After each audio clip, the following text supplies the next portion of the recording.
Hey, hey, how's everybody doing tonight? I see Rebecca is here. How you doing, Rebecca? Say hi to Rebecca. Hi. She's the first one in. So we got a good show tonight. I got a gentleman of the name of Jason, Canadian Reptile Adventures. He is up in Canada, where it is a lot colder than New York. And I can't wait to go up to Canada and visit these guys because he may have to be one of the stops. But let me get this gentleman in. Merging Morphs, what's up? What's going is up, on, buddy? man? How's it going, everybody? Thanks for coming. Thanks for having me, man. Yeah, I appreciate it, man. You especially that it was kind of last minute. You know, we just talked on Sunday. Yeah, we did. Always happy to be a part of stuff like this. Never have enough shop to talk. Oh yeah, man. I mean, when it comes to reptile talk, I can go for days. Right? And I then when do. you find somebody else that talks about reptiles, whew, you don't have to talk somebody's ear off of the coffee machine anymore. Yeah, you know, I always have a Bluetooth in my ear. Yeah. And I'm like a diehard multitasker. So hey, go. Shoot, scram. I don't think the mic actually picks them up, but they're just I can hear my them a little ADD. bit in the background. I'm like, I hear all these freaking sounds and I'm going all over the place. I got my bartender over here, Junior. Nice. Pour that out and hook me up with some water, and I need a cup of soda. So who do we got in here right now? We got Merging Morphs. We got Rebecca. We got Gatto. Gatto's a very nice guy. He's been a huge supporter in the Keeper's Corner with Brian. It's nice to see him out every week. Appreciate everybody that comes out, but it's funny that I'm starting to see new people and pick up new followers and recognize new faces, or rather logos, etc. Love that support, man. I love how this community has changed over the last 10 years, over the last 15 years, really. But you know what I mean. I would say even the last 3 years. Yeah, yeah. I feel like 3 years ago social media apps have really kind of blown things up. Yeah, and you know, people. Mario. I feel like people are putting in the extra effort. You know, before it was like, you know, if you're not buying something from someone, they could care less about you. So it's all right. I guess you're going to bed. You going to bed? All right. As you can tell, Mario loves to listen to me. But you know, a few years ago when I got back in about 6 years ago, and there was plenty of people that you know, if they didn't think they were buying something, and when I was picking brains, you know, trying to figure stuff out, you know, it was like people's patience has increased a lot over the last little while. Oh yeah, and yeah, social media probably is a big part of that because you can't. You're held accountable. Yeah, yeah. You know, we mentioned that earlier. You can have 100 happy customers, 100 people raving about you, and it won't do near the benefit to your name or your logo as one pissed off customer can do damage to your logo or your reputation. And you know, it comes back to that reputable person. Those people that are legit are going to go the distance for you, and they're always going to be there because they're going to be held accountable, and they're working on a brand, they're working on a logo, they're working on a certain experience when you purchase from them and when you work with them and when you have some of their work, so to speak. So there's a lot more accountability, which in turn you would think kind of has turned things negative in the sense of like a police state, but in fact it's done the opposite, and people would go out of their way because now competition isn't just about a price. It isn't just about the color or the quality of a morph. Now it's about the experience and what it's like dealing with that breeder, and more swag is coming into the midst of it, and more extras are coming into it. And I think iPhone really opened up that Pandora's box with the whole original opening of those products and the experience that was, because I remember opening my first iPhone and just that awe that you had taking it out and everything. And I see the same sort of awe on people's face when they're doing their unboxings on live. And the more intricate and the more love and time that's been put into that packaging, inevitably the more, I don't want to say the more reputable, but the more likely it is that that breeder is really going above and beyond the call of duty. And let's face it, if you're going to pay somebody to do your bathroom or to do a job for you, do you want the bare basic minimum, or do you want somebody that's going to make sure it's done right, make sure it's done right the first time, and that you're not going to have to go back to them later with, why isn't my snake eating, or why is my bathroom tiles falling off, or why did I pay you for something that I didn't get? And I'm always saying this, you get what you pay for. And if somebody's offering you a higher price, don't be afraid to ask them why, but understand that there's probably value in that you're not necessarily aware of off the bat. And that comes back to knowing who you're buying from, knowing what you're buying, and making sure that you're not getting ripped off and that you're reading the right signs from people. So Yeah, because you can do all those things and do the right thing, and you can still get ripped. oh So, dude, 100%. 100%. We've all been there. We've all been ripped off. We've all had something sold to us that isn't what it's supposed to be. I, sometimes it's obviously an accident, and it's an accident because you've had experiences with those individuals before, and they're stand up. Like, people make mistakes. I'm not saying that everybody's got to be perfect and there's no room for error. There's always got to be a little bit of room for error. But those people that do make mistakes, they're gonna go above and beyond the call to fix it for you. Not to sit here and toot my own horn or anything, but this is an example I can think of where I'm going to say 4 years ago, somebody reached out to me. They wanted to pick up a het clown I had, and I sent them out a het clown, and I made the mistake and I sent them the wrong one. I sent them a male instead of a female, and they reached out to me and said, hey, we got this checked and it's not what it's supposed to be. And I was obviously devastated that I'd made that mistake, but we fixed it just by sending them out a female and said, keep the male, here's a female, sorry for the headache, it was an honest mistake. And yeah. I'm still in contact with them. They're still speaking to us about what's available, and they want to pick up new stuff. And again, that just comes back to knowing who you're buying from and buying from somebody that's going to go above and beyond the call of duty for you. Oh yeah, and that also gives you the return cost. Like you were saying, they're looking at other stuff. I mean, my business thrives off of return customers. 100%, man. It's taking that extra limit. Like I've ran into issues where, so I'm very OCD about before I let go an animal. So like everyone has their criterias before selling an animal. Mine is 10 meals, and the last 5 have to be in a row.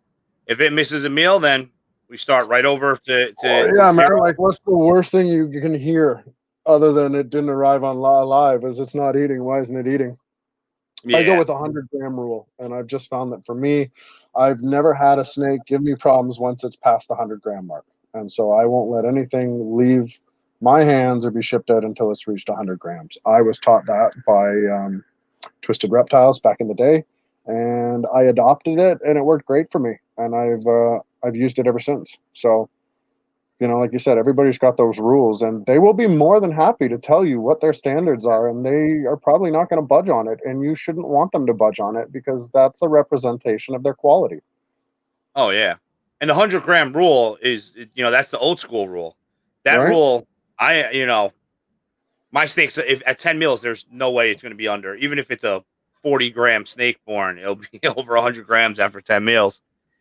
But I don't know, man. It's nerve wracking when you see some of these animals that are small. I've gotten snakes brought to me that were tiny, and Someone's cutting eggs. yeah, and it's even with experience, you're like, oh fuck, this snake better eat. Right? You're looking at it, you go like, this snake better eat. Well, And and again, go ahead, man. I don't mean to interrupt you. Most of the time they do, but even being with experience, just because, like me personally, I'm a 100-gram rule.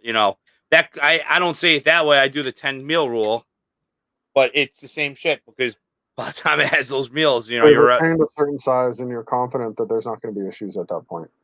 and unboxing that fat snake. Like it gives you that wow factor too. It could be a fucking pastel. But when you see it, you're like, wow, look how fat this little thing is. It's like, yeah, this thing's awesome. That's it, man. The unboxing thing, I think a big part of unboxing being so crazy is because of the Ryan's World. The what? Ryan's World. Okay. It's like, I'm not up to date. do you have any kids? No kids. Just reptiles. Lots of kids, So, if you consider them. so why don't you set them up on Xbox so they go in the bedroom? Yeah. So Ryan's World is like this cute little and really intelligent, brilliant kid, and his parents would just buy a ton of toys and just unbox them. So like my Okay. kids, they'll watch unboxing videos all day long, and then I laugh about it because, you know, I'm a lot older, and then I'm watching same style videos, unboxing videos, but instead it's freaking snakes, you know. I actually haven't unboxed the snake, and the last snakes I unboxed were I got 2 snakes from Gomez Pythons, Okay. and I totally forgot to put it on a YouTube video, and he actually called me out on it the other day. Of course It was he like, did. dude, he's like, I thought you were gonna do an unboxing, and I was like, holy shit, like, dude, I got these snakes like at least 3 months ago. I have the video. I must have like 10 meals in these animals, 12 meals, and I still have most of the videos. I'm like, oh, cool. Next video, I got something now. Right? Oh man, trying to keep things fresh. That's a work in itself sometimes. Coming up with posts that aren't all the same all the time, or not posting the same snake over and over again, and trying to keep things original. That's a challenge in itself. Oh my, I know, man. And I committed to 2 videos a week. So I do That's a a video every lot, man. Monday and Thursday. That is a lot.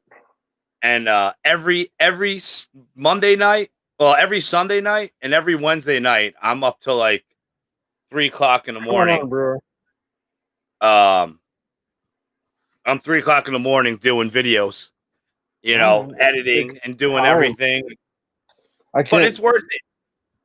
Oh, Actually, 100%. hopefully, hopefully we get. I'm 54 hours away from getting monetized. Nice. So, congratulations. I'm sure you'll make it there before the end of the week. Well, if this live stream, if this live stream may make it happen. Uh-oh. Yeah, well, so that would be that would be freaking awesome. I mean, either way, it'll be, that's for sure. Yeah, when we're trying to do more content, we got I think I'm gonna go to the a Reptile Expo on the 13th in Pennsylvania. Nice. I'm taking a trip down to Virginia. One of my childhood friends, he's a retired Army Ranger. Okay. And he was a sniper. Oh, nice. And he's a badass dude. Really badass dude. And I'm going down there he's like, do you want to shoot machine guns? And I'm like, hell yeah. And I'm like, you're gonna bring out any sniper rifles? He's like, he sends me like 3 pictures of 3 different sniper rifles. He goes, we'll bring all 3 of them, man. Give you one that's nice. Yeah. So it's gonna be exciting. So we're gonna have a Reptile Expo video, and I think I'm just gonna do a video and just straight up just shooting some crazy ass weapons. Yeah. Well, no one can use Tanninite anymore at his normal place where he shoots because some idiot decided to fill up a microwave with it, and they made a bomb. Always somebody ruining things. Yeah, man. They ruined it all right. Someone got shrapnel when the microwave exploded. Yeah, because all that's gone. Yeah. So that's gone. But he also has a grenade launcher. So we should be able to shoot the grenade launcher at his friend's property. And I mean, I don't know if you play Call of Duty, but I've always wanted to shoot a noob tube, Yeah, it's kind of hard not to resist that appeal. I'm not gonna lie. I'm not a gun advocate, but I certainly would love to shoot a grenade launcher. Just hey, took that right off the bucket list, right? Oh, I got a 9mm. You got a 9mm. Let me tell you about this one time. Oh I well, look forward to I'll seeing have the the videos. camera. We'll have Nice, the video coverage of it, you know. sweet. But yeah, man. So I love the show you do every Friday with my buddy Brian. Thank you, sir. That You means a know, lot coming from another breeder. yeah, man. Mostly, I It's gotta admit, that's all Brian. That's created this little baby. He and I got talking a few times, and we tentatively talked about doing some lives. But he's the one that's really put the idea together. I just kind of log on late, usually about 5 minutes behind schedule, because I'm running around trying to deal with some problem that's occurred, and then yeah, I just kind of chat and answer questions. He's the brains behind it. It's been a lot of fun. We certainly appreciate all the support, everybody that comes out and shows love. It's awesome. Had a lot of people reach out to me about snakes and things like that since doing it. And let's face it, I mean, that's the reason we're all online here, is to increase our presence and to help others out. But at the end of the day, we all have a goal, and that goal is to get our name out there and to sell our product and to support our customers and kind of beat out the all the misinformation that's out there and get rid of all these scam artists and let people know what they're looking for or what they should look for when they're looking at a buyer or at a breeder's page. How you know somebody's a breeder and they're a legit breeder and not just, oh, I'm a breeder. Like I'm always saying, you're not an astronaut until you've gone to space. So and there's nothing wrong with getting into the hobby, and there's certainly nothing wrong with the whole fake it till you make it. But the problem with that is that you muddy the waters to a certain extent, and there's a lot of people that don't know what they're looking for, and they get misled, and they're following people that necessarily are either regurgitating information that they haven't, they've just heard somewhere else, and now they're spitting it back out, and they can't tell you why, or they can't tell you the logic behind it or anything like that. And unfortunately, what ends up happening is it comes back to the whole, well, the guy at the pet store said, we've all heard that line before. So just make sure that what you're buying and who you're buying from is on the up and up, and that you're not being misled, because there's nothing worse than, like you said, spending the money and looking forward to that package to arrive and then opening it up and realize that you've been had. So, and it's preventable. Kenny from Buckeye Morphs had said earlier, like, reach out to your friends, reach out to other breeders. You don't even need to know them. Reach out to somebody that you've seen that does the lives or that is throwing information out there and say, hey, you know what? I saw this ad on such and such. Here's the picture. I'm not 100% sure. What do you think? And I mean, I know personally, I'm going to be more than happy to steer somebody away from a problem. And inevitably, I'm not going to lie, I'm probably going to talk you into buying a snake from me too, because let's face it, that's what we're doing here. But the biggest thing, like you said, is how the community's changed and how people want to help each other now. And that's partially because of accountability. That's partially because the attitudes changed. That's partially because of how the market's leaning nowadays. And, you've got to be willing to give that much extra to your customers and that greater value. But make sure you know who you're buying from, and make sure you know what to look for. And I've said it before, if you go onto somebody's page and they're telling you they're a breeder, first thing I'm going to be looking for is pictures of eggs. And if there aren't pictures of eggs and pictures of the process, I'm going to be questioning whether you're a legitimate breeder or whether you're just flipping snakes. And I know people that flip snakes, and there's nothing wrong with that. But I also know people that flip snakes and they're really shitty about it and they're really shady about it. And it's just about the bottom dollar. And let's face it, if you're buying a snake, you shouldn't be looking for if you're buying any animal as a pet or an investment or whatever it is, you shouldn't be looking at it in terms of the bottom dollar. You should be looking at it in terms of the best value. And you can discern value however you choose to discern value, but understand that inevitably you're getting what you pay for. And if the deal's too good to be true, it probably is. Oh yeah. Well, that's what I briefed you about earlier about the snakes that I bought them off Craigslist, and I was like, I thought everything, dude. I did all the research. I asked them, do they have a company? They had a Facebook page. They had likes on their page. They had lots of shit on their page. They had what is it? A Morph Market account with too positive. Some people don't have any positive things. True. We've got a Morph Market page. I don't think we've had any positive reviews. I mean, we've done a few sales through it, but again, just because somebody has a Morph Market page doesn't mean that they're a reputable brender. I would first thing, if I go onto somebody's Morph Market page and there's no snakes posted, that's fine. That doesn't set off alarm bells to me. What sets off alarm bells to me is then when there's either an adult snake posted is the only snake for sale, or if it's a free membership. Those are the first two alarm bells that go off in my mind. If I'm looking for those things, I can't find pictures of the eggs. I go onto the Morph Market page. Lo and behold, there's either no snakes or there's one snake and it's clearly an adult. And the page has only been open for a couple months, but this snake is clearly an adult, a couple of years old. I'm betting that person hasn't bred that snake. I'm betting that person is now flipping that snake. And these are things that make me go, okay, I'm going to look a little further into this. And not that there's anything wrong with this, but these are the things that you should be looking for in terms of a reputable breeder with a reputation, testimonials, pictures, a willingness to share information with you, etc. So a Morph Market page is all fine and dandy. A Facebook page, all these things are fine and dandy, but it doesn't necessarily prove anything, as you know. But it's certainly more reassuring than just a Craigslist or a Kijiji ad. Oh, look, there he is, the man himself. You you always get what you pay for. So don't be afraid to spend a little more.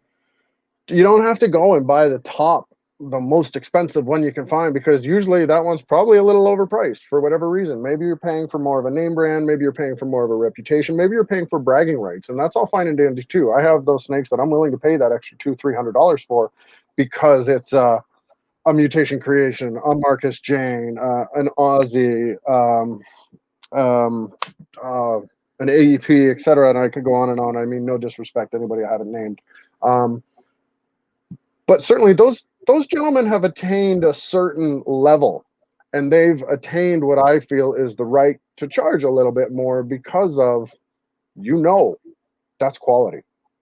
Because they've put the time and the years and the hours into it. They've got way too much to lose by trying to rip somebody off than they do to gain from a couple $1,000s, versus 5-6 blurry pictures, and here's my Facebook page, and here's 2 positive reviews that my brother gave to me because I wanted it to make it look like a little more of a legit account, and here's my one snake that's actually not a snake that I produce. It's just a snake that I put up there to make it look like I had something for sale. And, oh, look, I'm a Morph Market member, but I'm actually not a paying member. I'm a free member. Like these should be things that are catching your eye and making you go, hold on a second here. Why is it that somebody that's selling hundreds of dollars worth of snakes or $1,000 snakes, for instance, can't afford $30 or $40 a month for a Morph Market page? These are things that make me wonder. So, food for thought. But definitely look for those eggs. And it's also like a lump payment. So like with me, I did it with Morph Market. I actually still haven't sold one freaking animal on Morph Market, but actually no, kind of. Someone that he's in here actually. He didn't answer my phone call. George Palmer, this gentleman over here. He went on Morph Market and then saw that I lived close to him. So all of a sudden he was hitting me up, and now we're buddies. I think he got either two animals from me so far, and gotta love that repeat business. Oh yeah, he's a good guy. He's hopefully tomorrow we'll be building racks. We'll see. Nice. Because I build all my racks still. Nothing wrong with that at all, man. Yeah, I mean, you know what? You gotta work with what you got, I think it's better that way to a certain extent, because then if you're building your own racks, you know what's going on. You're forced to pay attention to it. You're forced to check the wiring, the heat temps, and or rather the heat tape. And inevitably you learn a lot of tricks that you don't necessarily. You can go online and you can see there's hundreds of different designs of melamine racks like you're talking about, but they're not all equal. Some are better designed than others, and it kind of depends on certain factors, i.e. like where you live, the ambient temperatures of your environment, etc. I personally build all my melamine racks closed. They're closed around the sides, they're closed around the back, they're closed around the bottom. I like to insulate them from behind, but that's because I live in a colder climate. If I Yeah. lived somewhere like in Florida, I would be going with an open concept where I'm just using a couple strips along the sides, etc., and I'm using less material. But these are things that you learn by building your own racks and doing the trial and error and the failure and successes. That's how you learn what works and what doesn't. So don't be afraid to build your own racks. Oh yeah. Learn what works.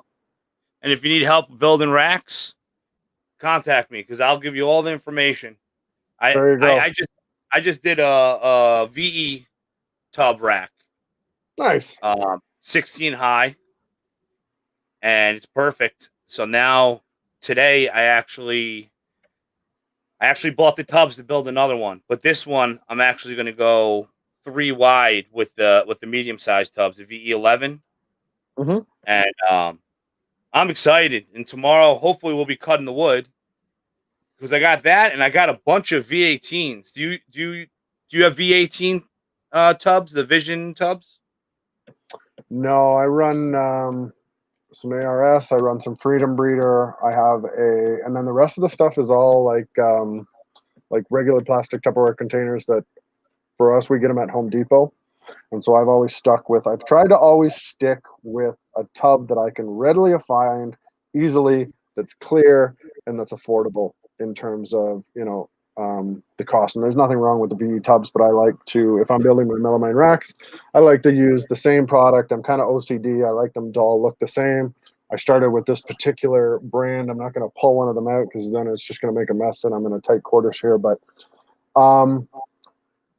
it's a product that I've been using for almost 10 years now, and I can still go out and buy that tub. So if you are going to build your racks and you're not going to go with something like the V18, like Chino's talking about, make sure that what you are buying is something that you can still get 5 years down the road, because inevitably you're going to want to build more, or you're going to want to change it, and then you're going to have a bunch of mismatched shit. If you're anything like me, it's going to drive you nuts. And then you're going to end up selling it and buying a new thing and rebuilding it. So just do it once. I'm gonna have a rack for sale once I build my new 70 series, because I got I got like a 3-tier VE 70 tub rack. Okay. So it uses the Iris 41 core tubs. Iris stopped making them. Now you can't get them. Home Depot can get them, but they're what's it called? They're $20 each. So, yeah. Yeah, and let's face it, it's not easy to get anything nowadays with everything going on. But I'm building. So the FB8s came out. Okay. And one of my buddies decided he doesn't want. He bought a bunch of FB8s and got rid of his V18s and gave me 24, and then I picked up another dozen, and then I just ordered 30 FB5s. So that's the rack that I'm mainly going to build tomorrow, 10 high, 3 wide again with the V18s, because I want to get ready. It's like Wayne's World. If you invite them, they'll come. What up, Sal? If you build it, they will come. Yeah. If you build it, you will fill it. So I'm like, if I build it, you've got empty bins in their racks. all them clutches are gonna come. I'm gonna be flooded with babies. So put on some Barry Manilow. So that's what I'm hoping for. Sal Gomez over here. I finally got to meet this guy. Oh my God. Sal, I consider Sal one of my best friends. And we talk. He works nights and I'm an insomniac. So we usually will he'll call me up at like midnight. And we'll talk to like 3 a.m., while he's, sitting around. And he kind of messed with me. He posted in his video because he was supposed to go to Nerd, and then he was going to stop over at the New Hampshire Reptile Expo. And then the Nerd thing didn't happen. And I knew he was getting a snake from ML Pythons. Okay. So I was like, "Oh, you're coming to the show still?" And he's like, "Oh, no, I'm not going." I'm like, "What about your snake?" He's like, "Oh, I haven't really figured that out yet." And I'm like, "Oh, well, I think Brian's going. Have Brian get it for you." And he played it to the end. And all of a sudden, I see this that dude looks so small in the videos. Oh, he's tall, man. You Yeah, tell him but the he's like, perspective. he's jacked, man. Also, I see this jacked dude in a flannel coat with a bandana over his face, and I'm like, Uh-oh, who did I oh, piss off? oh, so funny because his son edited the video and it did like one of those tweet with the fucking confusion when I was looked at him because he recorded it when he creeped up at my table. Nice. And oh man, what a good dude. Really good dude. It's funny because like I'm sure you have someone that when you have any type of decision that you're kind of questioning, kind of bounce it off of them. 100%, man. And me and him, that's like our friendship, even though it could be good and bad because it usually ends up with one of us getting a new animal. Right? Oh man. But Yeah. yeah, Those people that I'm psyched. encourage us. Now, how far are you from like Albany, New York? Have you ever gone to the States? I've been to the States. Closest border to me, I believe, is the Detroit border, and I believe it's about a 4.5, 5 hour drive, if I'm not mistaken. Detroit, Michigan border. Yeah, it's about 4 or 5 hours away from me. Now I could be Oh wrong, wow. so if somebody's watching this and be like, "You're wrong, man. There's closer." I apologize. Geography isn't exactly my best subject, but So how far are you from Billy? his old shop, I was probably, God, at one point I was less than half an hour away. But now I think he's probably about an hour, hour and a half. Not that far. Oh, all right. Yeah, because once the borders open up, we wanna 100%, we man. wanna go up there. Jack, who we talking I haven't about? even gotten a chance to go see it. I want to go check it out. The new place he's got. We're talking about the guy that puts on his story of him jogging. That guy's jacked. um, yeah, it's funny how I linked up with Billy because I was telling you earlier how I got ripped off, and and it was bad, man. It was recording, and I got a little bit of a temper, and I lost my shit, like literally. Like I lost it when I sexed the first female, and it was male, and then when I hit the second one, oh my god, I like, oh I just saw red, dude. I was Yeah, furious, man. It's and kind of hard to explain at that point. I mean, they're undersized. They're incorrect. Yeah. oh, it was so rough, you know. I could understand that. And it wasn't like if I would have just stuck with the one snake, but then hey, what's going on, Jose? Jennifer. Jennifer wanted to show Jose. What's going on So over I did the video, and then before I put it online because I was like, it's kind of rough because I am cursing in front of a child, you know. I sent it to Billy, and I'm like, Billy doesn't know me. Like he followed me, but we never communicated or anything like that, you know. And like, what do you think? Can you pre-screen this? I sent him the unlisted video, and his first thing was, yeah, you'll probably get some shit for what you did, but it's up to you. You know, it's good content because people should know. You know, there is a reasoning of going to good breeders, and there is a reasoning why breeders get to where they are, or even ones that have been in it. You know, because the people that are doing the shitty deals aren't. Most of them aren't going to make it. Fly by night. Yeah, It's I a mean, marathon, not a sprint, man. It's not easy money. Some people get lucky and they hit some big things and they're able to sell it, but that's more like winning the lottery than it is the average thing that happens. The average person puts years and years and years into this before they start to break even or before they start to pay off their investments. So oh yeah, oh, it takes time. I mean, every time I catch up, I my problem is every time I'm catching up, I push farther away. You know, last year was I bought so many animals from Boa Basement, okay. Doug from Boa Basement. Doug's like one of my mentors. That guy is like hysterical. Actually, I haven't talked to him in a while. I got to catch up with him. But I brought in some heavy hitter animals. I brought in a female pastel spot nose, clown, het hypo, Nice.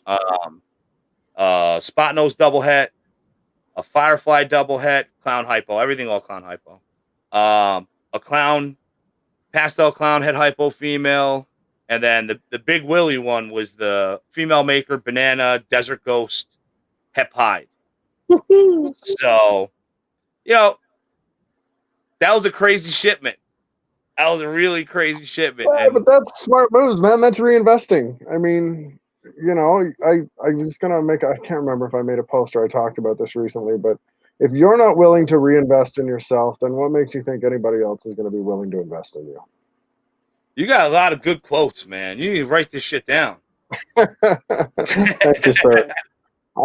I'm blessed in the sense of I come from a customer service background.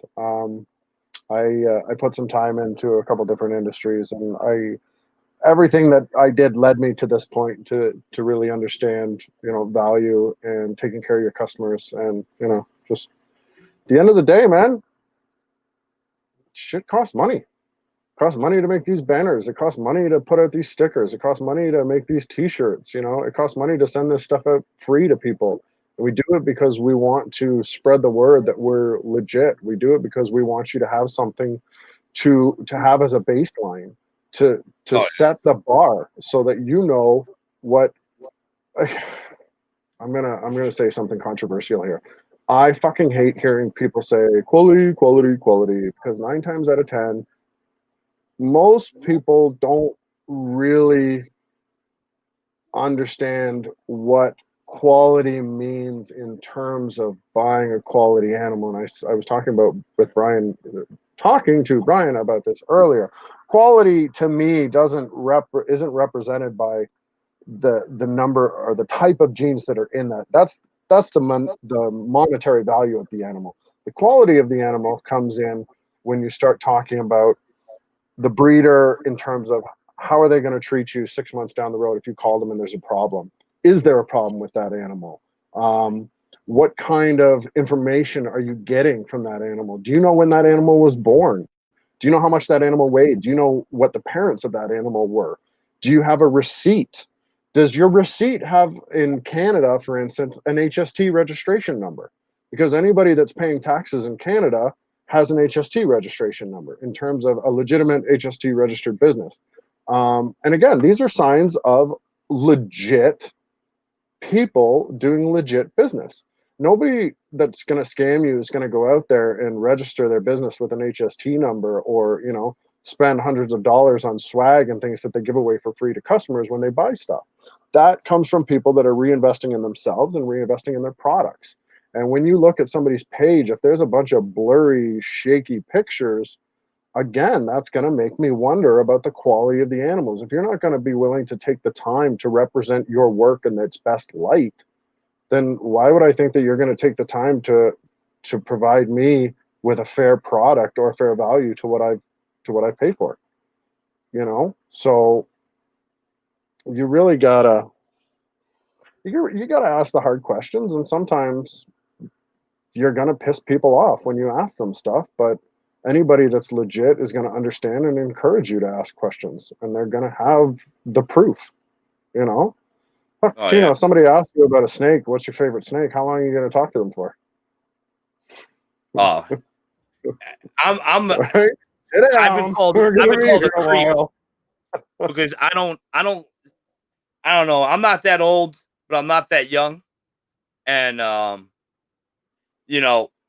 I can't. I'm not as old as Brian. Brian's a lot older than Grandpa Brian. He's so much older. He can't say anything right now. He's just sitting there steaming. There's the comments flying here in a minute. Comments, text messages, both our phones. My phone's gonna blow up. Oh my god, he's gonna have Samson hitting us up too. Right. Bombard them. I'm like, I hate texting. So I'm always like, here's my cell phone, hit me up. Because I can't go back and forth, and like when I sell a snake, I'm always like, I love to ask right off the bat. I'm like, so what are you putting the snake in? It's like, what are your intentions with my animal? What are your intentions with my animal? No, same thing, man. Are you are you going to breed it? Are you buying it as a pet? Because to me, that opens up two different aspects of buying and two different routes we can take the discussion, right? If you're looking for a pet, then that's an open ball game. We're probably going to be looking at males. We're probably going to be looking at maybe a lesser quality because you're more interested in the snake versus if you're looking at breeding, we're probably going to be looking at females, and we're probably going to be looking at multiple genes, and then we're going to start talking about where we can take these projects, and we're going to be talking about other avenues to take it, right? So it's going to be a far more in-depth discussion if somebody's interested in breeding something versus somebody who's just like, yeah, man, I'm just looking for a pet for my kid. And the first thing I'm going to say is, buddy, this is not the pet for a kid. This is not the route to be taken for you. So maybe a goldfish, you know, but people don't always like hearing that either. Yeah, I love giving the extra input. I gave away a snake, TNT balls, on Christmas Day. Nice. Did this crazy giveaway. It was a 3-hour stream of just rolling the wheel. It was nuts. Nice. All you had to do was comment. Okay. So I was like, screw it. You know what? I got a 2018 breeder size pastel double het pied hypo that I produced. Put it up there. The guy wins. This guy Jeremy, he wins it, and I'm like, contact me. You know, just in case the snake doesn't fit your criteria, we could find something different. So the guy has 12 snakes. All of them are het pied. And then he has a banana pastel het pied male. So what the hell does he need my pastel pied het male? So it worked out because he had a couple het clowns and no het clown male. So I swapped it for a pastel double het clown orange ghost. Nice. So, but we got to talk, and really cool dude, and we got to kind of break apart his collection and see which angle he wants to go. And, you know, because he was going with the whole route where, you know, a lot of people do like 1 male to like 8 females, like a ridiculous number. And I was, you know, I explained to him that, you know, me personally, certain males, I will do that with, you know, 6 females, sometimes 7. But generally, I mean, you don't need to do that, because if you have different males, you're going to be producing different animals. And, you know, as a breeder, especially like, and no matter what scale you are, you want to produce, you can't buy everything. No. You know, you can't buy everything. No, And that's why a lot of us do this, is for the holdbacks, right? Because you produce stuff that you could never afford normally. yeah, I get hate mail over it. No, whatever. Because I produce animals, and I'm like, nope. I produced 7 pies this year. I held back all 7 of them. Oh, I had to. I was looking for a cinnamon pied, and I hit 3 pies, and all 3 are female. Nice. And I was like, yeah, screw it, I'm keeping them. And then you should. And then I hit 4 pastel pied, 100% het orange ghost, 50% possible het albino. And this is the 3rd year trying to hit that male. And I hit 1 to 3. Nice. Very nice. Yeah. So, but you know that deal too. You know, you always get you always get the opposite. The odds gods, they're never 100% on your side. They always got to fuck with you a little bit, you know. Right. I was hoping to get a blade clown male. Okay. Right. So I bred het to het, and holy shit, I only got 4 eggs, but I got 2 clowns, 2 blade clowns too. Yeah. And I was like so psyched. Oh no, it was 5 eggs. I was so psyched about it, you know. Mm-hmm. And they came out of that egg, and the first thing I do, I was like, because I don't know about you, but as soon as they come out of the egg, I pop them. I have to check what they are. Okay. I popped them. I was like, come on, male. Come on, male. 2 females. Go. Yep. We'll wait till next year, you know? Yeah, man. It's one of my favorite times is cutting those eggs. It's like Christmas. It's that reward for all the hard work and the time that you've put into it. And I mean, it's highs and lows, 100%. But I'd like to think that the highs outweigh the lows. Talking about hitting those odds, last season, or the season before, I paired one of my king clowns to I want to say it was a king clown to a lesser het clown.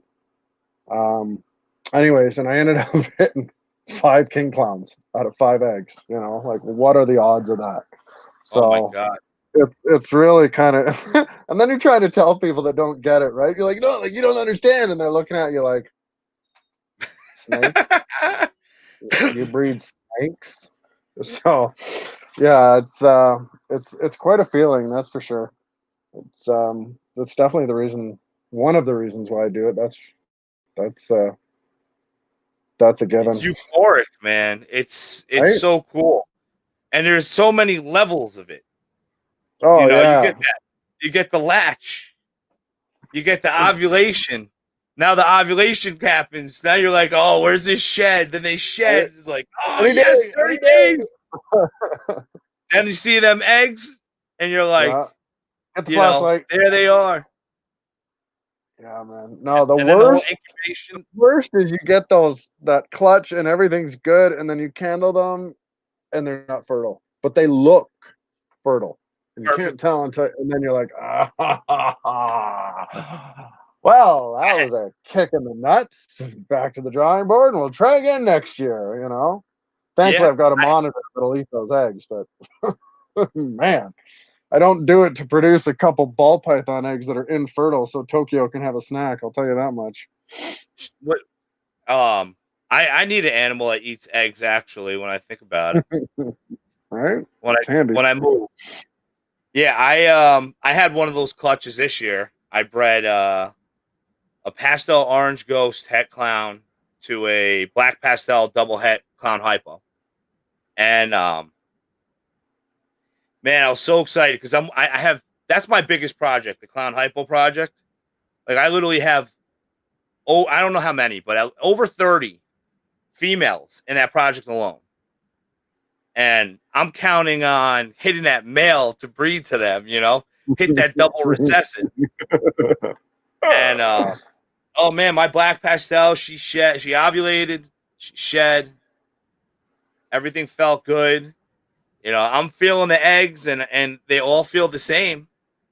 So I'm saying to myself, oh, they're all, they all got to be good, right?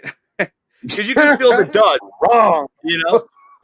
Yeah, man. I can feel a dud if it's Oh, like good egg, dud, good egg. But these were all the same size, so I was like, oh shit, yeah, baby.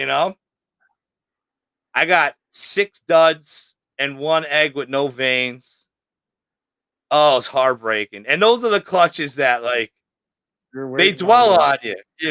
You're sad Yeah. for a few days. So much You, work and so much checking, and then oh, the letdown, it, right? Like but that's the stuff that makes you and breaks you. that's it, man.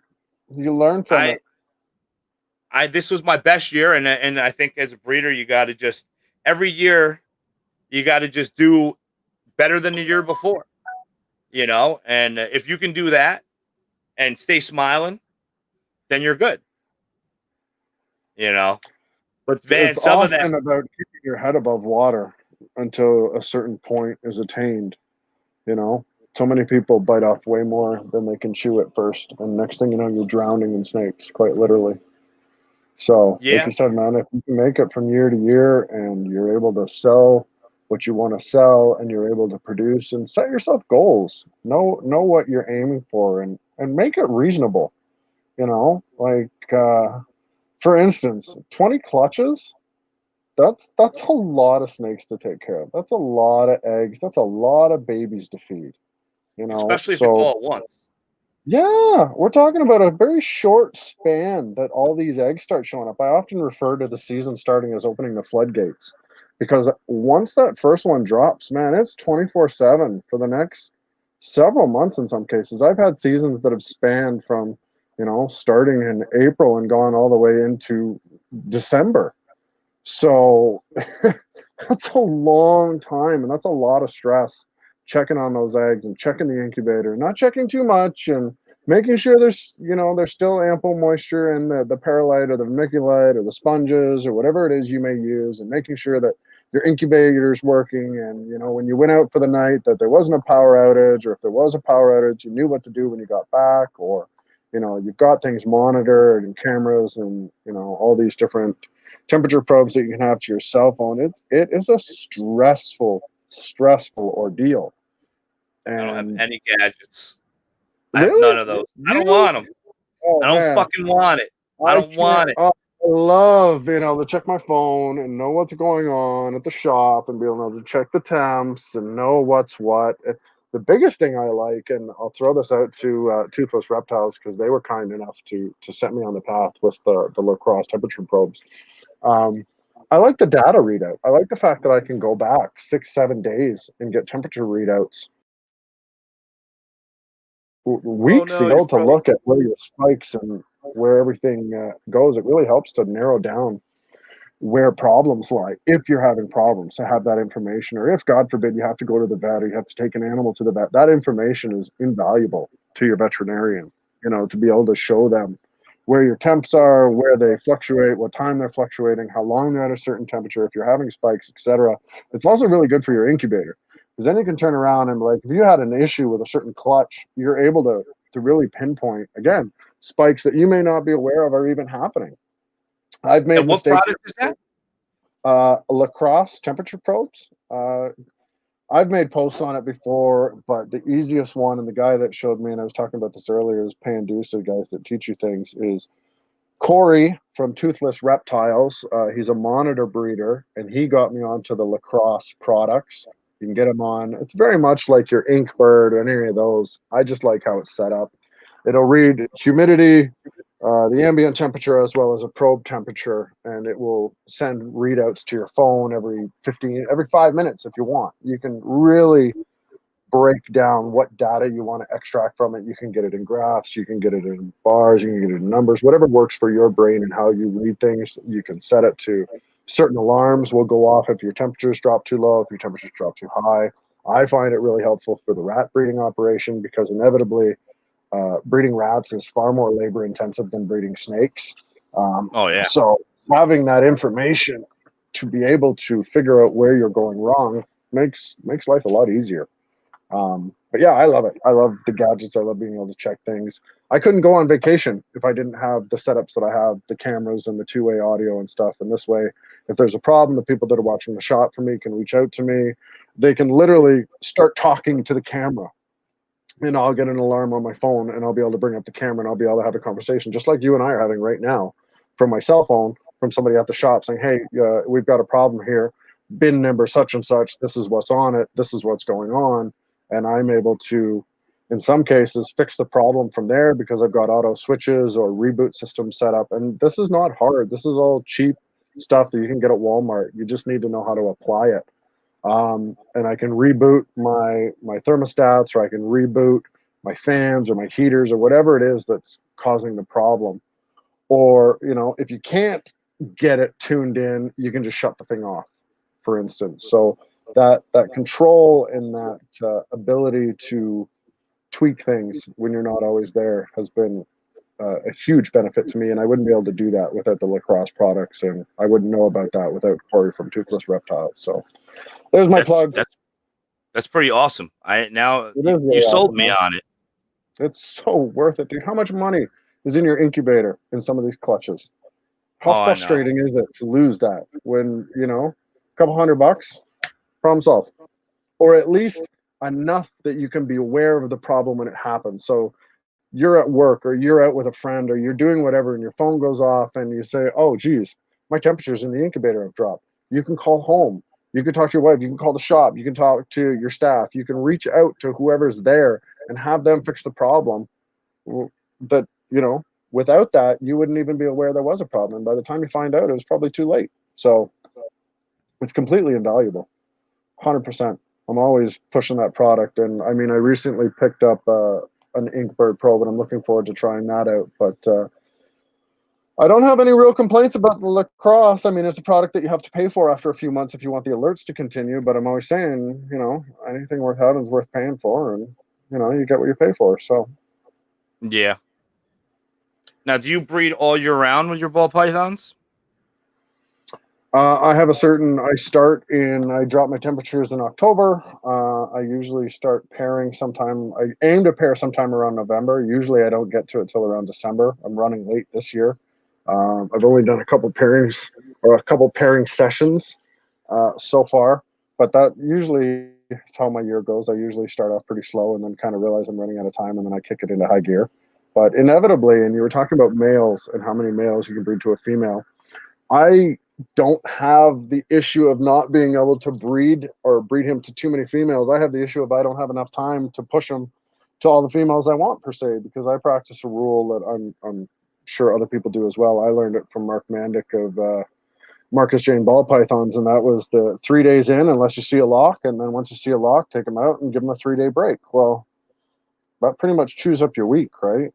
So you can Yeah. pretty much pair one male to a female once a week. So in a month, if you can pair that male to 4 females in my book, you're ahead of the game, man. But again, you only have so much time. You only have so many weeks to start dividing it up. Yeah. It's pretty hard to do it. So Yeah. that's where it comes You know, down to having that plan and sticking to it. Sorry, go ahead, man. you gotta have that superstar, you know. Like I'm so the banana desert ghost het pied. He had a slow start. You know, he was like 2.5 years old before he figured it out. It's But funny now, how man, some of them pick up on it right away, and others are just stumbling around like an awkward kid at this high school dance. yeah, they're on opposite sides. Right?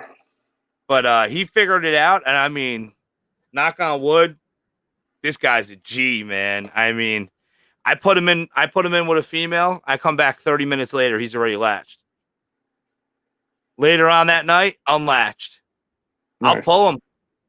Put him in his bin, give him 3 days to build up that sperm count, let him ride. So he's actually breeding to 7 females. Nice. And at the beginning of every month is when I start, and he bangs them all out. You know, he goes through everybody. He's still eating. You know, so That's awesome, man. You gotta love those guys. it's perfect because the way I'm jumping into the Desert Ghost project. I you know, it's going to be low and slow. You know, I can't buy a bunch of animals. That's why I invested a lot in this male. And you know, he's breeding to 3 pieds. So right there, bam, I'm going to be hitting visual pied, 100% het Desert Ghost. And you know, you can't go wrong with banana pied females. No. It's hard to go wrong Yeah. with banana females, period. Oh man, excuse Bless me. you. Thank you. Yeah, I actually just purchased another one. I had to. The price was right, man. I mean, you know, They don't come on around very often, at least not good ones, and certainly not at a good price. So, man, when you see them, grab them, because if you don't, I will. yeah, my buddy Sam Craver, Pythonic Yep. Reptiles. Good guy. Yeah, he posted a bunch of banana females for like $250. And I was like, I wanted to pull the trigger, but the problem was I still was paying off 3 different other animals. So I was like, no, I can't do it. Be good, be good, be good. So then I'm like, man, if I should have got one of those females. And he messaged me, sorry, man, they went quick.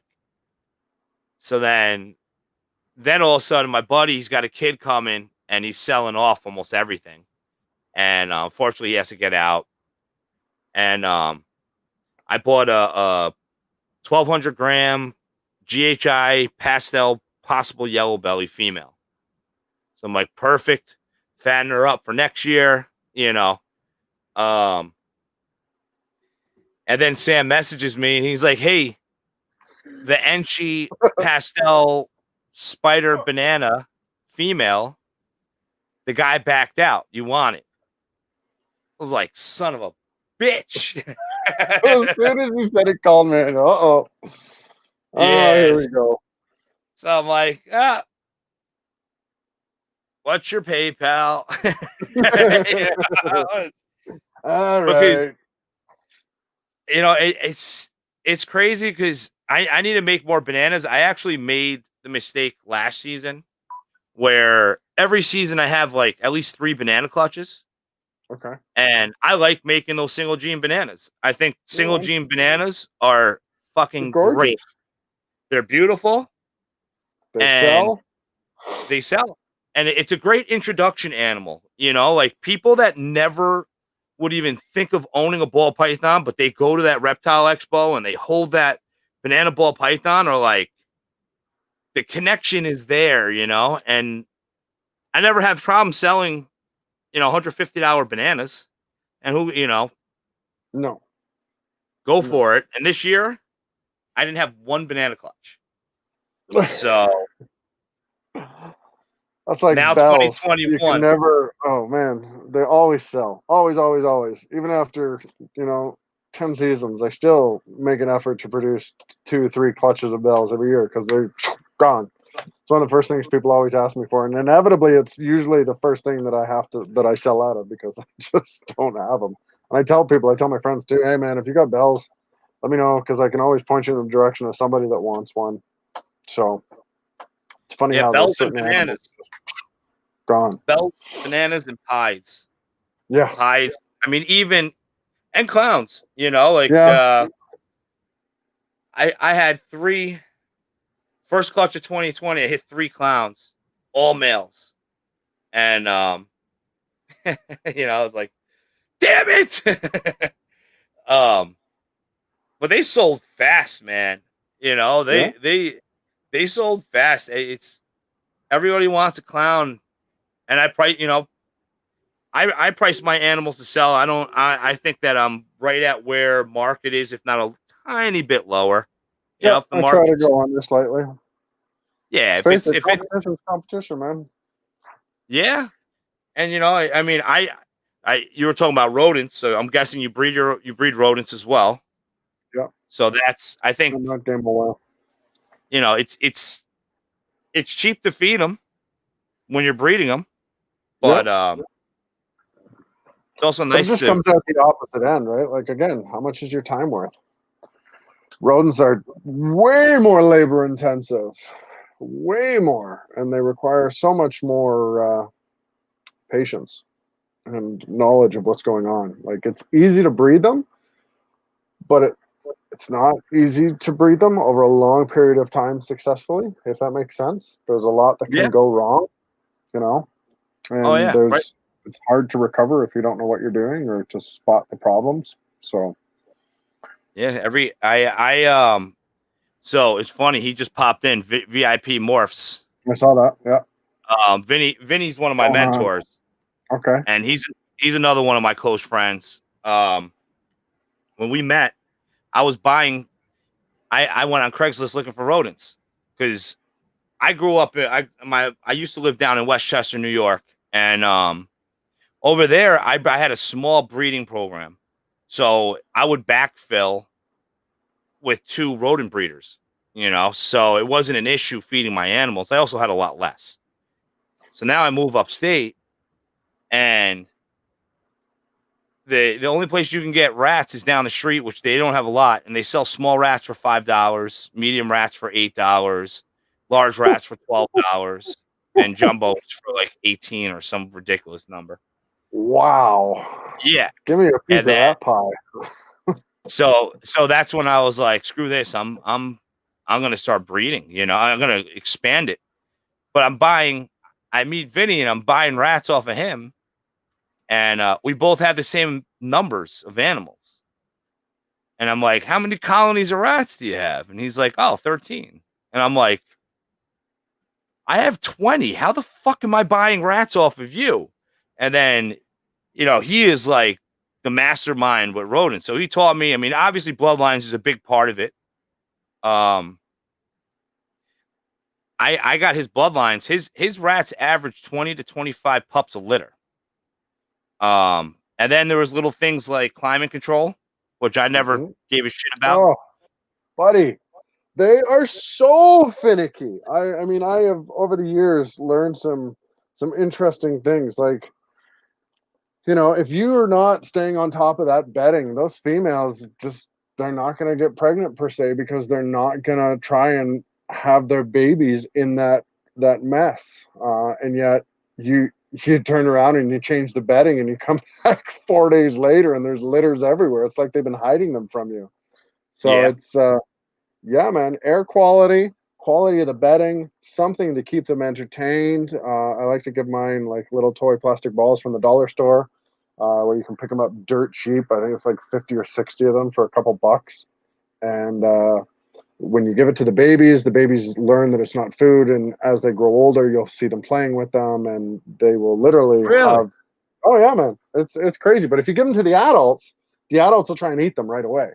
It was an interesting little lesson I learned. So you put them in there, and all of a sudden you start hearing like pop, pop, pop, pop, pop, pop, pop, as they're all biting into it. And think like the ball pit at like Chuck E. Cheese kind of thing, like that quality of just little shitty plastic blown up airball. And so what I found was when I put them in with the weanlings, or the ones that were too small to really bite into it, as they grew older, they learned that that wasn't food, that was a toy. And you'd see them pushing around and playing around with them. And then as they grew older, they would still not eat them. Even as full grown rats, they would have those balls and they push them around or they play with them. Same idea as giving them a rag or chicken balls or just something to do. Happy rats are productive rats. So, Oh yeah. you know, taking that time for those little extra details. Go to your local feed store and buy a bag full of rags, you know, one of those $20 with like 100 rags in it, and cut those up and give them to the females. They'll rip that up, they'll shred them, and they'll give that, and they'll make bedding, or they'll line their bedding. They will line their nursery with that bedding for their babies, or give them paper you're going to throw in the recycling bin. Give it to the rats. They'll shred it up. It's something for them to do. They'll rip it into little shards. They'll put it around their nest, and inevitably that's enrichment for them. You know, little details will make a huge difference in the production of your rat numbers. And like I Yeah. said, man, ask people, ask other rat breeders. They'll be more than happy to share their secrets with you and share what they do. You Oh know, yeah. there's never enough rats. There's never. Even with all the I know. rats in the world, there always seems to be a shortage every year, you know. So I get people messaging me all the time, and for people that do messaging me, I don't ship live rats. There's certain places like really farther north Canada we can't ship live rats, and even if we could, I wouldn't be willing to do that because it's just not humane in my opinion.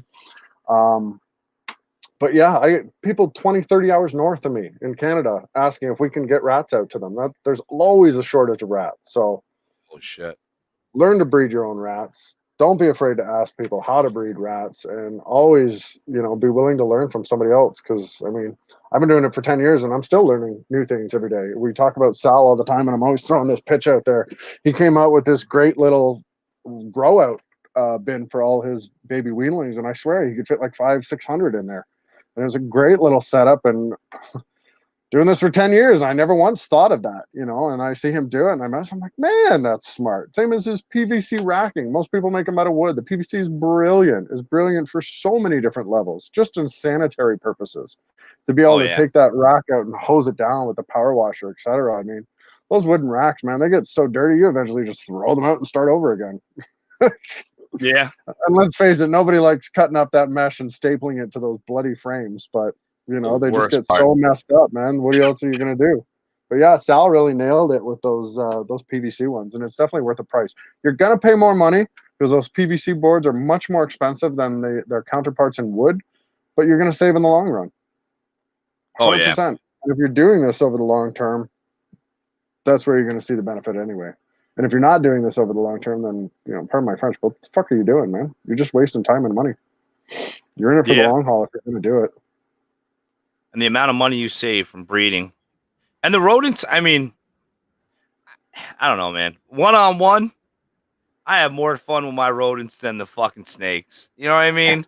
It's quicker. You get to see those breeding projects turn out quicker. I've got my super Rex, I got my Dumbos, I got my Siamese, I got the Himalayans, you know, and I learned a lot about rats. I gained a huge amount of respect for rats. Those little fuckers are smart. Let me tell you this. We've all had that nemesis rat, you know, but I've had rats that I've been able to teach basic tricks to, like, you know, touching my finger and getting a piece of food. And then I had this particular rat that was very interactive with me in the beginning. It was one of the first rats I had.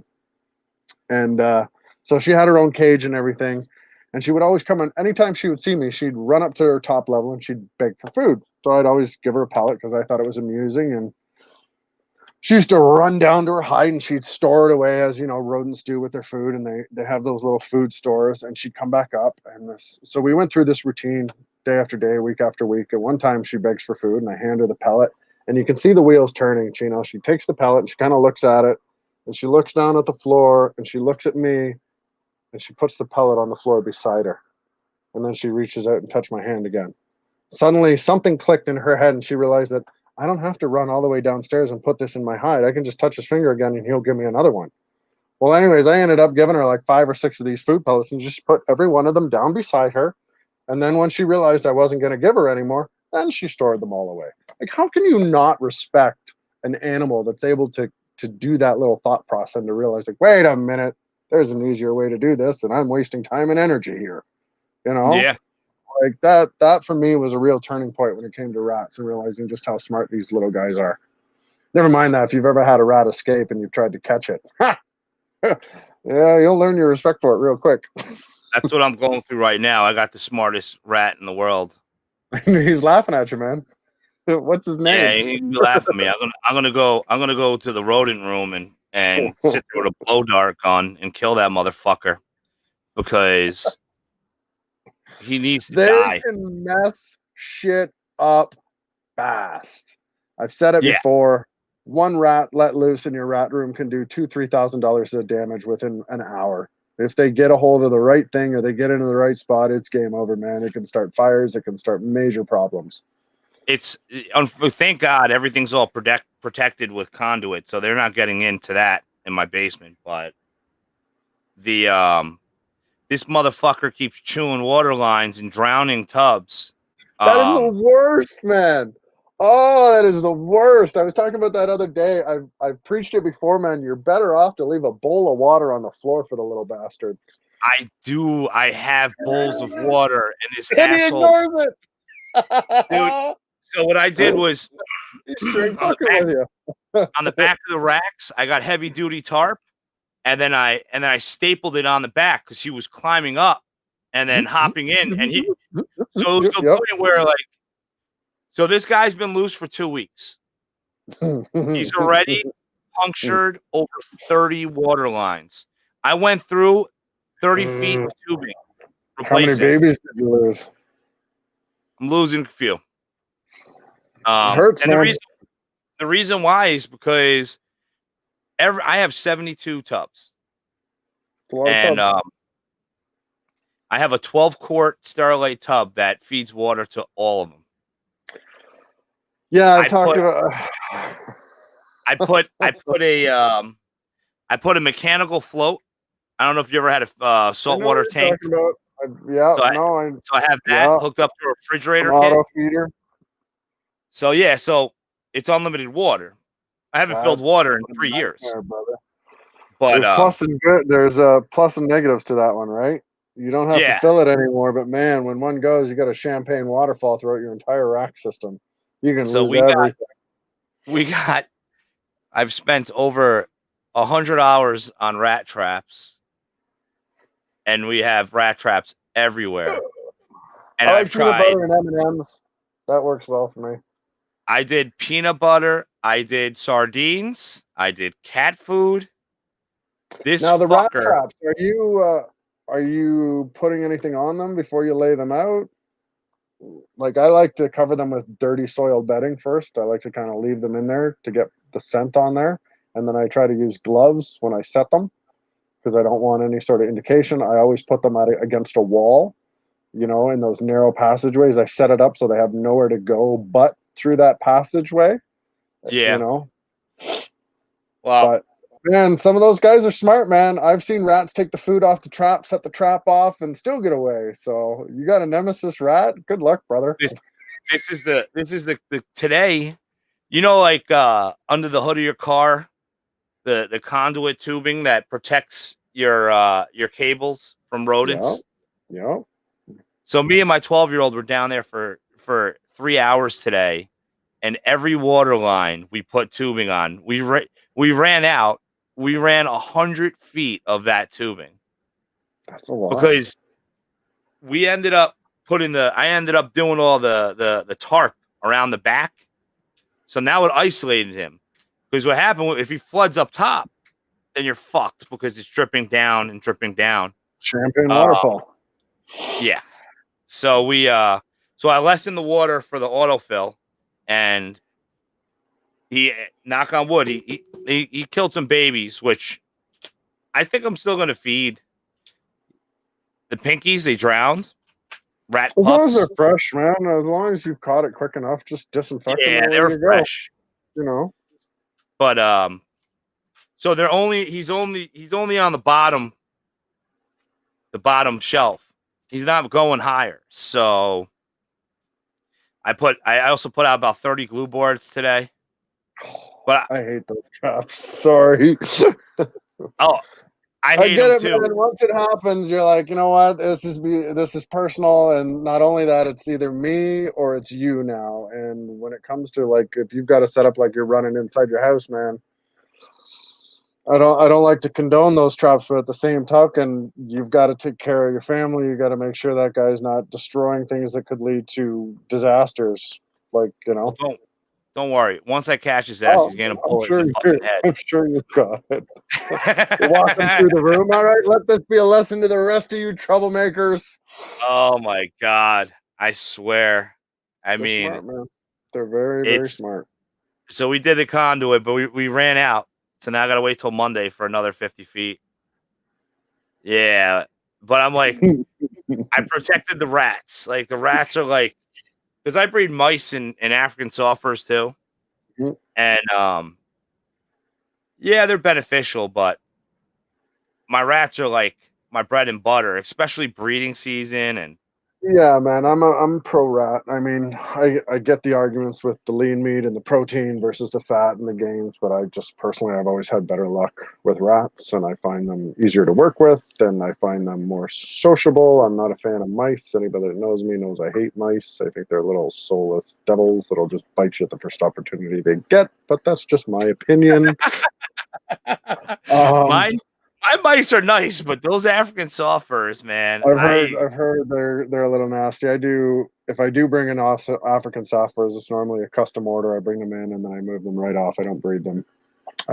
Again, I try to just focus on the rats. But yeah, man.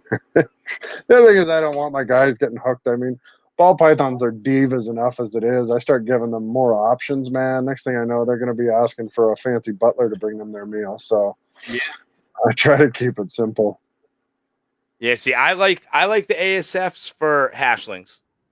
Hmm. So when they're hatchlings, just because they're a lot more beneficial than a mouse, and you know, my first meal I offer mice. I don't offer Do rats.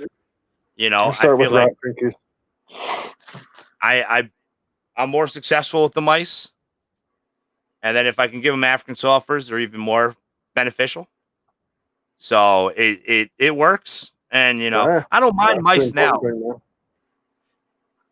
I another rodent buy off of Craigslist was buying mice, and this guy, man, he's like, retired army dude, Okay. and he is like the mouse guru. Dude, he set me up. He's like, first thing we're gonna do is feed off all your rodents. We fed off all my mice. He came by when he got out of work. He shows up at my house like 4 a.m. with like 200 female mice, and we built all these colonies. And I was holding back males to breed to his females, and since then, that's it. I haven't turned back. I have a system with cards, and I label each colony with a different letter. Hmm. So when it comes to holding back, I only hold back rodents that are from large litters. Okay. So whether or not That's that on keeps a the large genetic litters trait. going, I don't know, but I know that I got these bloodlines from VIP morphs, you know, 2 years ago, and I'm still cranking out 25 pup litters. So, Nice. Something's you know, been done right. That's for sure. yeah, I think climate was a huge thing. Like this summer, every summer, it because the rodent room gets a little warm, and now it won't go above 74 degrees, Nice. and it doesn't go below 65 degrees in the winter. Mm-hmm. And I'm like, the consistency is just ridiculous. I think the Temperatures make a biggest. world of difference. A Oh world of yeah, difference with rats. It gets too hot, they don't breathe, they just lie around. If you walk into your rat room and all the rats are lying on their back, they're telling you something, man. It's too hot in there. They're trying to cool off. That's why their bellies are up. It's trying to cool off. yeah. So get some more airflow in there. Change out your bedding. I run an AC in the summer. We have to. We run an AC in the rattery, and that thing is God. I want to say it's a 20,000 BTU air conditioner. One of those ones that's designed for like a 300 square foot room, and the rat room is about 160 square feet. Oh shit. And yeah, that bangs it out. That makes life a lot easier. And the other thing that's nice about it is it'll automatically shut off once it gets to the appropriate temperature, and then it's just acting as a ventilation system. It's sucking out the stale air and it's bringing in fresh air. And even in Canada, over in Ontario, I know we don't get the temperatures as hot as you guys do, but there have been times where that air conditioner is shut off in the middle of the day. I've been out running errands, and thankfully, I've gotten that alert on my phone telling me that the air conditioner is shut off, and I've booted back to the shop, and sure enough, the rat room is 95 degrees Fahrenheit. Because Oh my man, you get god. a lot of rats in there, temperatures get real hot real fast.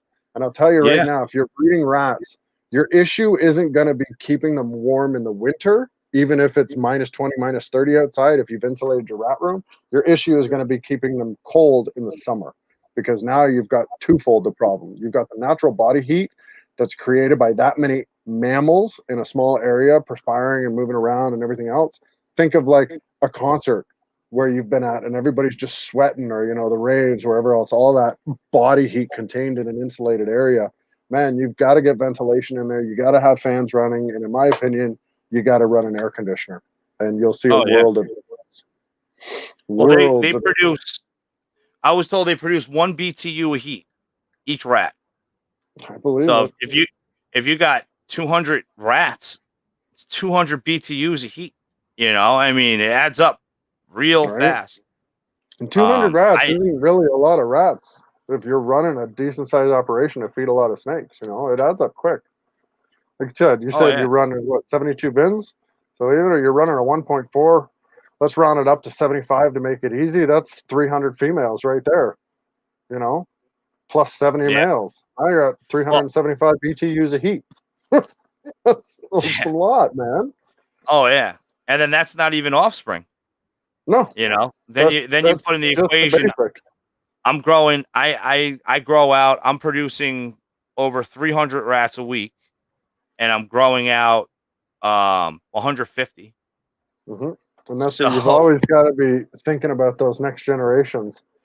And when you start well, messing around and clients want, sorry, go ahead. that was that was the big lesson that I learned last year, because I'm realizing now every 3 months, like now I have grow out bins, and I just consistently have 15 rats in each one growing out. hmm And I have two of them, so 30 rats. You figure when I start my colonies of rats, I actually always do 1 to 5, Okay. and then is then you get your random ones that you find upside down. Oh yeah. So then you just grab one, and there you go, another female. It's 1 to 4 again, and hmm I made the mistake. I wasn't doing it because I wasn't producing enough to feed. Like I was feeding, like I would feed twice in a row, 2 weeks in a row, then I would skip 1 week, and then I'll feed again. Um, and that was like my big issue. Where now I don't have that issue. I can feed consistently, but every 3 months I got my grow outs because I think the happy number is 6 litters. That's my happy number that I deal with. Where as soon as a colony, like I make the colony, and as soon as the colony um, has a litter, I put the date on. So then I know once the date's on there, in 5 months, I need to start growing out so that in 2 months, when they're ready to breed, I can cycle those out. There's boa food, and keep it going and keep the rotation going so Yeah, that the man, because that consistency litter is size there. is going to start to drop. Yeah, they drop significantly after 6 litters. You know They really do. what happens. I mean, you do get those. You do get those aces though. Like I call Mm-hmm. those the community rats. Now my new thing is I have 2 community bins. Mm-hmm. So those females that they're on 8 months old and they're still dropping 20 plus babies. I use that for the nursery, and I'll throw a male in once in a while to knock them up again. But We'll teach the other less experienced mothers as well what to do. We'll have those retired females. It's always good to keep them. If you're in a situation where you've got a female that doesn't know what to do with her babies, and then you've got an older female that's on the decline, my advice to people in that situation is to bring that older matriarch in with the younger one, and she will inevitably, if she's still giving birth and she's still nursing, she will help that younger one. And even if they're not her baby, she will take them under and she'll start feeding them. And rats inevitably learn from each other. They're a community animal, and you get those more experienced females that will inevitably teach your lesser experienced females. Now you have to be paying attention. You open up that bin and you see babies scattered everywhere and they're kind of semi-buried, and if you touch them they're cold. There's an indication that mom doesn't know what she's doing. She's not herding them all together, she's not keeping them in the nest, and she's not taking care of them. So 2 things I'd say in that situation is, first, get on that problem and find matriarch to take over that role, and B, be aware that until you get that matriarch in, those babies are probably going to die. So get those babies out and get them in with another mother who's got a similar size litter, and as long as the babies are around the right size, the mom will probably take those babies in and adopt them and feed them as her own, and she'll work with the other females in her colony, and you'll see them rotate. You'll open up and you may see that there's a pack of 6 babies here and a pack of 12 babies here and another pack of 12 babies here, and you got 2 females nursing, and then you've got another, like I said, that pack over of the third bunch, and they will rotate around and they will take care of each other. They're very much a communal animal, but use that to your advantage if you're in that situation. Take those older females and use them to teach the younger females what to do, and vice versa. yeah, that's a good idea because I never done that. You kill off I the do stewards. I do rob the babies and put them in a different bin. I do that because if they're not doing the right thing now, and if obviously someone else isn't stepping it up in there, no one's gonna. Those babies No, aren't gonna make they're it. gonna die. You know, um, and that goes to like the learning thing. The same thing, like if you get a chewer, if as soon as they chew the bin, that's it. They're done. They gotta Yeah, go, man. And unfortunately, True. technically, you should take out everybody that's in the bin with them, because you don't know who's already picked up the habit. Oh, exactly. Oh, the whole thing turns into snake food. Definitely. It's not worth it, unfortunately. I mean, I have had situations and with the mesh, and I've actually had some interesting experiments. I found that if you can cover up that hole quick enough with the mesh wiring, that sometimes, and I've had good luck so far with 3 different instances of this, they stop chewing. Is it because they feel like they haven't made any progress? Is it? I don't know, but I know that I have 3 bins right now that have had chew outs that I put steel grating on, or like the same wire mesh, and I put that on months ago, and I haven't had any more issues with those ones. I've been experimenting with this a long time because I hate killing off my adults. It's one of those things I try not to do. Babies are fair game in the rattery, but the adults I try to let them live their life, and once they retire, I try to feed, or not feed them, I try to use them, like I said, in those matriarchal roles, etc.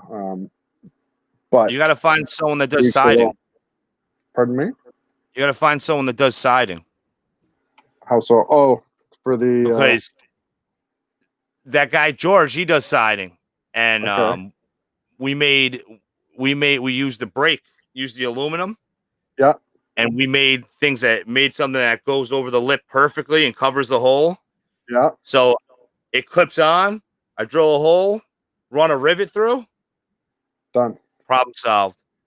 I use little pan head screws that are like a quarter inch, half inch long, and I just go from the inside and zip, zip, zip, 4 through the mesh, the smaller core, the I guess it's 1/4 inch mesh, and I use Yeah. that. Yeah, then I've got those little spikes sticking out on the other end that I got to pay attention to. But the thing that I found most interesting is that the last 3 bins I've done that with, for whatever reason, I haven't had any more chew outs on those bins. So, and I mean, Well, I've tried. I think it's like because like I'm an engineer. I work in hotel management and I Okay. do engineering. And when one of the hotels I was at, we had a rodent problem. They knocked down a building across the street, and across the street was a 4-lane road, but both buildings had the same sewage lines going to the same sewer. So when they knocked the building down, You this said diner, they knocked the building down. dude, all the mice came to our building. Yeah. So they're explaining to me the pest control people were explaining that you gotta we were getting the Brillo, the copper Brillo pad things. Yeah, they won't chew through the steel. It gives the whole like if you have a filling and you bite a piece of aluminum on Yeah, it gum. hurts. Yeah, so we learned that trick, and I did do the mesh for a while, but the problem with the mesh that I run into is then them fuckers have an advantage when they climb up on it. You know what I mean? Kinda like a little ladder. I do use that mesh. It's funny you mentioned that. I use that mesh as well as, just like you said, a ladder for the grow outs for the babies, so that they can reach up to the water and they can reach the food, etc. And actually, that's something Medusa's lair threw out to me, and I picked up on. I was like, Jay, why don't you do this? And I was like, oh my god, you know what, Claire? That's a great idea. So again, you can always learn something from someone, no matter how long you've been doing it. And I think if you're not learning something, you're wasting your time. But Yeah, or you're a fucking asshole. I was You gonna say know? you're arrogant and ignorant, but Yeah. I mean, I learned a long time ago that life is like a book, and every day if you learn something, that was a great day.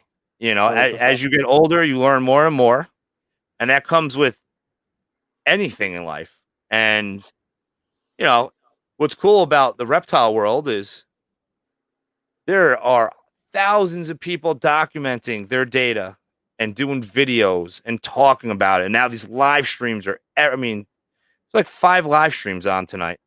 You know, you get to pick and choose the information that you learn from other people, and no one knows everything. There is no, we're not God. We don't know. Oh, this is exactly how you do it. Like there's plenty of ways to skin a cat, even though I don't plan on skinning a cat. I mean, I am Filipino, but I don't plan on skinning a cat. Oh, I'll skin a rabbit. Just skin 6 of them.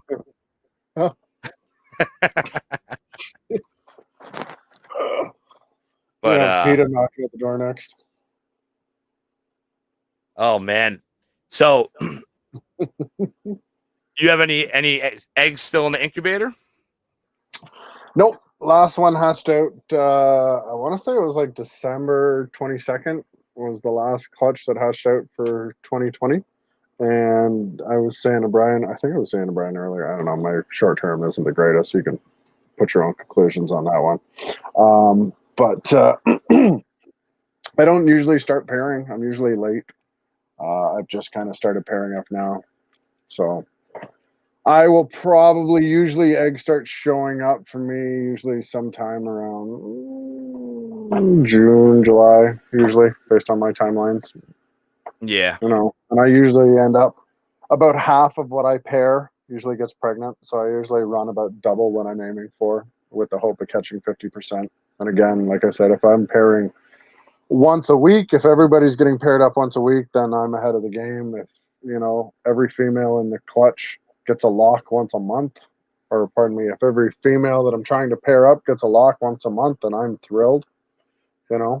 So, Yeah. and I know other people do it differently, but that's what works for me. And unfortunately, when you get into the larger numbers, unless you've got a small army of volunteers or people that you're fortunate enough that you can trust and that will work for you, it's a lot of work, man. It's a lot of work. Oh Just yeah. pairing can take, God, it can take hours sometimes, especially if you start getting distracted or you start overthinking things. I mean, I write out a list. I know who's being paired to who. I've got usually a second string or a third string backup in case things aren't working after a couple weeks or a couple months, usually in my situation. And I stick to that. I don't mix and match. I don't, then pair this to this and then, they didn't lock, so I'm going to pair this to this. And because you don't see it locked doesn't mean it doesn't lock. And Yeah, then you get bit. yeah, man, the more ingredients you throw in the pot, the hell of a lot harder it is to figure out what's going on there. And then you got to try and ID these things. And man, there's times where I know what's in there. I haven't deviated from my plan. I've stuck to exactly it, and I'm still left scratching my head at the end of the day and reaching out to friends and mentors and be like, bro, what is going on here? Like, this is what we pair. This is this. But what is that? Like, that does not fit the norm. And you pull up other examples of it and you start cross-referencing things. So the more you can stick to your plan, in my opinion, the better off you are, and the less males you throw against the same female, the better off you are. That's just my opinion. That's what works for me. I mean, but again, I'm not that guy that shoots for the 130 odds. I don't go for much more than about a 25% success rate because I want to hit those numbers. I don't want to waste my time. If I'm pairing Yeah. for visuals, I'm aiming for 25% or more. Sure, there's times where I'll hope for that, 1 in 8 or that 1 in 16 or 1 in 32 or 64, whatever the case may be. But realistically, man, I'm not the kind of guy that plays the lottery. I go for the solid investments. You can spend $20 a week on the lottery in the hopes of winning $1 million, or you could just put $20 a week in the bank, and eventually you're going to have $1 million. So you choose how you want to play it. I played the lottery this week because it's up to 700 million. Yeah, but your lotteries over there are ridiculous, man. Like 700 million. I think the biggest lottery I've heard of over here is like 70. And the other one of them 700 million, the other one's 650 million. And I'm a cheap bastard, I like results, I don't mind donating to the school districts because the lottery goes to the school districts, but there's only so much I can donate. Right. Yeah, I Well, mean I'm when it right. comes to odds too, I've only done a few head-to-head pairings when it comes to recessive. I try my best to go visual to het. Yeah. It's heartbreaking, especially when you don't hit, especially if it's a female you didn't produce Yeah, and you're breeding man. head to head. You're You got questioning, did you get ripped off? Was the dude legit? Was it just shitty luck? Like, what's going on? And then it happens and the then second year. you're second guessing your friend. Like this Right? motherfucker sold me a hat. Like he wouldn't have done that to me. He wouldn't have done that. No, it's gotta be. But Yeah, I'm I've gonna got a breed a couple of those visual next projects I'm year. still trying to work out and still trying to prove out, and it's like, oh man. But then again, that comes back to trusting who you're buying and buying off a reputable breeder and knowing what you're getting. You know. And odds, God, the odds are odds. Well, they are cruel. They are cruel bastards. My first clutch ever, my first clutch pairing was a banana to a pastel yellow belly. I got how many eggs? I got 7 eggs. Right? 7 pastels. Worse. It's one of those dirty genes, man. I got 4 normals and 3 pastel yellow bellies. I didn't hit one fucking banana. Well, My I mean, the first pastel clutch. yellow bellies are nice, but yeah. And I was like, dude, I was so disappointed. The video is up actually on my YouTube. because I'm like, because I never seen a banana baby, and like I'm like, oh, is this banana? No, this can't be banana. And then Right? I text my mentor John from Snake Man's Exotics, and he's like, no, none of those are banana. He's like, you'll know when it's banana. And then You'll know. But I was like, fuck, like because I was reading the formulas, I did it. That's like the rookie thing, you go on Morph Market, you're like, oh, 50%. I'm like, I love odds, that. No, you're not. Sit down. You're gonna hope. I'm gonna Just like first I'm everybody gonna else. buy what is it? Everybody wants the lavender albino pie. It's dreamsicles. They're like, well, I'm gonna buy a male and a female double het dreamsicle. And then I think I'm going to do a clown project. And I'm like, you better buy more females. Oh, well, if you look at the formula, Yeah, like okay. the formula is bullshit. How that worked for you. I was talking It's with a reference.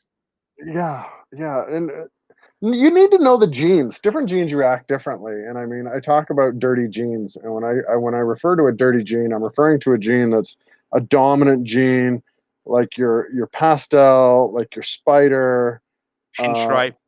yeah, those genes that just they get into everything, man. If you throw that in the clutch, you're getting at least 30% of that in there, and that's when it comes into people that don't want pastel because they know it's a dirty gene. And inevitably, pastel takes a rough rap versus something like spider or some of these other problematic genes. But I mean, personally, I think A, it's because it's one of the oldest, and then B, it's because it's such a dirty gene and it gets mixed into everything. And you go, oh, I don't want any more pastel in my collection, or I've already got enough pastel in my collection. I get that 100%, but you need to look at that in the terms of using those dirty genes to your advantage. If you've Yeah. got, you know, you've got something that is going to work well with a certain gene and that gene is prevalent. Like for me, OD has been one of those dirty genes that seems to get into everything, except it's a positive dirty gene. You want OD to get into everything versus something like pastel. Another one that I'm trying to think of, what's the other one I'd noticed that I was talking about recently? For me, oddly enough, and I know a lot of people don't have the same issue, but banana has been a dirty gene for me, especially banana and spider. Man, I can't tell you how many banana spiders I've produced over the years, and it's so frustrating Me too. because they look Yeah. great, but they're shit.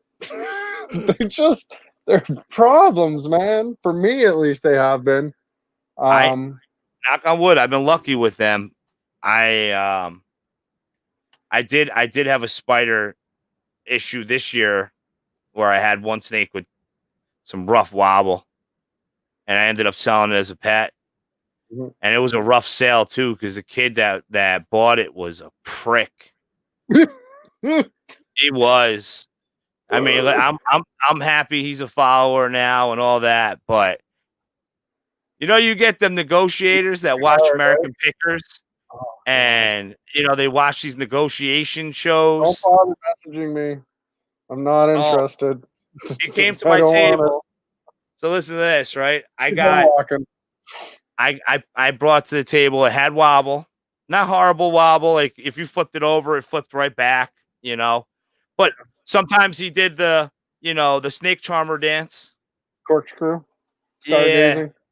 So not corkscrewing, but he would do. So it was a super enchy bumblebee. Beautiful snake. I mean, I popped that fucker twice, man. I was like, please be female, like so nice. It's a male. Then all of a sudden, I'm looking at the tub and I see a snake doing the little, and I'm like, son of a bitch. That makes it even worse because I mean I'll keep it. I don't care. It's a male though. Yeah. And so I put it for sale. So that snake, even with wobble, I would say that snake's worth about $200. Okay. Super enchy bumblebee. I mean, the snake was bright as the sun. Yeah. Sounds about And right. I put it for sale for $150 because I'm like, listen, it's gonna be a pet only. Price of the sell. This guy comes up to my table, $100 for it. I'm like, So now Brian's son, Samson, is working the table with my son, with this kid. And the kid's like, I'm like 150. No, it's 150. That's like way Yeah, below market. you're already getting 150. the deal. He's like, well, I'm going to walk away. I was like, walk away. I was pissed. He's like, most I'm doing is 110. I'm like, there's plenty of vendors around here, bud. Have fun. Plenty of vendors. Like, go walk around. You're not going to find a snake this nice. If you're not planning on breeding, it's going to be hard to find a snake this nice for this cheap. Mhm. He's like 120. I'm going. I tell him 130 is the lowest I'm going. He goes 120. Samson and my son are like 120, 120. I'm like, no, we are not selling this thing for 120. The kid's like, I'm going to walk away. I'm like, walk away, bud. He's like about to walk away. He's waiting for me to say something. I wasn't saying shit, man. 130 is what you were going to pay for that snake. Here's the fucking bank machine. He paid 130.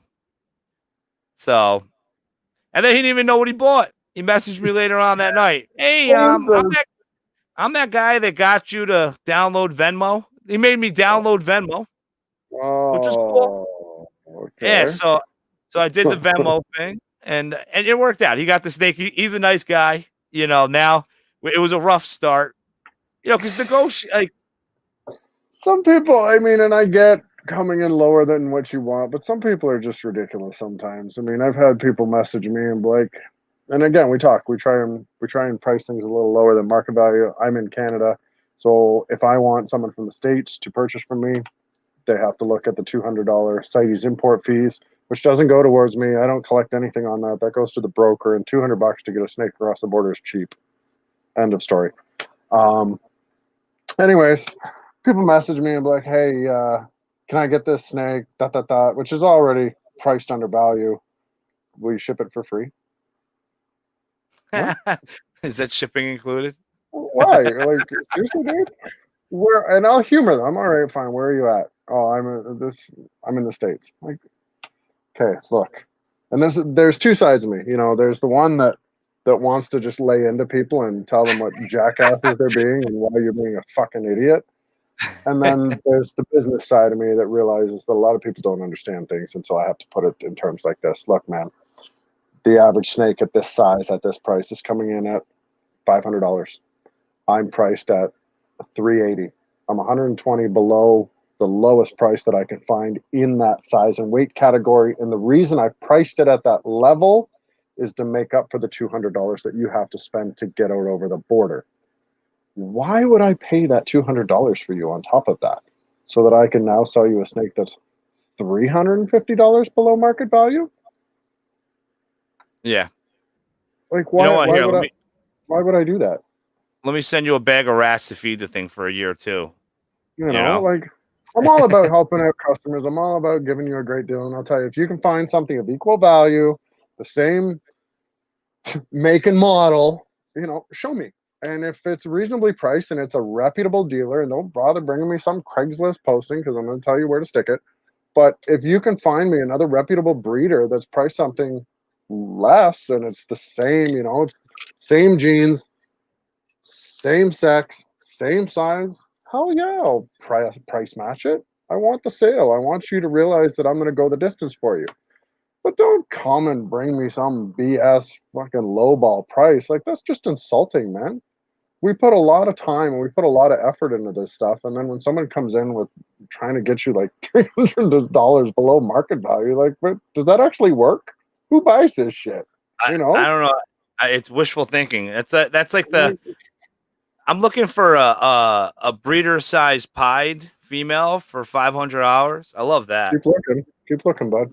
You know, like don't hold your breath. Snakes that are like at least $1 a gram at that point. Like, come on, man. I respond Do you back. realize how much money that snake is worth over the long haul? Every year that snake is going to make you money. Yeah, I mean, even if you get all male single gene pies and you're selling them for $250 each, if you get 4 of them, it's $1,000. You know, I mean, why would I mean? And now I'm at this point, like, so I'm still growing.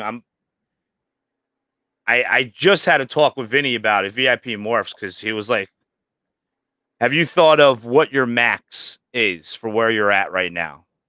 Because I want to move before I really expand, Um, he's like, because what's your number? What's that number? Is it 100? Is it 150? What is that number that you can say, okay, now every holdback means something's got to go, Because I mean, right now, forget it. Like I got snakes. I have a het pied. I mean, a het hypo female that's 3,800 grams. Big girl, Why would I get rid of her? right? I just It's a bred bank up. machine. Yeah, I Every just year. bred her black pastel orange ghost. Perfect. If I get one, if I hit one hypo, it's going to pay off. It's going to be more money than what I could sell that animal for anyway. It's beneficial regardless. But eventually, I have like 9 pastel breeders. Those will eventually work their way out. But het pied, het clown, you put a visual to it. You got to, I'm learning now because before, so like my first few years, obviously, you have to grow. I wasn't producing big money animals, and the big money animals that I was producing were held back. Yeah. Let's So look now into I'm the at future, a point. man. Now at a point where I am hitting some higher priced animals, and 2020 I didn't produce a lot of lower priced animals. So the lower priced animals sell. They do sell. They're the meat and potatoes. My buddy Tyler, No Fear Reptiles. He and I are often talking about that. It's great to hit those big number items, but selling $1,000, $2,000, $3,000, $4,000 snake is not an easy task. There's not a lot of people that have that kind of disposable income just sitting around to spend on a snake. Even breeders. A lot of my big acquisitions come through trades and different deals that you work out with trusted breeders.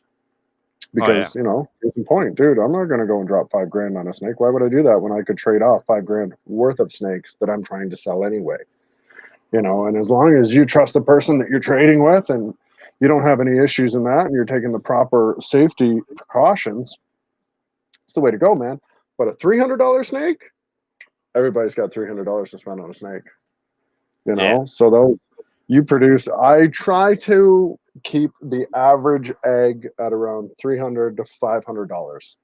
And as much as I'd rather that every egg that I produce is at least $500, not everybody has $500 to spend on a snake. So it's that finding that happy medium. I like to try and see most of the clutch come in, like I said, somewhere between $300 and $500 each in a perfect world. And that gives me a little bit of room to price things a little bit lower and still be happy. I don't mind selling a $500 snake for 400 or 450 or even 350, depending on the situation.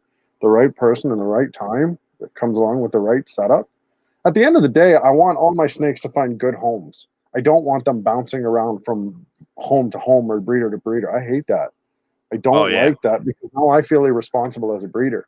Like I've gone and done everything that I can to give this snake the best opportunities and so forth, and I've tried to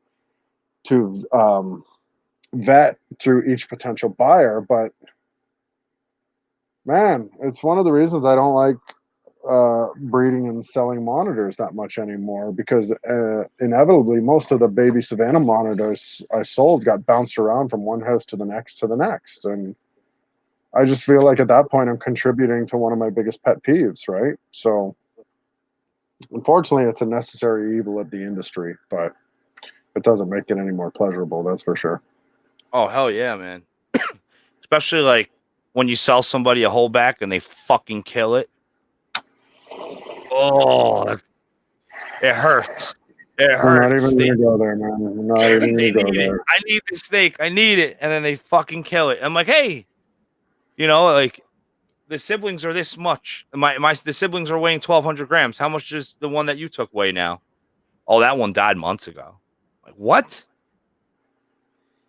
And unfortunately, it's in the name of the game. I mean, now my Well, to vetting, leave the news, man, all bets are off. All bets are off. my I sold a bunch of snakes to a girl that had showed me all these racks and all this experience, and they had all these snakes, and then they're telling me the snake's not eating, and I'm like, well, can you send me a picture of the setup?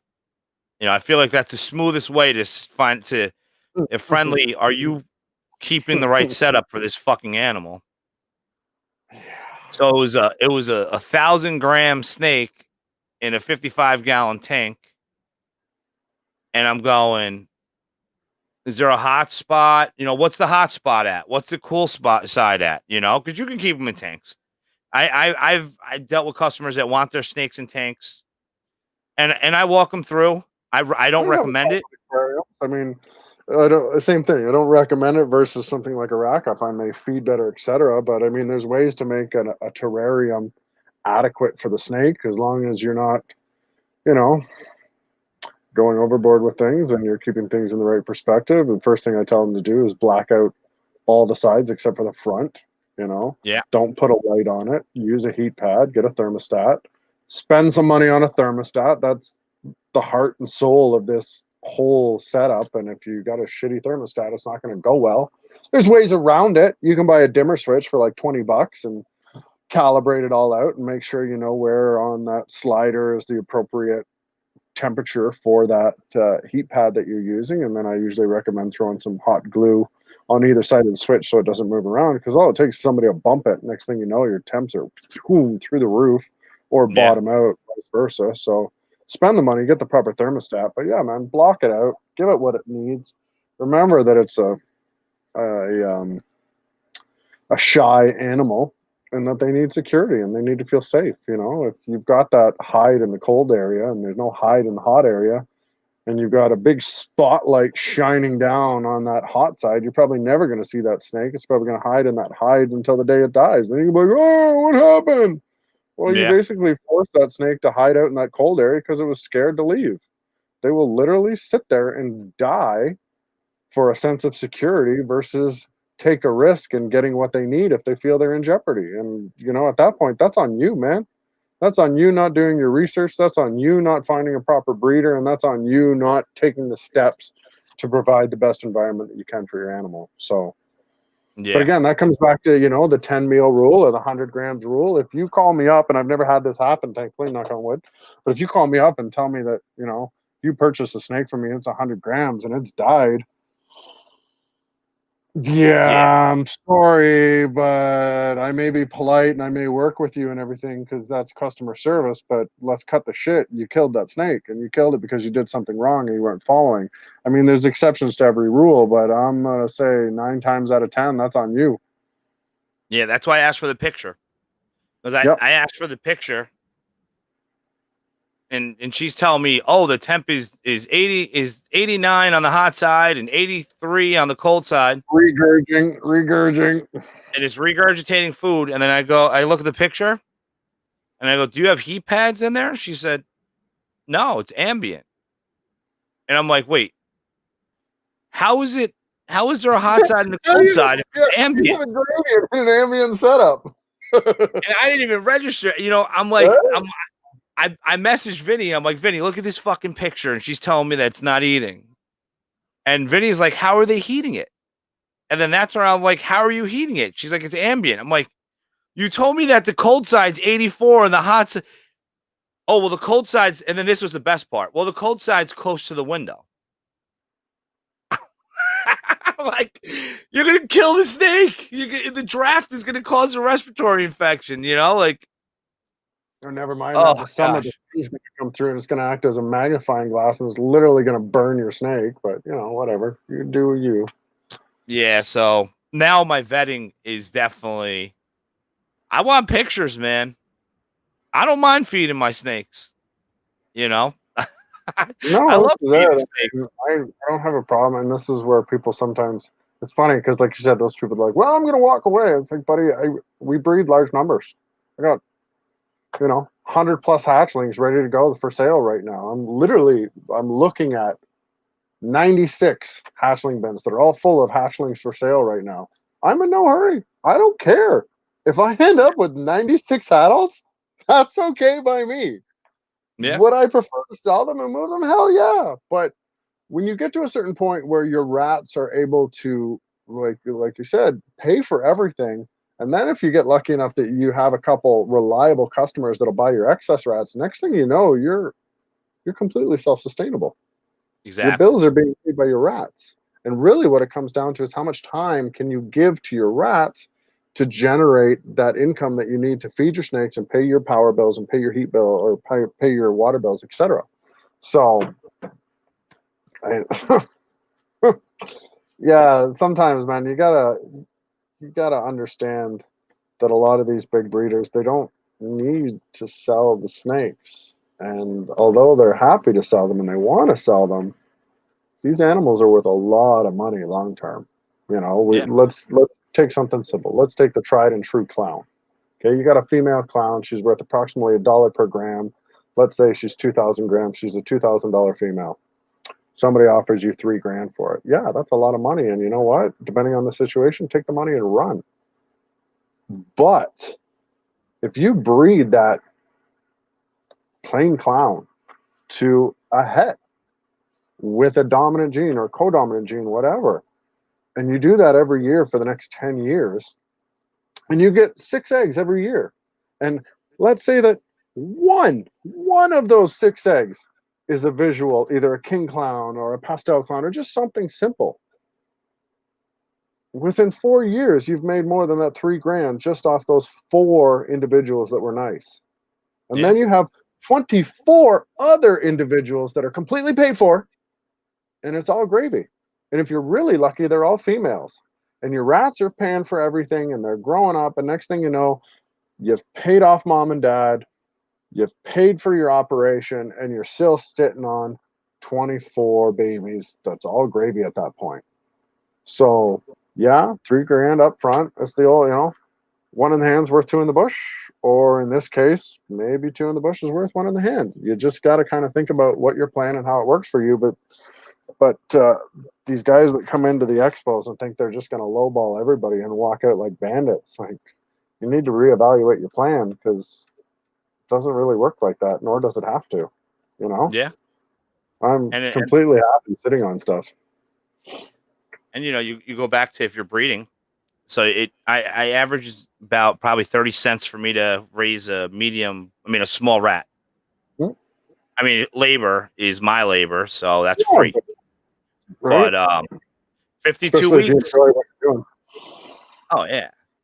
52 weeks feeding a small rat a week is $15.60. Mm-hmm. I'll fucking keep them. Like I sell one normal and that fed that mother. That's it. You So know, it goes a long way. 100% it does. Plus, Yeah, never mind we that. For every lowballer that comes to your table, there's 3 more legit breeders that come in and pay you what you want and don't give you a hard time when they come back and buy more. And eventually, they'll buy that one that you're trying to lowball me on. So I'm not really worried. Yeah, I mean, he came back and bought it, so it was all good. And he ended up being a nice guy. There you go, right? 'Cause, Man, there's a some lot of people people you that I just can't thought do were business assholes with. when I met that have turned into good friends of mine. So, perception and perspective is everything, like we were talking about earlier. So, Oh yeah. So, what was your first reptile? it was bearded dragon. Actually, sorry. My very first reptile experience was with a garter snake. It was a wild garter snake. I was a kid. My grandfather, rest his soul, was kind enough to really nurture and push that love of animals and nature and walk me through the bush and teach me things, etc. And he is the one that kind of initiated my interest in dinosaurs and snakes and all things of that nature. So my very first quote unquote pet was a garter snake that my grandfather allowed me to keep for the few days that I was up there. I think I was up there for about 4 days at the time, and I kept it in a little like a pickle jar about yay big, and was feeding it crickets. And I was so confused because I'd put, like little kid, you put grass and things in there, and you throw the crickets in, and I seal it up, and all that was in the side of this lid for the pickle jar was just a couple holes, right? And I find a bunch of wild crickets and grasshoppers, and I throw them in there, and I'd come back the next morning, and there's no more grasshoppers. And I couldn't figure out how the grasshoppers were getting out of the small air holes. It never even occurred to me that the snake was eating the grasshoppers, right? Oh, that's great.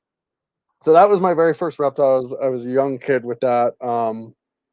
And then my actual first legit purchase reptile was a bearded dragon, and that opened up a whole can of worms. I was breeding bearded dragons for a bit. I had, I don't know, 14 or 15 of them. And that was a lot of fun, but it got bored after a couple of years of doing it. Because unfortunately, let's face it, if you know beardies, you know they're not exactly Mensa scholars. So I slowly got out of them. I sold them off, and I kept some of the closer ones for their lifespan, but I moved on from there. Yeah. I have a snake. There's a snake next to me. I can hear it bang in its tub. It's hard. So we were talking about like ambient temps for reptiles, and I've always had an issue with ambient temps in the winter. So I tried something different this year where I got tarp and I put Velcro on the tarp and I put Velcro on the racks, and I have little holes so there's air getting through, and all my racks are covered with Velcro. Because the room sits at like 72 degrees. So Well, make a obviously, big difference keeping that heat in. yeah. So now my ambient's at like 84 degrees, 82 degrees. My cold side's 84, 82, which is like perfect. And so yeah, this unit holds 53 snakes to the right of me. So I don't know who's trying to get the hell out. But someone is. Yeah, so You gotta love that. You walk by, you're not paying attention. Bang! You're like, oh, Jesus. I know. That's why I keep twitching. I'm like, right? What's going on here? and you get paranoid, like I got kids, man. So Things can we go got a wrong, lot man. of like piles of stuff in different sections, So it could be a battle when you lose a snake. My son and my wife did waters on my hatchling rack, and my hatchling rack, it's back heat, and they have lids, and they didn't click down the lids, and I found I'm like doing my spot cleaning, and I open the bin, and there's no snake in it, and I'm like, oh my god, no snake. So then we start searching, we start ripping everything apart. But the thing is my living room, so everything's in my house. I have baseboard heat, so it goes across the whole perimeter of the room, so it could be anywhere. But at least they have a heat source they can go to stay safe. So that's a good thing. Yeah, that helps. At least you got somewhere to start, right? So of course he was behind the large couch, and we found him. So then the search is done. Let's keep going. Open another bin. It's fucking empty. I Like, knew that oh was my coming. god! So there we go. Back. I'm like, wait for it. Here it comes. There's another one missing. And I'm like, what were the odds that we found the correct snake for the correct tub the first round? So at that point, I was like, I'm taking a ride. I'm going to CVS. I can't fucking deal. I left. Come back. Message. I found the snake, Dad. Do you want me to put it in the other rack now? I'm like, yep, put it in the other rack. No. Just let it roam free. Oh gosh. And it's heartbreaking, like that was,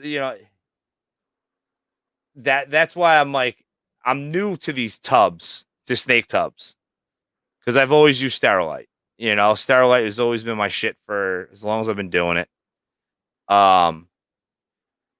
But what happened was I was building a new rack, and I was planning on building a 13 high, 1655 Sterilite rack, 28 quart Sterilite rack.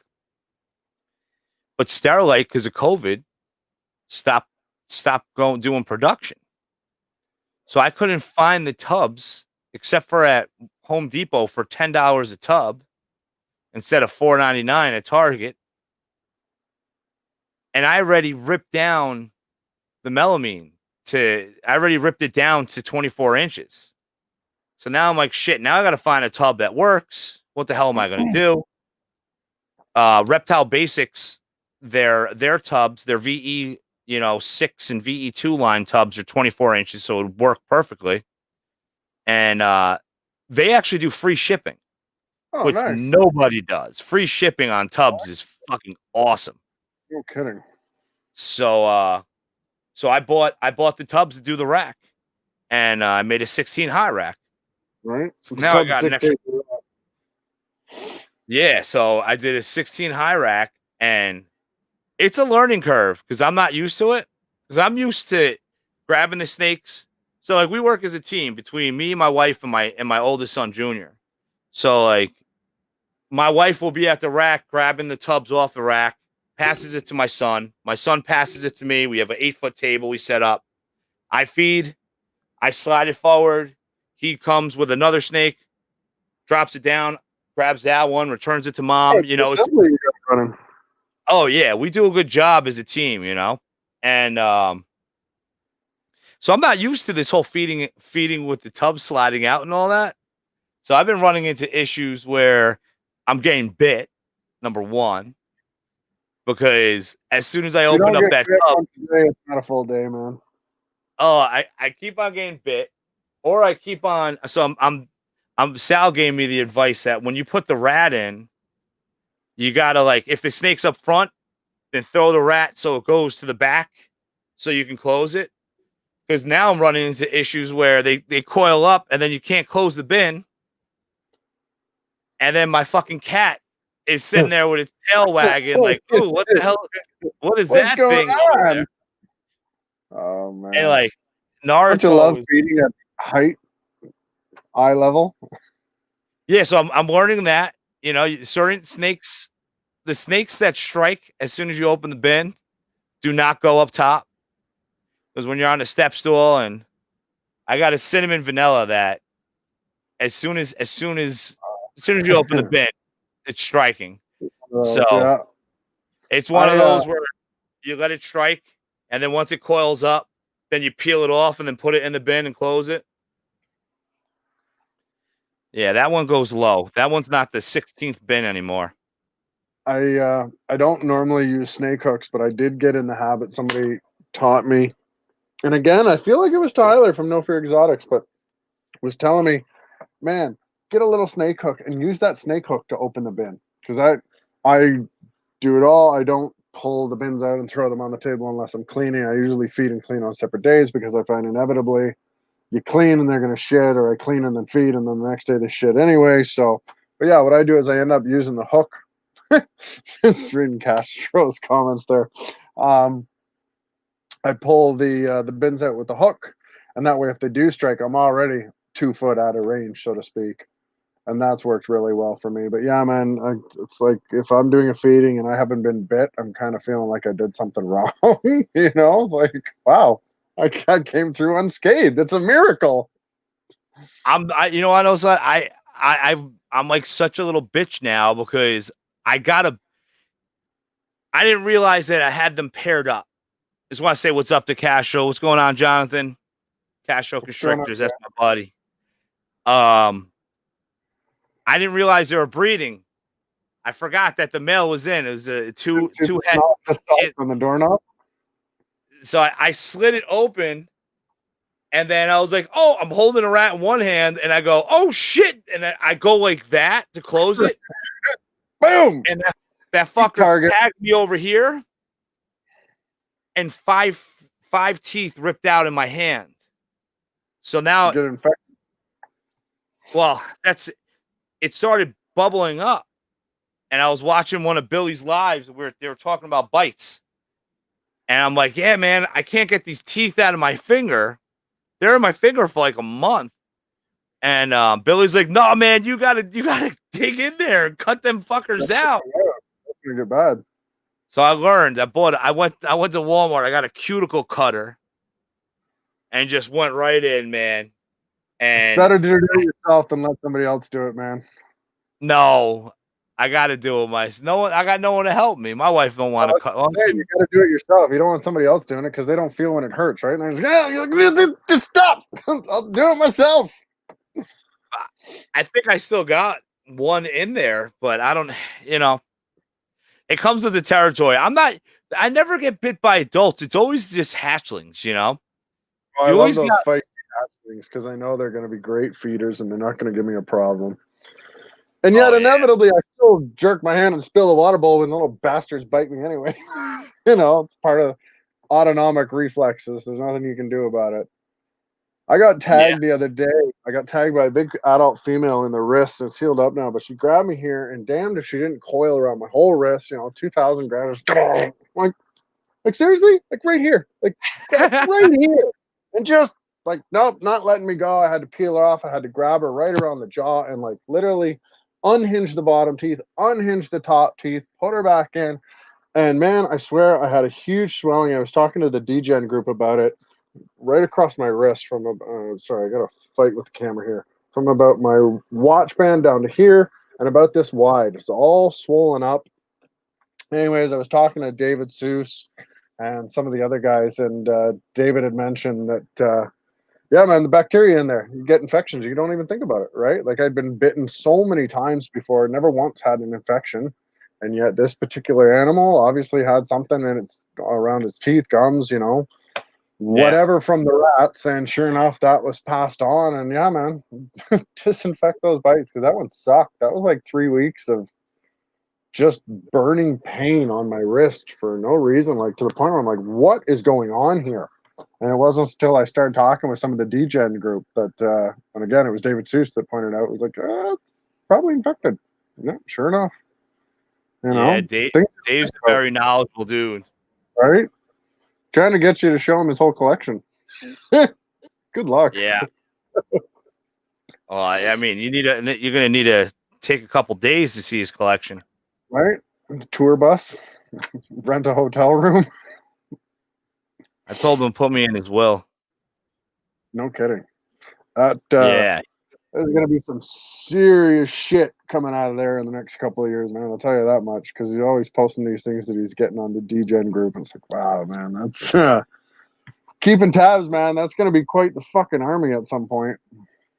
I swear Yeah, the guy's got one of 3 years. It's crazy. I mean, even his son's collection is kind of murders mine. Yeah, he's got his fingers in a few pies. Great guy. Yeah. I mean, and you know, and Dave gets these snakes with like the crazy names, you know. He's like, "Hey, I can't wait. I'm getting this Red Bull pie." And I'm like, "I don't even know what a red." Yeah. I'm like, "What the hell is that?" He's like, "Yeah, that's what I said." I don't know if any G-Denners are in here, but if they are, they're laughing. Dave's got this Jedi mind fuck he pulls on people. Man, he's it's pretty awesome. I'm not gonna get too much into it, but I don't want to haggle with him. Brian's talking trash over here.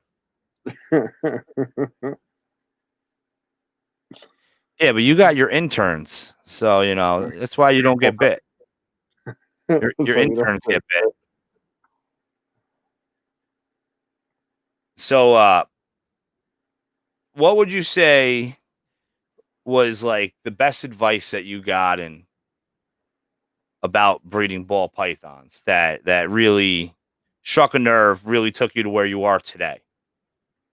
Mark Mandic, Marcus Jane Pythons. Um, I contacted him at an expo, and I had my heart set on albinos, and we talked about the formulas. You know, I looked on Ball Python Wizard, and I figured out the odds, and I was going to breed albinos, and this is how it was going to be. And I reached out to Marcus Jane at an expo and kind of talked to him about my plan, and he was like, "Look, man, I'll sell you an albino, no problem." You know, he sold it to me for $200, and here you go. Go to town. My plan was to breed it to a normal, and you know, and I'll get the babies, and I'll breed them back, and you know, lo and behold, stupid ass me didn't realize what kind of a multiple year project I was taking on, and he was kind enough to be like, "Look, man, I'll sell you this if you want, no problem." And I was rather insistent on buying it. I'd had my heart set at that point, so I bought it. And he was like, "But why don't you come out to my facility at some point? Give me a call, and I'll steer you right." And so ended up going out there and speaking with him, and I brought some money, and I told him what I was looking at, and he was awesome about it. He was like, how much money you got to spend? And I love that because it's straight to the point. I often like to ask customers that because it cuts through all the bullshit. Let's be serious. I know what you're willing to spend, and I'll decide accordingly what I've got that's going to work within your budget. And inevitably, I'm going to try to give you more than what you're paying for. Anyways, so I gave him my number, and he set me up with this beautiful butter pastel male that I still have and I still run. And we talked about the Bell projects earlier. He's one of the guys that I run to my Bell projects every year. So if you ever buy a Bell off me, you know that it's coming from a Marcus Chain lineage on the one side. Anyways, he basically was like, "Look, man, you can do your recessive projects and that's great, but with what you're talking about, with your 3 normal females that you have, you're better off to run them against a multi-codom. Run them against this butter pastel. You're going to get possibly normals, possibly pastels, possibly butters, and possibly butter pastels." And what he explained to me is that's going to increase your palette, and your palette being the morphs that you have to work with like an artist, the different paints on your palette. And so I took that advice to heart, and I did what he said. And my first year, I produced 1 clutch, and there was 2 pastels, 2 butters, and a butter pastel. And at the time, butter pastels were still up there in price, and I was able to sell that butter pastel for about $500, and that really kind of Holy paid for shit. everything. Everything. Oh, it was beautiful, man. But it paid for everything. And then I had those 4 others that I was basically sitting on, and at that point, everything was gravy. And I eventually sold those other 4 and realized, like, wow, like this makes sense. So I picked up another codom, and then we did the same thing the next year with a couple more females, and it just went from there. And that's how I expanded the collection from nothing, was just breeding so as to get the most genes into my collection as possible. And I still recommend that to people, and I still kind of pass on that information that was given to me by Mark. And he's a great guy. He's always been a great guy. He's always answered my questions, no matter how insignificant I am in the overall scheme of things to the kind of business that man does. He's always been quick to answer. He's always been more than helpful, and is always encouraging you to come out and check things out. And that really stuck with me. And it's kind of laid the blueprints for how I operate. So Yeah. Yeah, that's incredible. It's nice. It's nice to be able to have, you a great mentor there for you, phone call away. That goes such a long way. That was John at Snake Man's Exotics. When I got into it, my first 2 snakes back in the hobby were a pastel male and a pastel female. And I was gonna make super pastels. Yeah. yeah. Yeah. And then, bumblebees are pretty awesome too. I could bring my pastel to a spider, and Right. they're profitable animals. And so I bought them, and I talked to John, and John was like, "Well, if you're gonna go the hatchling route, get your females and get a couple males that will pair up nice to them." And that's what I did. I mean, I jumped right into what did I buy from him? I bought that bumblebee I wanted because I wanted a bumblebee.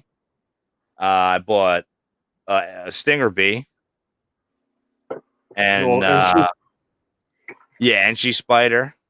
they look nice, Uh, man. They're one of my favorites in terms of yeah. the spiders. They just look sharp. Oh yeah, especially that one I breed an Enchi Lemon Blast to, so I make a lot of super Enchies.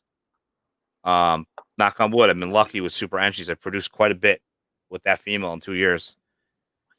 Um, Another one of and those what dirty else? genes. And she. Then the leopard pinstripe, which was an awesome snake, and John, he kind of put me under his wing, and he explained to me about it because I explained to him that my middle child has autism, Okay. and I grew up. My mother couldn't work. She had a stroke when I was a baby, and my father worked his ass off so that he can give us everything he could. And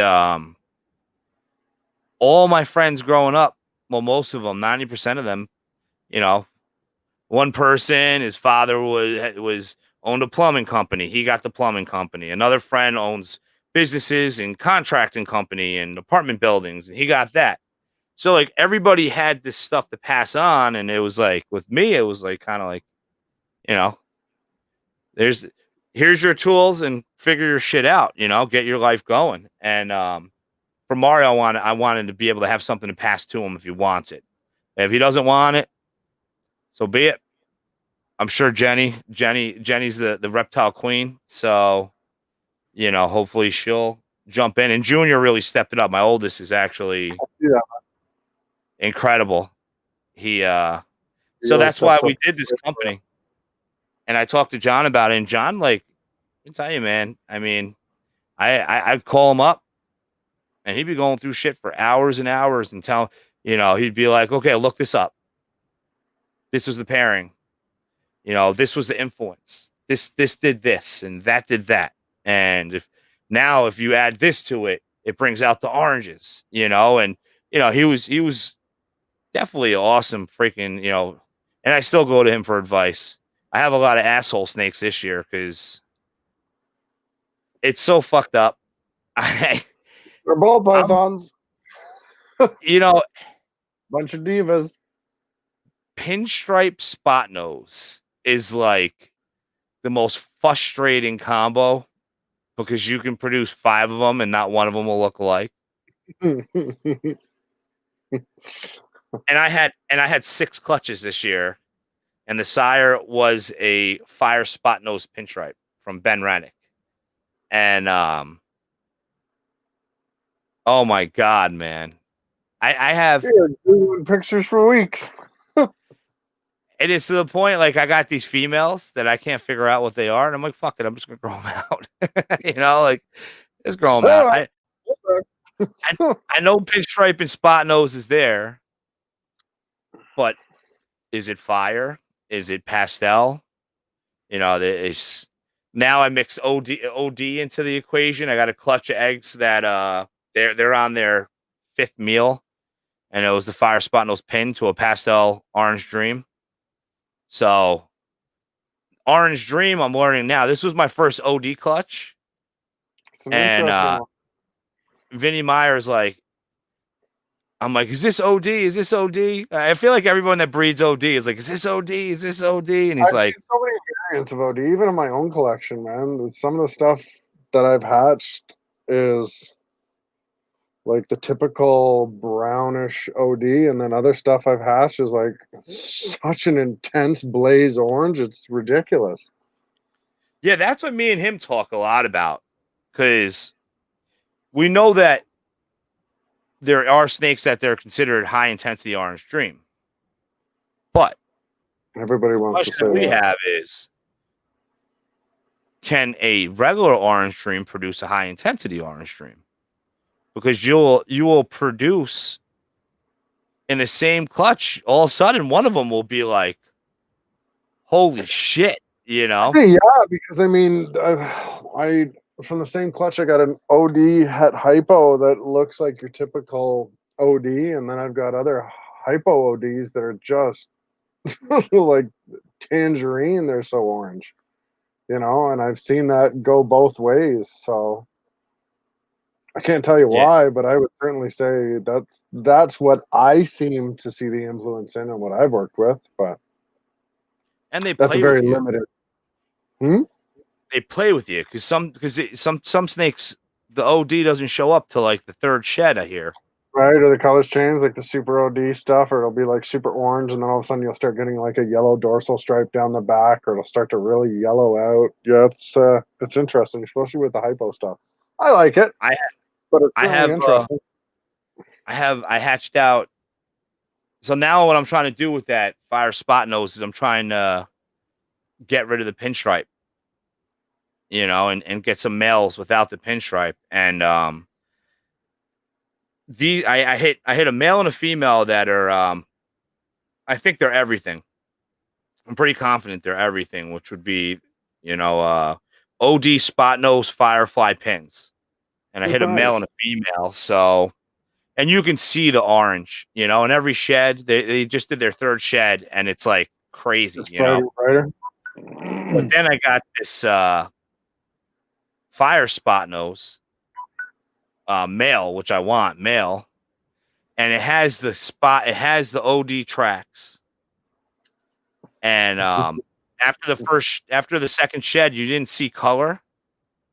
And I'm like saying to Vinny, I'm like, dude, it has the tracks, but it doesn't have the color. Like, he's like, what shed is it on? I'm like, 2. He's like, just wait. So it just shed 3 times. And now you're seeing that orange has come out of the bottom. Oh, what, you know, it's a little bit of a mind fuck, but it's kind of worth it too. You know, it's like, Funny how they can change color, how they change color as they go older, right? oh my Sometimes God. for the better, sometimes for the worse. Well, that's like about OD. You know, OD is one of those genes, you know, it gets better with age. Mm-hmm. Like Desert Ghost. I love Desert Ghost. I can't wait till I start producing them. I cannot wait. I'm and then you guys up there, you guys have that other orange ghost type. What is Talking about enhancer? enhancer? I Oh, want enhancer. this is a female I produced a couple years ago. Holy Female shit. enhancer. Whoop, I keep getting thrown off, but yeah, man. It's opposite. It's opposite than on Instagram, the video. So that's why you end up going backwards. Oh yeah. I'm a Yeah. little brain fart here in front of the world. That snake looks crazy. Enhancer looks so clean, man. I mean, OD looks clean, but I don't know, man. Personally, I think there's a difference, and I think enhancer is the cleaner of the two. But I mean, I'm also biased, right? So it is what it is. I'm not going to wade into these waters because my knowledge in that subject matter isn't deep enough. I tell people all the time when it comes to the morphs and keeping up with things, that's not my forte. My forte is knowing how to diagnose problems and what to do with, especially when you start getting into medical issues with the snakes and kind of understanding the body language and stuff like that. Reptile husbandry, I guess, is kind of where my strengths lie, so to speak, and being able to strategically come up with a plan and stick to it. But you guys that are able to take in all these different morphs and everything coming at you all the time, it's very impressive. I can't keep up with it all. I just try and focus on my little train, and I just keep going forward. But it's Yeah. it's impressive, man, the stuff that's out there, and I'm always learning and hearing about stuff. And guys in the DGen group are throwing out all these morphs. Like, I've never even heard of it, man. Have you But heard of this? What do you think about this? right, I'm like, Sal always what? gets me with Oh, and that. then David, oh man, like you said, it'll be like the blah blah blah blah blah. What does that acronym stand for? Somebody help me out here. I hate acronyms. But I'm always like, is that a codom? Is that a codom or a recessive gene? I can't keep up with it all, man. Like I said, I focus on my projects. I've got years and years of work here to work on, and I just plug away. And more so than worry about what other guys are doing, I worry about how I can take this project and work it into this project, and basically, take all the little things that I've been working on and work them into one giant super project. But Yeah, anybody that knows me knows I don't like getting into too much about what I'm doing or where I'm going with it. You'll see it when it's hatched, and that's about all there is to it. But yeah. See, I'm a believer in that too, man. I mean, you look at Justin Kabelka, JKR. You know, Spot Nose was dead. Red Stripe was dead. resurrected. He literally turned chicken shit into chicken salad. I mean, Spot Noses were selling for $60. Now you can't find one under 300. Yeah, it's funny. You know, Funny how it's that happens. it's nuts. And and that's what I say about like jeans. Like I get questions like, "Oh, what new jeans are you adding to your collection?" And I'm kind of like, "No, I'm adding jeans to projects that I want that gene into." But I'm at a point with my collection where I want to exhaust what I have. before I move forward with other projects, because everything's all based off of a project regardless. 100%. So, Oh you're man, how playing many years would it mixologist. take you to combine every gene you have right now into one snake? How many years would that take? Could you do it in We'll one find lifetime? out. I mean, that's You like know? that's like this recessive. I love double recessive. My favorite project is the clown hypo, and then I got multiple projects that will eventually intertwine with each other. So I have the Pied Hypo project. I have the Pied Desert Ghost project. I have the Pied Albino project. Um, Now Genetic Stripe Orange Ghost. And the whole idea is to keep them as isolated projects for now, and then eventually start acclimating different ones in. Yeah, and just doing that with what I got. I mean, I may not live that fucking long.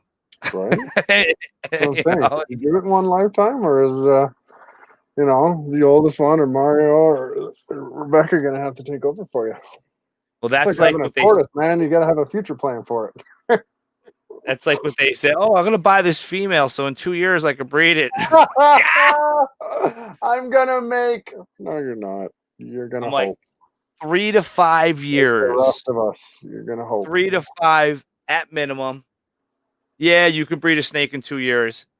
It's so fucking rare, and whether you want to do it or not, um, it's really 3 to 5 years, and If everything goes in your favor, and you hit all the yeah, odds. I A got lot of people don't think when you name that 1 in 32 or that 1 in 64, it's like, it's not 1 in 64. You don't get 64 eggs in a clutch. So it's not 1 in 64. Like, it's far higher than that. yeah, You know, and that goes back to the equation. I'm like, that is a reference of what you can produce. Those it's everything else is all odds. right? It's all a lottery. I don't gamble. I breed snakes.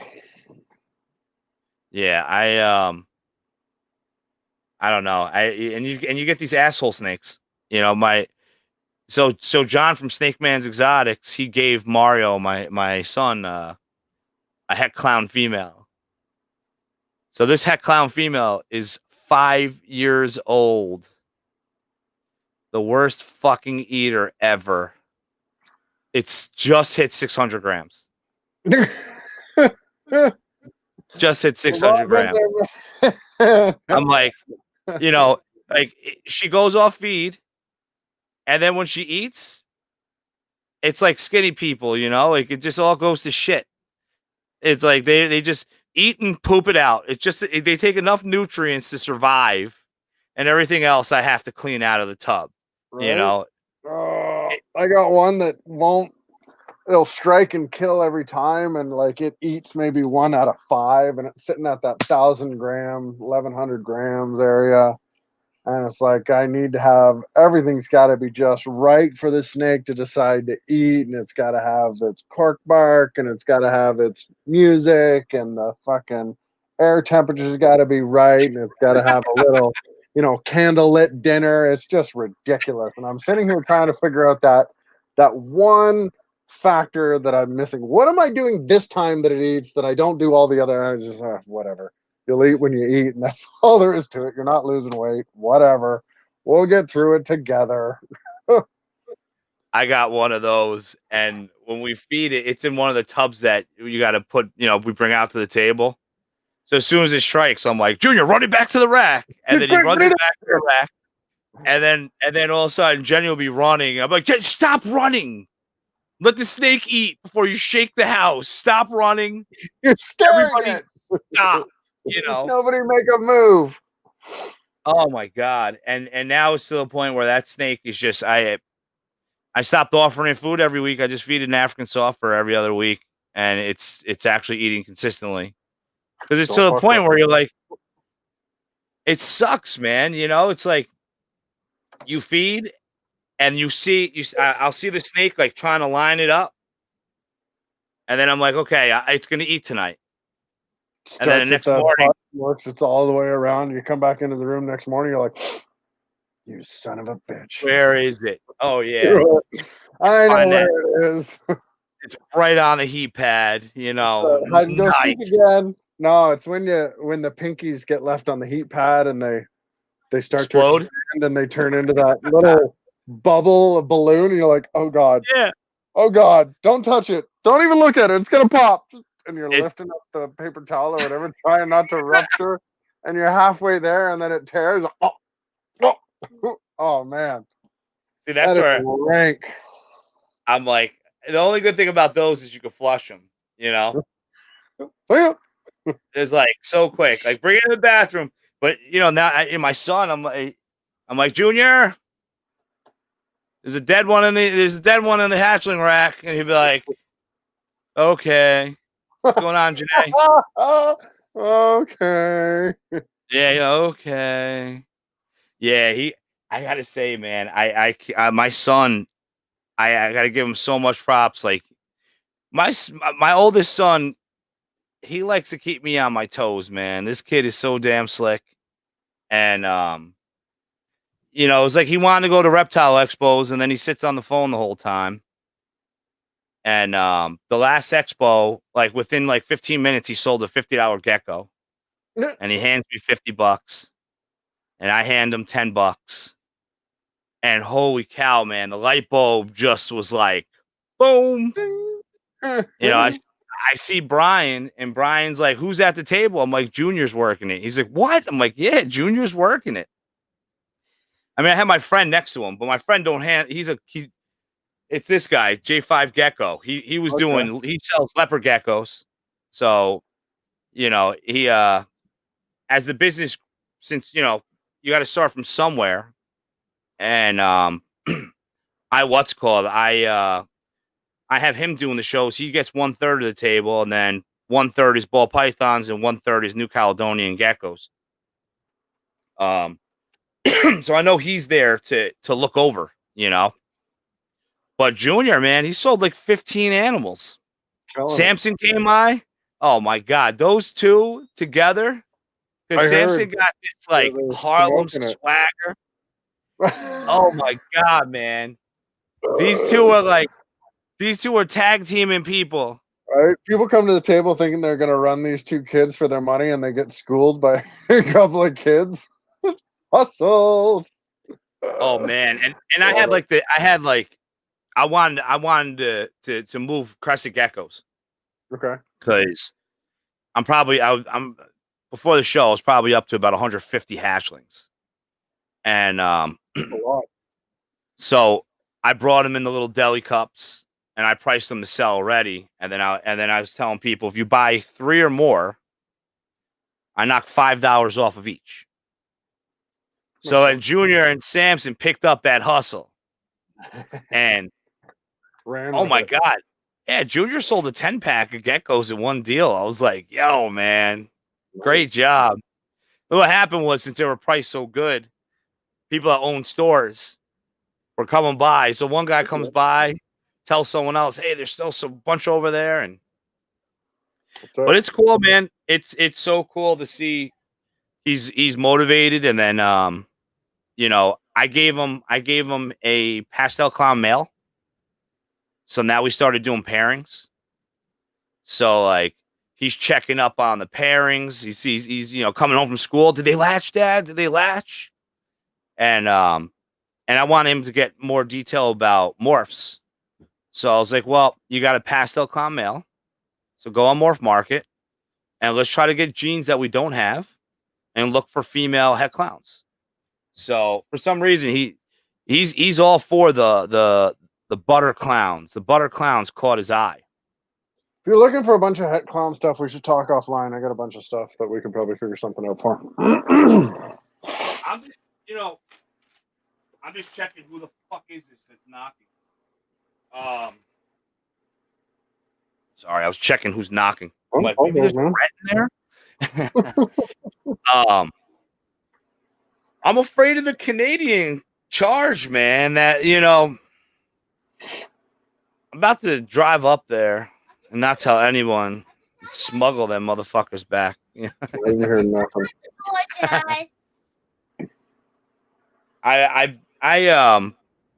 it's tough because $200 is a lot, you know. It is, man. It is 100%. It's definitely one of the downsides of the Canadian side of the market. I mean, you guys have a lot more.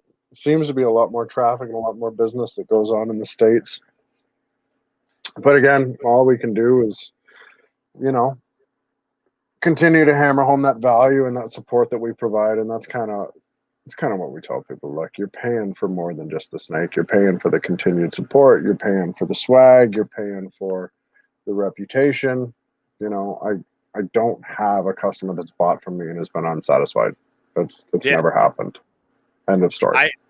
I hit a first accomplishment. I sold a snake to Sam Craver, Pythonic, and he decided that he doesn't want that clown to breed.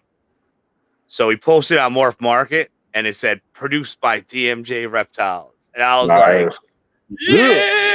yeah, Yeah, that's a like good it's feeling, man. awesome.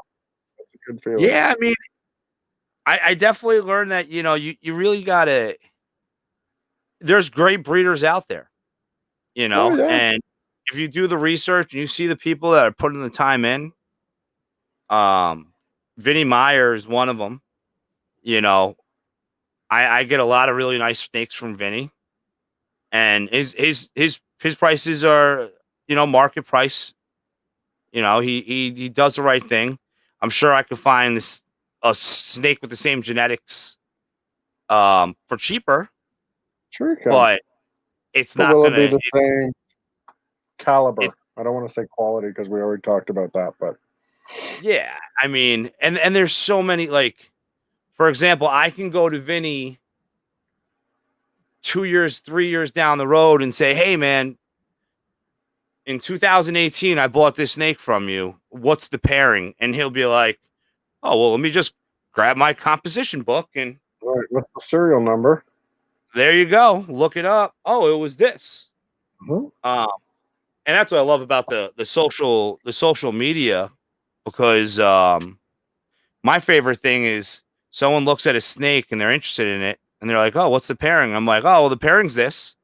And then I go, "And what's your Instagram thing? I'll tag you in the clutch." So I can go back and tag them in the clutch where that snake's in the egg. And they go, "Oh, you see this head print? This is that snake right There it is, there." right there. Yeah, man. You know?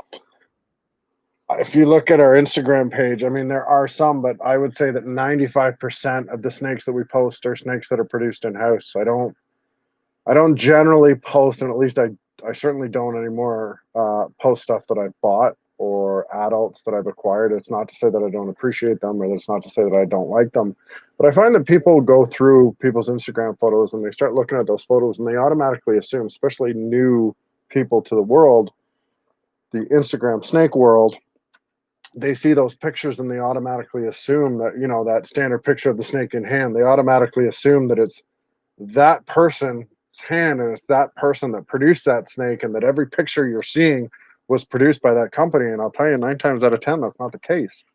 And that's kind of one of those things where we talk about perspective and people muddying the waters, etc. That personally, it gets to me because I feel that a lot of people that don't know what they're looking for are given the wrong impression by looking through those, and they can't tell a reputable breeder from a reposter. These people that take other people's pictures and they just post them up on their thing, and they're like, "Oh, I'm just trying to spread the love for ball pythons or whatever," and that's all fine and dandy as long as you're listing. What's going on, man? As long as you're listing the people that produced it and the place where you got it from. To me, that's plagiarism. To me, when you start taking somebody else's work and you're posting it on the site and you're not giving credit to the person that produced it, it's plagiarism as far as I'm concerned. Shy of you having bought it, and you've already acknowledged where that snake came from. I don't know. To me, it's disrespectful, and you're losing track of how much time and effort that person's putting into that animal, and you're trying to take that credit, and you want that hype and that reputation and that street cred, so to speak, of showing those pictures, but you had nothing to do with it. You didn't make that. You didn't. That's like going and signing your name on a Mona Lisa or something. Like, Yeah. come on, man. You know, and that's what I talk about when I say don't muddy the waters, just be real, you know. These anyways, I'm not going to get too far into it because I'll go off on a rant, but I just find that it makes it harder for people who are new to the industry to find reputable people to interact with, and I find it's hard for people that are in the industry to price their stuff competitively because there's so much misinformation out there. And it's like, oh well, I saw this, you know, I've seen this particular clown whatever for $300 before, so the price on them is $300. No, the price is not $300. You saw one instance of one snake being posted at $300, probably because the guy had a bill to pay or the girl had a bill to pay or whatever the case may be, and they had to liquidate that asset. That doesn't mean that the value of that particular product is now set at $300. That means you got lucky, great, but that's not going to be the case anymore. So, you know, you have to understand that these are where the prices are at. It just, to me, it makes life harder on everybody, you know, for what? Some Instagram likes or to pretend that you're something you're not. That bothers me, man. I don't know why, but it bothers me.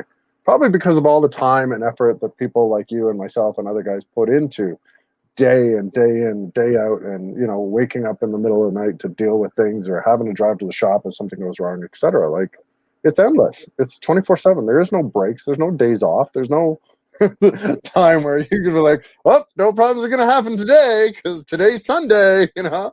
Yeah. Welcome back to reality, man. So I don't know. I guess that's just kind of me venting off once in a while, but I just I don't know. I think it's misrepresenting the hobby. I think it's misrepresenting that have earned, so to speak, and I think it's unfortunate because you're doing more harm than good. You're Yeah. you're you're teaching people the wrong information and you're misleading people into thinking that you're something you're not. And we've got enough of that bullshit in the world. We need more people to stand up and be real. And you know, I love people with the gumption to go out and start something. I love people with that initiative that are going to go out and they want to learn how to breed ball pythons, and they understand that they're a keeper and they're learning how to breed. And down the road, once they've produced a certain amount of snakes and they've been doing it for a couple of years and they've sold and they're starting to develop a brand, now, in my opinion, you're a breeder. Congratulations. But prior to that, and I know I'm probably going to catch some backlash on this, but honestly, prior to that, you're not a breeder. You're a keeper who happened to hatch some eggs. And that's great. I was a keeper that hatched some eggs in the beginning. You were a keeper that hatched some eggs in the beginning. But it was time and time again. It was season after season. It was, you know, the elation and the heartbreak year after year, and that being forged in fire that really made you a breeder, so to speak. When, you know, the shit hits the fan, you know how to deal with the problems. You've Oh hatched yeah. hundreds of eggs. You've seen this and that go wrong, and you know how to deal with these things. That's, in my opinion, when you should be calling yourself a breeder, not just because, you know, you slap two snakes together and you got six eggs. Like, that's great. Don't get me wrong. We all started somewhere, myself included. But I wasn't running around, you know, posting videos and pretending to be a breeder, saying that I'm a breeder or I'm this or that. For buddy, I've been doing this, you know, breeding professionally for almost 10 years. And I've just really been pushing the Instagram market over the last 2 years because I felt that my skills weren't up to par to call myself a breeder or to represent my craft in the right caliber, so to speak, you know? So Yeah. I don't know. That's just me, the way I look at things. I don't think you should be building a logo before you've got a product to sell. I think you need to develop your product, and I think you need to develop your product line before you start worrying about what you're going to call your product. You know, why are you worrying about what you're going to call your reptile business when you haven't even hatched a reptile? Like, how about you see if you can do it first, and then see if you like it, and then Yeah, see but if 4 years I down the got road you're still willing to do it. but I Naruto. Sorry, cat jumped on the leashy things. Um, you know, I got two double head dreamsicles though. I want to give a big shout out to Chris and Justin, Iron Dog Reptiles, in my animal house. What's going on, guys? Thanks for joining. I know you just finished your show. Definitely. Thank you. Uh, Yeah, I am so like I have to do it.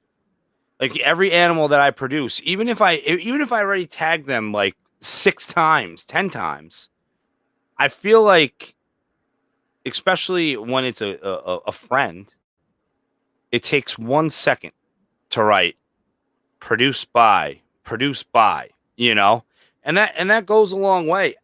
It's huge. I know It's huge. there's so many accounts. Like I started going through my Instagram accounts because I do follow a lot of people, and I'm all for that. I'm not trying to be one of the, there's a lot of breeders out there that follow like 50 people. I want to follow people. I want to see what they're doing. I want to see what their pairings were and what they produced, because it only benefits me as well. Because if I'm not doing that pairing, or if it's a future pairing, I get to see what they did, and now I can take that clutch and look at my clutch and say, "Oh shit, this is this and this is that." Mm-hmm. But so I followed a lot of people, and then now I go through and I'm looking at all these accounts, and it's like fishing fucking rod company, like these people that I clearly followed sold their account to someone, and cashed out on it, and then I'm like, why am I looking? I don't go fishing. Why the fuck are fishing rod accounts showing up on my thing? Like, so it's crazy with that. And if I see like now, it's starting accounts like Nat Geo and animal accounts like that clearly state that they credit people. Mm-hmm. I'm all for that, because how else are you gonna know who's out there? There's so many people out there. Right. Well, I mean, let's say you're a photographer. Okay, let's say you're a professional photographer, and that's how you make your money. And now somebody takes your photos and uses it to their benefit without paying you credit. What are you going to do? You're probably going to sue them because that's plagiarism. Oh yeah. I So have why is one. that any different? Why is that any different from you taking photos off somebody else's Instagram page and reposting them, and then not even taking the time to figure out where that picture came from, just doing that DM for credit or removal? Come on, man, that's a cop out. You're going to take the time to find this picture. You're going to take the time to post it. You're going to take the time to put it on your account where you've never even produced a snake, and you're saying you're sending that love out for snakes, etc. But you can't even credit the person that took the picture. Yeah. I don't know, man. And That seems pretty trife to me, but whatever. Maybe what's that's going just on, the Richie evidence. Rich? And I experienced that with this photo right here of the lychee. Actually, no, not that. This photo up here. There, that one of the crested gecko with the lychee on top. Mm-hmm. And what happened was I was vending a show. Now I screwed up my camera. I was vending a show, and this guy comes up with this like crazy camera. I was like, "Hey, can I take some pictures of animals?" And I was like, "Hell yeah!" And he took this picture. I put a crested gecko on top of a lychee, what you're not supposed to do, but both animals are really docile animals, and I knew that would be fine. Um, and he got an amazing shot. So then I was like, "Hey, man, I want to use that on my banner. Can I use it?" He sent me he sent me all the forms so that I can use his thing, because that photo is encrypted with a copyright. So if I go to print it, they're going to ask me for if I have permission for that thing, and I have to show the documentation of it, Nice. which is fucking nuts. But you know what? He's a professional photographer. Damn right. He He spent a deserves. lot of time and money to get to that spot, and you need to pay the respect that he's earned to get there.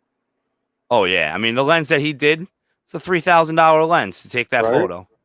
Right. Like Yeah, man. I don't have a $200 lens. So and he's and I shout him out every time. Every time There's I a skill post. to it, man. People think that taking pictures is easy. I can tell you, I did some schooling for photography. It's not fucking easy, man. There's an art to it. There are rules to follow. And there's a lot of thought that goes into this stuff. It's not just, I mean, the good photographers, they make it look easy. It's not easy. No, it's not at all. I mean, it's lighting. I feel like you got to learn lighting. Aperture settings, the exposure time at certain aperture setting. What happens when you bleed in too much light into a film? What happens when you don't bleed enough light into the film? What are the effects that happen? How do you work those effects, to your favor and out of your favor? I mean, are you working digital or are you running actual film? Are you developing your own stuff? Like, it's a whole different world. There's nothing easy about it. And you got to pay the respect to the people that can do it well, man. And that's as simple as, like you said, credit to. I can tell you that I invested money in a DSLR and a lens, and I take better pictures with my cell phone and with the fancy camera. I've got a nice Nikon, and and again, like I said, I've got a little bit of schooling for photography, and I've got a little bit of schooling in graphic design background, and I still, piece of shit, Samsung S8, 99% of what you see posted is coming out of this phone. Oh, Junior's got to see that. So my son, we just upgraded phones. So it always goes down one. So I ended up getting the Note 20 Ultra. And my wife got the Note 9 that I had. And then my son got the S8 Plus. Now he really wanted the Note. And I'm like, dude, the S8 Plus is a badass phone, dude. Page, and you know that 95% of those pictures are taken with an S8 phone. Dude, if you look back 4 years ago, 5 years ago on my YouTube page, I was using the S8 Plus for all my videos. Everything was S8 Plus, I bought the pre-release. I still have the fucking headphones that came with it and the 256 memory card that came with it. But yeah, man. I mean, I thank God we live in a. As much as I doing this 20 years ago, because I can't. What do you say? Could you imagine doing all the things we do now 20 years ago, man? Oh, forget it. I mean, so have you ever worked at a pet store? I've done volunteer work at a pet store. Okay, I wasn't sure because a lot of us in this game have had a job in one, and I laugh about it because I worked in a pet store 24 long years ago, and we sold ball pythons, and we had the perfect setup, 29 high with a nice branch in there, fake plants. Nice branch. Zoo med, steel hood with the UV bulbs. 100%. The two tubes, the heat lamp. Yeah. And then those ceramic for night. Yeah. Or you gotta have infrared at night. Yeah. The CMTs or the ceramic CHT. Where's my head at? And then it was like, it's funny. You look back at it, like that was the go-to tank. And that's why I say to people, like, you can put a ball python in a tank. It just has to be set up properly. Oh, yeah, man. Well, there's no heat pads out in Africa that they come over to with thermostats. Yeah. Nobody's dialing them in out there. They're working off rocks and sun and the natural ambient environment that they get. But I got to say, though, no gradients. When I was 17 years old, I created a thermostat with my buddy. That is I call him the mastermind. He knows a lot about a lot. So I was telling him that I was having issues regulating my 29 high for my ball pythons. So we actually wired in with a relay and a ceramic heat emitter. And I put a house fucking thermostat and stuck that shit on the back of the tank and wired it in. And my hot side was 93 degrees ambient. And it fucking worked.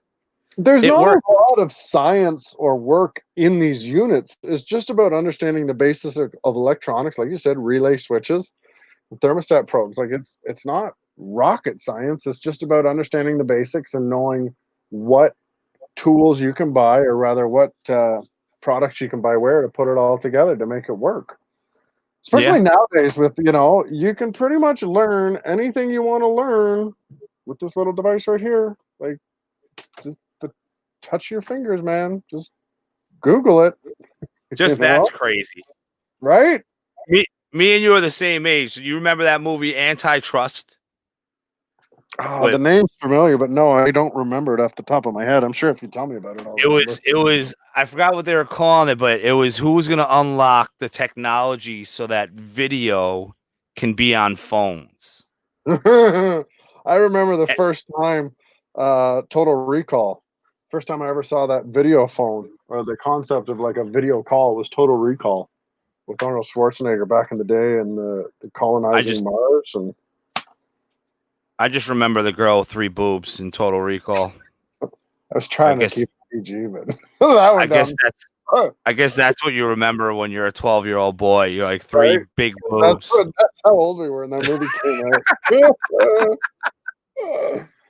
Oh I was man. like, I watched the new one with my son, and I was like, I wonder if the girl with 3 boobs is in it. He's like, Dad, what are you talking? Oh, What he's are like, you what are you talking talking about? about? Let me tell you.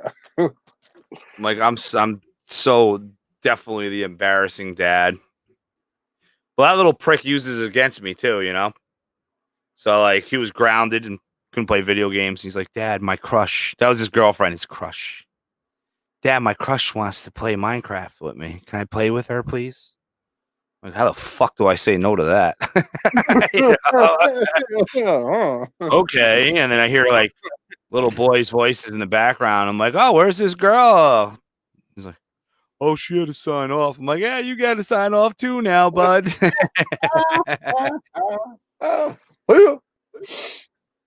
But it's cool, man. I mean, you know, I admit I graduate. I'm a student at YouTube University. I Tackled that project yet, man. I dig into shit I would never do. And I'll sit there and I'll study videos for 2 days straight Learning until I'm new stuff prepared, every day, man. you know? And there's been so many things I've learned by that have just, I mean, um, soldering heat tape, huge. You know, I don't ask me why, man. I can do electrical work. I have the worst luck with those fucking crimping the little adapters on the heat tape.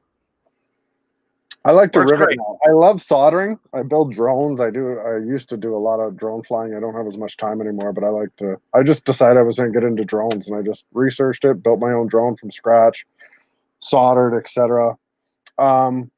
My point being is that I'm well versed at soldering, and I still prefer to rivet my heat tape. I find it's better.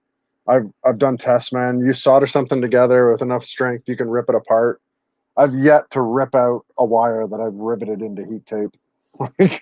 She's in there Yeah. good once you rivet it in, and it's minor. It's so much easier. And a rivet gun is, I don't know, like a good one, $40 for what you need, and then it's the Yeah. rivet. That's nothing. You just clunk, clunk, done. And obviously you need the little eyelet adapters. But again, I think that's probably the most expensive part of the project. It's like, $35, $40 for a pack of like 50 eyelets, 2 per heat tape, and you just crimp them together and throw the rivet through, and Bob's your uncle, man. I think it's great. And this is Yeah. coming from somebody that likes soldering and that's good at soldering. It's easier and it's better. Solder eventually fails. Those soldering welds, especially if you're moving things around a lot, or you're adjusting things, inevitably that will fail. They'll weaken and they'll separate, and you won't know it. All of a sudden, you'll notice half your rack's not getting heat, especially if it's a rack you made by yourself. So, nowadays I rivet. Yeah. I've built enough of them, and how I saw that banner go. I've had enough of them go that now I just rivet everything. Yeah. He also turned off my umbrella light too, a little prick. He's in hyper mode. He's running full speed back and forth in Oh, my I've house. had incidences in the past where reptiles kept at the house and the cats walked over top of like the Exoterra tank and put its foot through the screen, and then I haven't noticed it until I walk by and all of a sudden I'm like, oh, the screen's kicked in. Oh, great, the screen's kicked in. Thank you, cat. You know, Yeah. All my Exoterras are on like shelving units, and the with a shelf piece of above wood it, over top. Exactly. Yeah, you it can't learned. it can't Can't knock fit. that one. Yeah. But my custom vertical tanks. So I breed morning geckos, and I finally sealed the deal. I took everything out and I hot glued, and then I siliconed and hot glued the screen on because this little Same. prick was setting them free, which was a double. It was good too though, because if you work with geckos, you deal with fruit flies. Problem So since solved. I have probably about 20 morning geckos that we randomly catch morning geckos of all different ages. We don't have fruit flies anymore, man. Once the lights go No out, more fruit flies. they're little assassins, man. They go. I got a sticker board, and I think they all live behind there. When I first got into this hobby, I had I guess a mentor, so to speak, a guy by the name of Daryl, and I can remember Daryl telling me about letting certain geckos, day geckos, and other geckos loose in his house that just lived free. They lived free, and he didn't have any insect problems because he had these, little assassin geckos running around just taking out anything that was there that wasn't supposed to be there. And I remember being fascinated by that concept. Like, wow, you just let these geckos run loose in there. He's like, oh yeah, it lives behind my fridge, and it takes the ambient heat off from behind the refrigerator coil, and then comes out at night and snipes off whatever bugs kicking around the house. And that just blew Yeah. my mind. Oh, it's awesome. I mean, the only gecko I won't release is the expensive ones, and I have tokays, I've had and toques before. and Nothing quite I like didn't. that toque sounding off at 3 or 4 in the morning. What the Oh fuck my is god, that? Oh my god, the predator's here. we I didn't clip the screen door, the custom screen door on the tokay setup, and I'm at work, and my wife is like, the tokay must have jumped on that screen perfect and popped open the door. So now we're talking about like a 4-year-old female that's like this big, Yeah, they get big, and man. it's she's like it's behind the 41 quart rack, the 12 high 41 quart rack, and I'm like, it did it at nighttime, and she's like, I think it escaped, and then I went to work the next day, and she's like, oh, it's definitely free, and you're definitely catching this thing, you know, and I had a desk over here, and I was standing on a desk, and of course it's at the top. And that little fucker, I put the snake hook in front of its face, and it was attacking the snake hook, and I was able to get it to come out with the snake hook, attacking the snake Wow, hook, and grab that fucker. And they're a I next love the level tokays. aggressive gecko, man.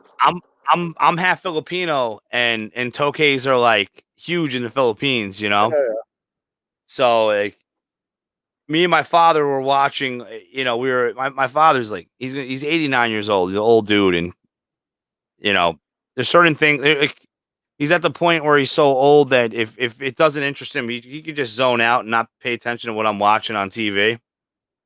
So we were watching something about animals in the Philippines, and I saw the tokay gecko, and I was like, "Oh hell yeah, I'm getting one of those."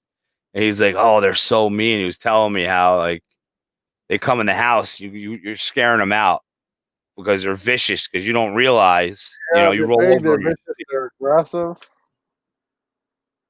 But actually, let's go back to it seems everyone's all about the crimp and versus solder. So this is my thing about crimping, right? I could be a cheap bastard. I hate waste, right? So I'm like the person that when I find something expired in the fridge that shouldn't be expired, then I bitch about it, you know? Mhm. Because why is it expiring? Are we not rotating? Like shit like that. My experience with the crimp is I have to crimp 3 times before I get a solid crimp. And I was wasting eyes every time. Using the wrong tool, brother. You know, so you get that crimping tool, and it's got 3 different colors: yellow, red, blue. You know what I'm talking about? And Yeah. there's different size indents. Those colors correspond with the eyelet plastic collar on it. So the blue collar goes to the blue crimping section, and that way you don't crimp it too hard, or you don't crush it. I did. I Okay. followed it. I bought another one. I fucked that one up. Then I lost the tool. And that's when I was like, let me look at other options. And then that's when I saw the soldering. And I haven't, knock on wood, I haven't had a solder give in 4 years doing it. Nice. So, and then I'm like, you know what?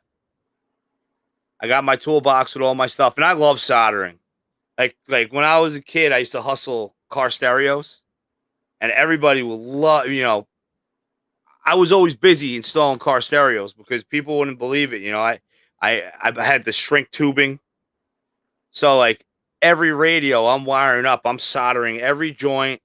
I'm shrink tubing everything. The harness is perfect, and I had a reputation where if you get a radio from me, you know that shit isn't your wires aren't going to let go,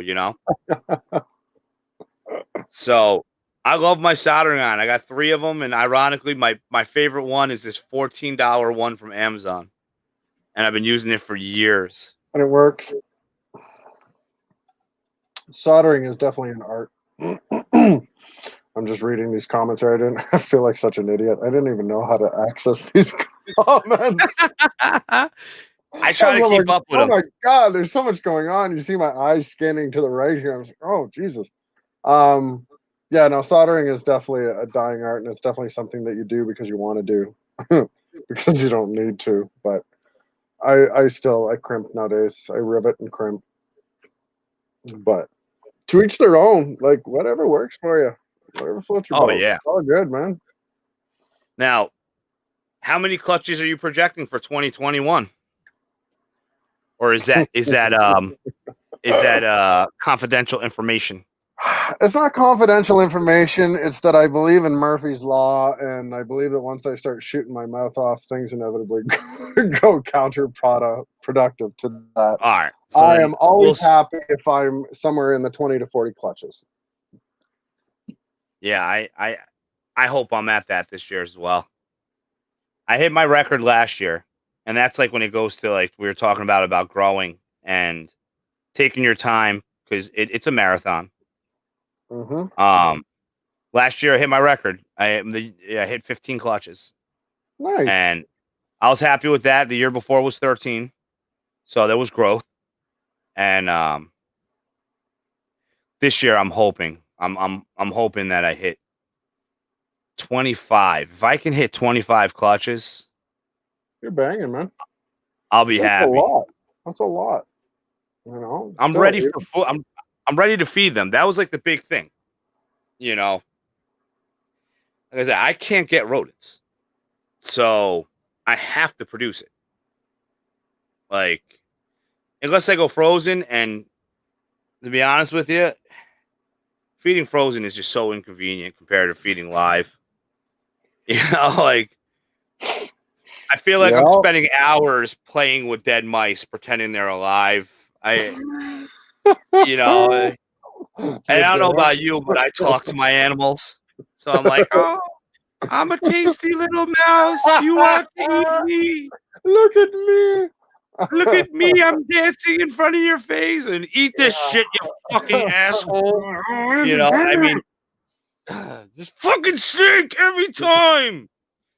But you ate last week. Yeah, isn't it fun? And then like I have like I was so scientific about heating up frozen thawed. So like my frozen thawed I had, man. I just use a fucking steam gun, like a travel steamer for your clothes. That's it. That's all. I dry them all. I thaw them out, ambient room temperature, because I find if you when you soak them in water, it tends to lead to massication. So basically, when organic material starts to decompose from exposure to water, and I don't know how much you guys know about this, but when you freeze meat and then you thaw it, that meat will break down at a faster rate. And that's kind of Mother Nature's way of catching up on decomposition when something's frozen for a long period of time. And the reason that happens is as the product, trying to speak politely, as the flesh is frozen, those water crystals, or rather the water molecules, freeze and become the water crystals. And those water crystals puncture the cellular wall of the organic material. So as it thaws, there's no more structure to those cell walls anymore. And that's why it breaks down faster. So when you take those rat babies that have been sitting in your fridge frozen for X number of months, and then you thaw them in hot water to speed up the process, or cold water, whatever have you, there's that much of a greater likelihood that that rat is going to explode when it's struck or impacted, versus if you thaw something at an ambient temperature at through air as opposed to water. And again, this is what works for me, and this is years of trial and error. But now what I do is I leave them all out. I usually put them under a heat vent or something in the shop, or I may put them on some heat tape with a barrier in between them. And then once they're warm and thawed out, then I hit them again with my Tefal steam gun, which is basically what you would buy at Walmart or whatever else for $50. So you can steam and iron your clothes in a hotel room. And I have had spectacular results using that. I keep them dry. I heat them up with the steam, usually about 20, 30 seconds. And then I introduce them to my hatchlings, and inevitably they take it because they're more motivated by heat signal than they are by a visual signal, and than they are by a smell signal. So Yeah. that's why when you reach in with your hands, you're getting tagged. Not because your hands smell like rat, it's because your hand is producing the more noticeable heat signature. And you can try that time and time again. Uh, thank you, Brian. And you can try that time and time I was waiting for again you to see that. with your when you reach in with your hand and you get tagged, or better yet, you have a frozen thawed rat and you're hanging it over top, and you're noticing that, you see me struggling here, you're noticing that as you're hanging it, the snake isn't going for the rat what's over here, it's coming up here for your hand. And that's because your hand is creating a greater heat signal than that rat is, because inevitably your hand's probably sitting around like 92 to 95 degrees Fahrenheit, as where that rat is probably sitting somewhere around 80, right? So when you Yeah, hit it with that steam gun, it really jacks up the temperature. The other thing I've done in the past is, if they're still going for your hand, what I'll do is I'll hang them over the ledge of the bin, and then I'll hit the outside of the bin with the steam gun, so that I'm still creating that heat signal behind the rat on the bin, and then the snake is more likely to strike at the rat and not your hand. But I mean, again, by all means, do whatever works for you. But this is what's worked for me. If you know me and how I sell my hatchlings, really try to alternate feedings back and forth between frozen and live for them. And the reason we do that is a couple things, but the main reason is so that it makes it easier when you bring them into your home. If you're more comfortable feeding live, then they're already used to eating live. If you're more comfortable feeding frozen, don't worry, they're used to eating frozen as well. And that just makes for an easier day at the end of it for me, because you're not calling me saying, why isn't it eating? You're calling me being like, oh my God, the snake is amazing. It eats everything I offer it. Well, again, Yeah. that comes back to that 100-gram rule, or that 10-meal rule, or that real breeder shit where you're not willing to send out anything less than your best to a customer, because anything less than your best is going to shoot you in the ass down the road when that customer complains about what you sold them. Oh, definitely. So, Yeah, my trick to that, what I do, because people do want to feed frozen thawed, is I'll interchange meals, and I'll feed live, but I'm holding the rat with tongs from the back of their neck, so they're used to getting fed off of the forceps, and that seems to help. But when I was feeding frozen thawed, what I did was same concept, because I felt like when you put them in water, first off, the water's too hot, they pop because they're thawing out too fast, and then And then the other part was I felt like it washes off the stench. Like I know it's mainly them seeing that heat signature, but I feel like there is influence from that rodent stench. If you're putting it in water, you're washing it away. Exactly. That's why I said dry. Yeah. Yeah. Inevitably, water will hide the smell, right? Like, let's think about this. We're going to change the topic here for a second. If a deer is trying to outrun dogs in the woods, what do you think it does when it comes across water? It goes through the water. Why does it go through the water? Because it loses its scent trail. It Yeah. disguises its scent trail as it goes through the water, right? And then the dogs have to pick up that scent trail on the opposing side of the river. Well, when you're offering a soaking wet rat, you're hiding the scent. Dry it off. If you want to thaw it with water, fucking have at her, man. I don't care. But be aware that you're going to get a better feeding response if it's dried afterwards. Yeah. Angel, I see what you're typing here. Honestly, go spend $50 at Walmart and get a Tefal steamer or just a portable steam gun, because now you're producing the same amount of heat and you're not applying any. Well, I Saturated. mean, thank you. There's the word I'm looking for. You're not saturating it with water. Yeah. Yeah. I would say that That's awesome. I never heard 95% of of that. my guys smash anything I offer them with the steam gun. Just make sure you're using actual distilled water. Depending on where you are, if you're not using reverse osmosis water, you're gonna calcify the insides of your steamer gun. And yeah, it's only $50, but just spend the 99 cents and go buy a 4-liter jug of distilled water to make your life easier. Yeah, and they'll last forever because that lime scale will literally kill the element. It's done. Yeah, 100%. see, the way I went, which I'm Always curious about happy to that help, because Angels. I'm building up a collection of frozen now, because I'm overproducing. So whatever I overproduce, tag them back. Gravy, buddy, gravy.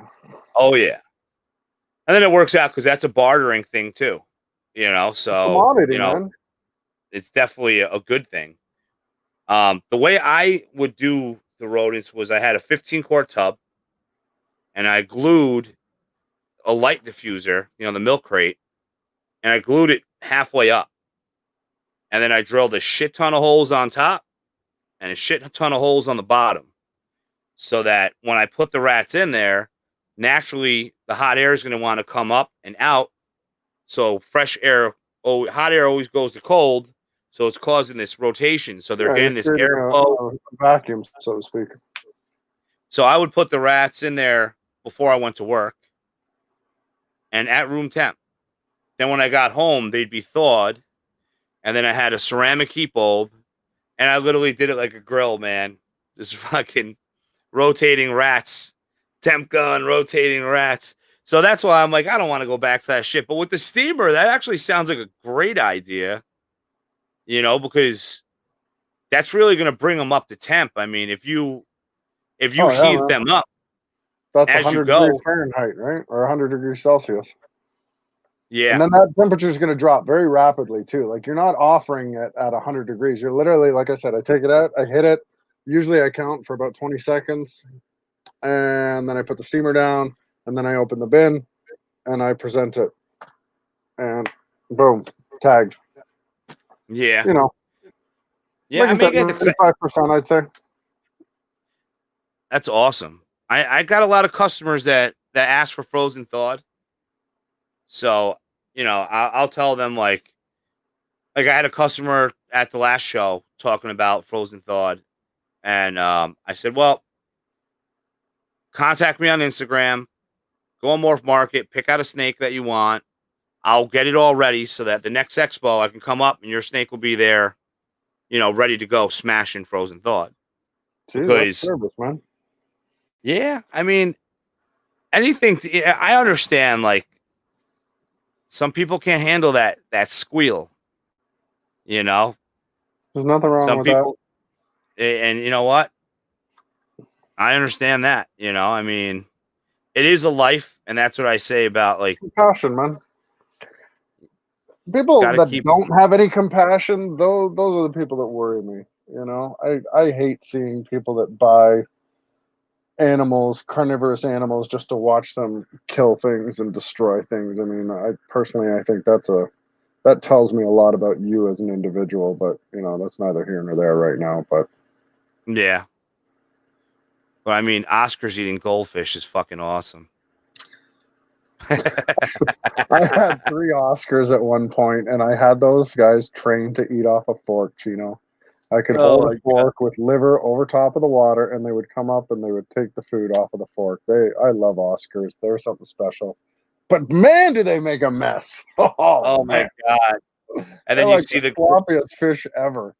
you see goldfish glitter floating Right? 'Cause everywhere. they take it in and then spit it out, and then take it in and spit it out, and take it in. And you're like, what are you doing? Just eat the damn thing. Yeah, I mean, if I were to go with a large freshwater tank again, I want another arowana.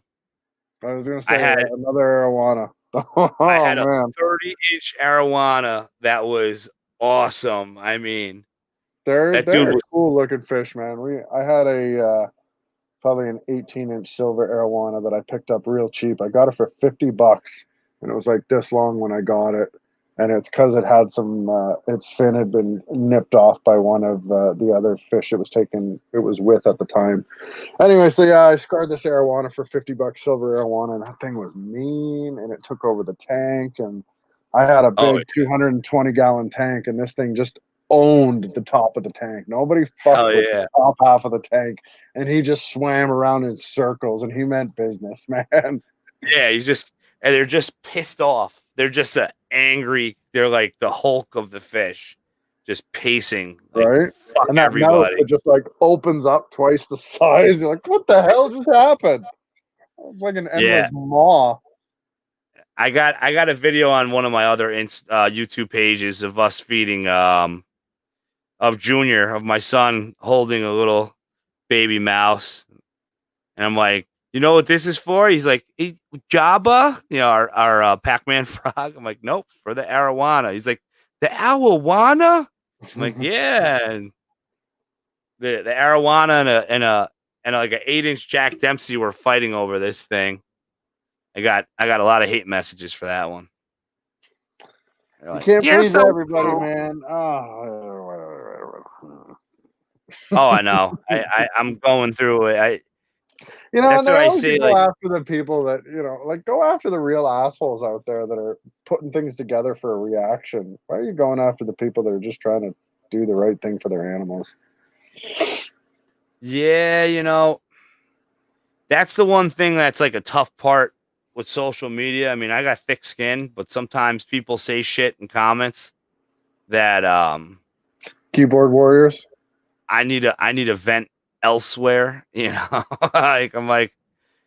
I'm just gonna delete this comment. I'm not responding. Yeah, just delete.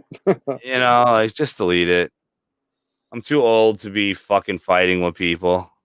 I cursed off enough people playing Call of Duty in my lifetime. I'm good. You know.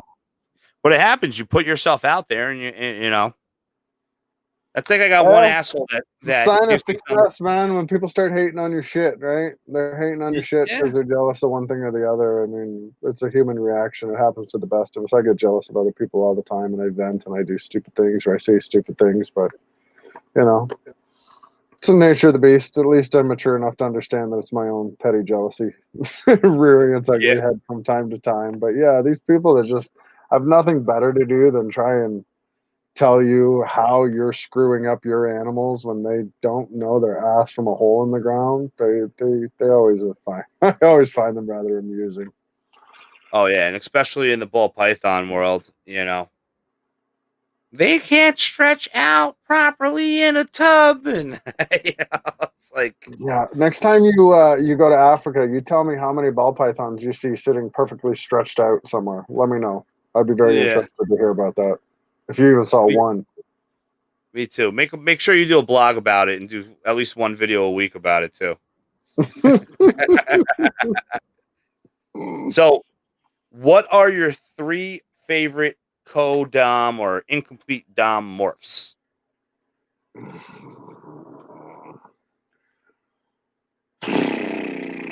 Orange Dream. Um, Let me think about this for a second. Codoms. I'm always been a fan of any of the Bell complexes. Another Codom morph is probably one of my favorites. Oh, I don't know. I have to really think about that. I'm kind of looking here, trying to think, man. I've taken a liking to Phantom. I've taken a liking to Super Phantom, to be honest. Yeah, it's a So cool I'd say snake. those are probably my three faves right now. With the bells, when you I produce saw bells, Shatter. My eyes opened up there for a second, Angel. But you're talking about a different Shatter. I mean something different over here in Canada. oh yeah, I know. My buddy produces one of the highest potencies of shatter in the world. Richie Rich. If you know the hat, you know what it's about. Yeah. Um, when you breed bells, what do you breed for? Do you go for super Mojaves, super lesser, or is there any type of formula? Or I like butter bells personally. I think they're the purest, the cleanest white, in my opinion. I like them all. Don't get me wrong. I mean, I like them because they look pretty and because they'll sell. At the end of the day, regardless, and I've said this before, I love reptiles. I love animals. I will, you know, gladly knock anybody out that I see hurting an animal in a split second. But I breed ball pythons for money. I do this and I sacrifice what I sacrifice for the financial benefit. This is an investment. This is my retirement plan. I've been at this for a long time and I've been fortunate enough to be successful and make some good money doing it. I probably wouldn't do it if I wasn't successful as I am making the money that I am. And I'm not saying that I'm a millionaire or anything like that. I'm not, nowhere near it. But what I do is based on the monetary gains that I can make, as well as the knowledge that I've gained from doing it. So for me, I like pure white butter bells. I find that the Mojaves tend to have a little more of the shading on their head, and the lessers. I'm not going to sit here and knock them one way or the other, but I've had nicer influences through butters. and you go super butter? If I have the opportunity, yeah, I'll run my butter pastel against some queen bees or some killer queen bees. And the reason I do that is because what I'm going to end up with 9 times out of 10, and remember, we talked about dirty genes, spiders in there. 9 times out of 10, I'm going to end up with lesser spiders or queen bees, butter spiders, or killer queen bees because I'm running a pastel butter spider against a butter pastel. And butter is the same. Butter, lesser, Mojave, they're still, in my opinion, kind of dirty genes in that they're going to get into 30 to 40% of what is produced. And I'm just playing the odds, really, at that point. Like, no matter what comes out of that, I'm going to not have any problems selling it. If it's a $200 butter pastel, great. Lots of people have $200 to buy a butter pastel. It's a pretty looking snake. Boom, easy money, Yeah. gone. If it's a bell, great, easy money. It's gonna sell all day long. If it's a female bell, I'll probably keep it because why the hell Make more. not? Right? Yeah. You know, when I'm breeding things and when I'm producing things, I'm also looking at how to make the odds more in my favor the following year. Okay, so for me, it's an odds game. I've said before, I don't gamble. I breed ball pythons, and that's kind of a play on words because if you really know what breeding ball pythons is all about, then you know it's really just a crapshoot. It's a gamble. Um, Yeah. but like any professional gambler, I'm always trying to tip the odds in my favor, and I do that by keeping it simple. I keep as few genes into a pairing as possible, and the genes that are in that pairing are working towards my end goal. If I can pull genes out, like people that I've talked to or that I've bought from or made deals with, they'll tell you 9 times out of 10, Jay doesn't want the 2 and 3 genes in the animal. He just wants that one gene. I just want the super form. Just give me that super phantom or just give me that super OD. I don't want hypo OD, blah, blah, blah, blah, blah, blah, because you're just smashing my odds. You're making it harder for me to produce the animal that I'm trying to produce in this pairing. So why am I fucking around with 4 other genes that are just going to make it harder. Keep it simple. Yeah. You want to hit a bell? Run a butter to a butter. It's a 50% chance you're going to hit bells. 6 eggs, Yeah. 3 bells, $1,200. Do the math. Why would you mess around with 3 or 4 other genes in there that are just going to drop your odds down and thus make it harder for you to get to where you want to be at the end of the season? Oh yeah. I don't know, because people get caught up in the I'm going to make this, I'm going to get that, maybe. Yeah. And, I wish you all the best of luck, but reality says otherwise. oh yeah. Especially that odds gods are. That's a vicious animal you're dealing with. It Right? really is. I mean, Damn it's right. Keep it simple. I've been saying that for a long time. yeah. Keep it simple, stupid. That's what the I learned that in mastermind taught me. graphic design class. My graphic design teacher taught me that. Just kiss. Keep Yeah. it simple, stupid.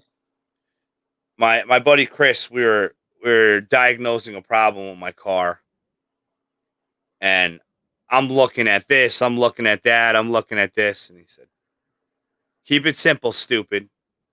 Did you check the air filter?" I'm like, "No." He's like, "Check the air filter. Check the air filter. Air filter's fucking shot." I'm like, There's your "Well, answer, fishbulb. if the car can't breathe, it's not gonna run nice, Right? And I agree, like I love simple pairings. I just jumped into a simple pairing market. How you doing, Ball Python Love? Thanks for joining. What's going on? Um, the champagne to het pied, the champagne het pied world. I mean, so simple and it's incredible. That's like one of my favorite snakes right now. I just bought a champagne possible granite double het pied orange ghost. Oh, now you said that.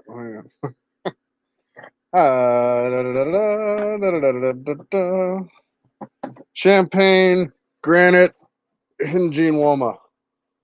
Oh, And this shit. came out at Halloween. Oh my god. See, Now, the shitty thing is, when this first came out, it was black on both sides, and it was just a dirty orange stripe or dirty orange against this black. I've got another one. This is a male. The female's kicking around in here somewhere over there, and she is a Champagne Hidden Gene Woma Granite Lesser.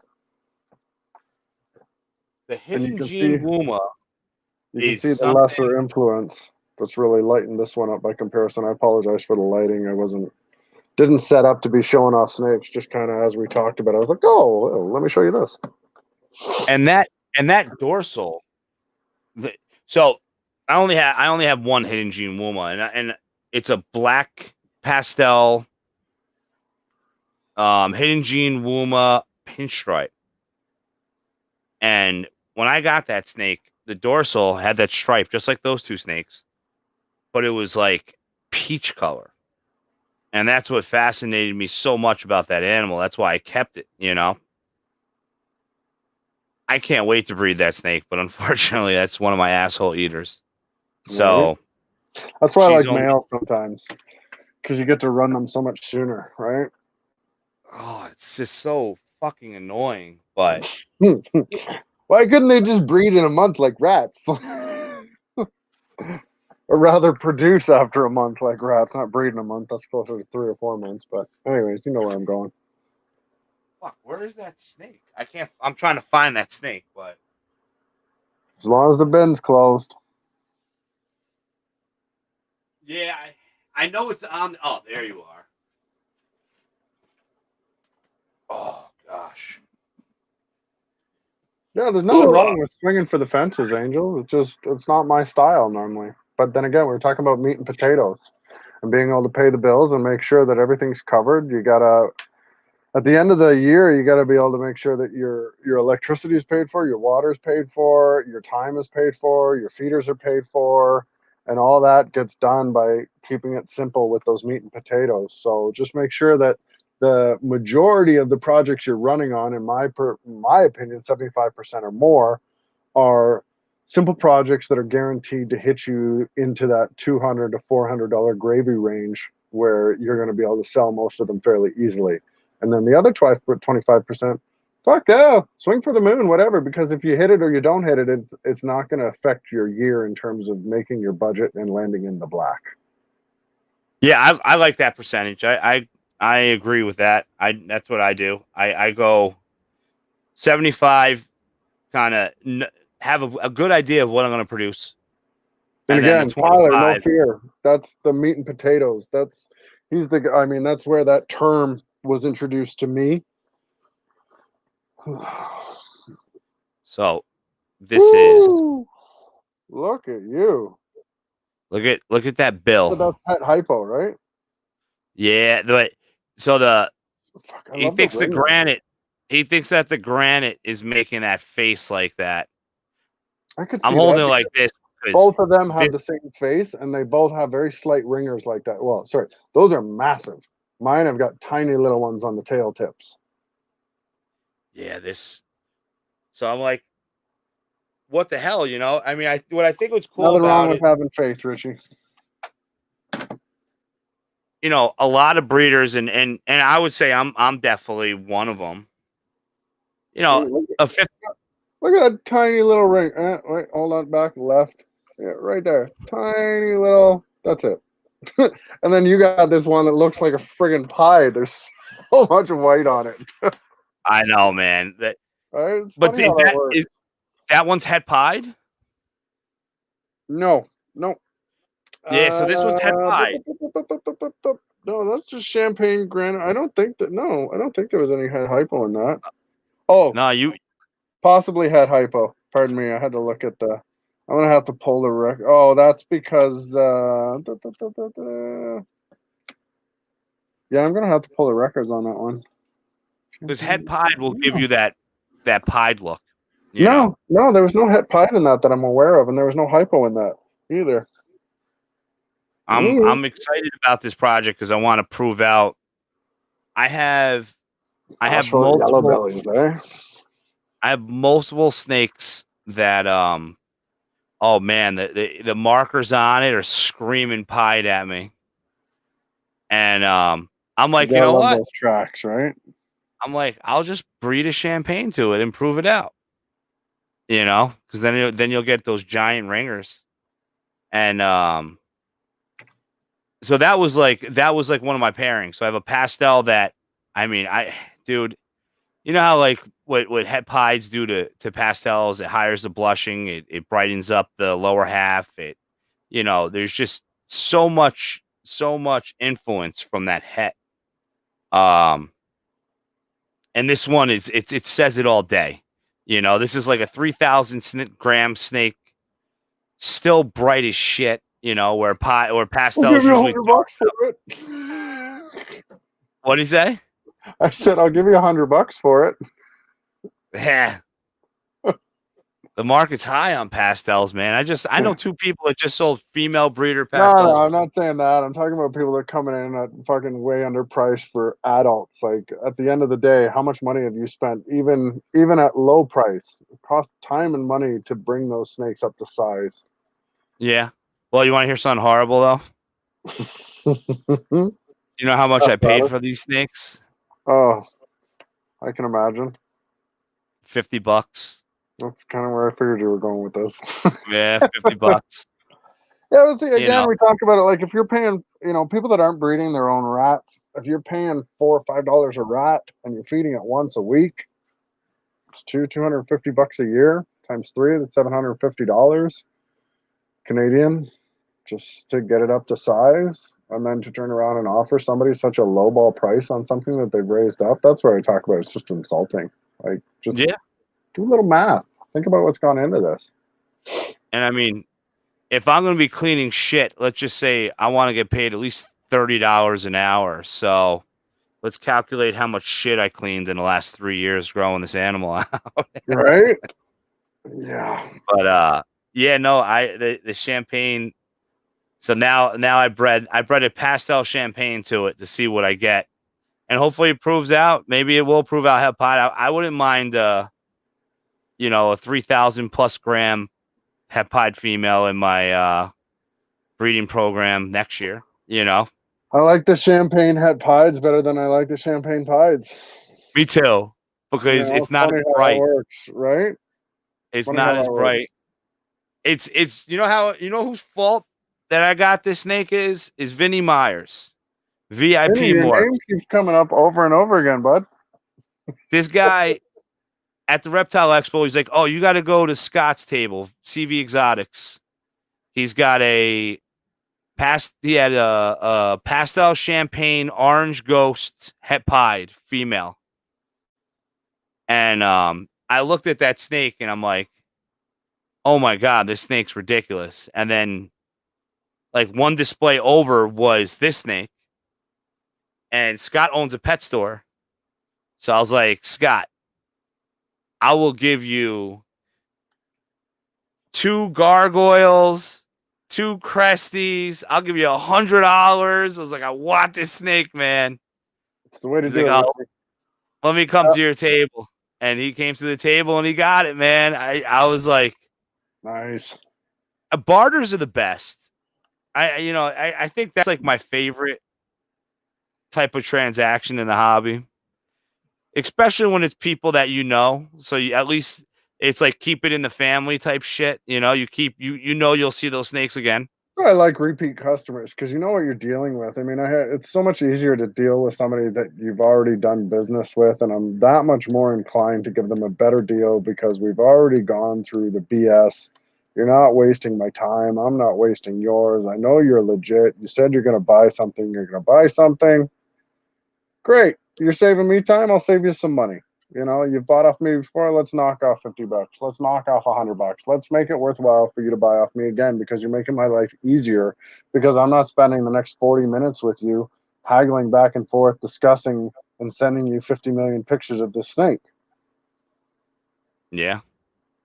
Yeah. I mean, I like to do the phrase, "Is this snake for you?" "Oh, it's for you? Okay, this is your price." Oh, 100%. And that price will always be for return customers. It's going to be bottom dollar.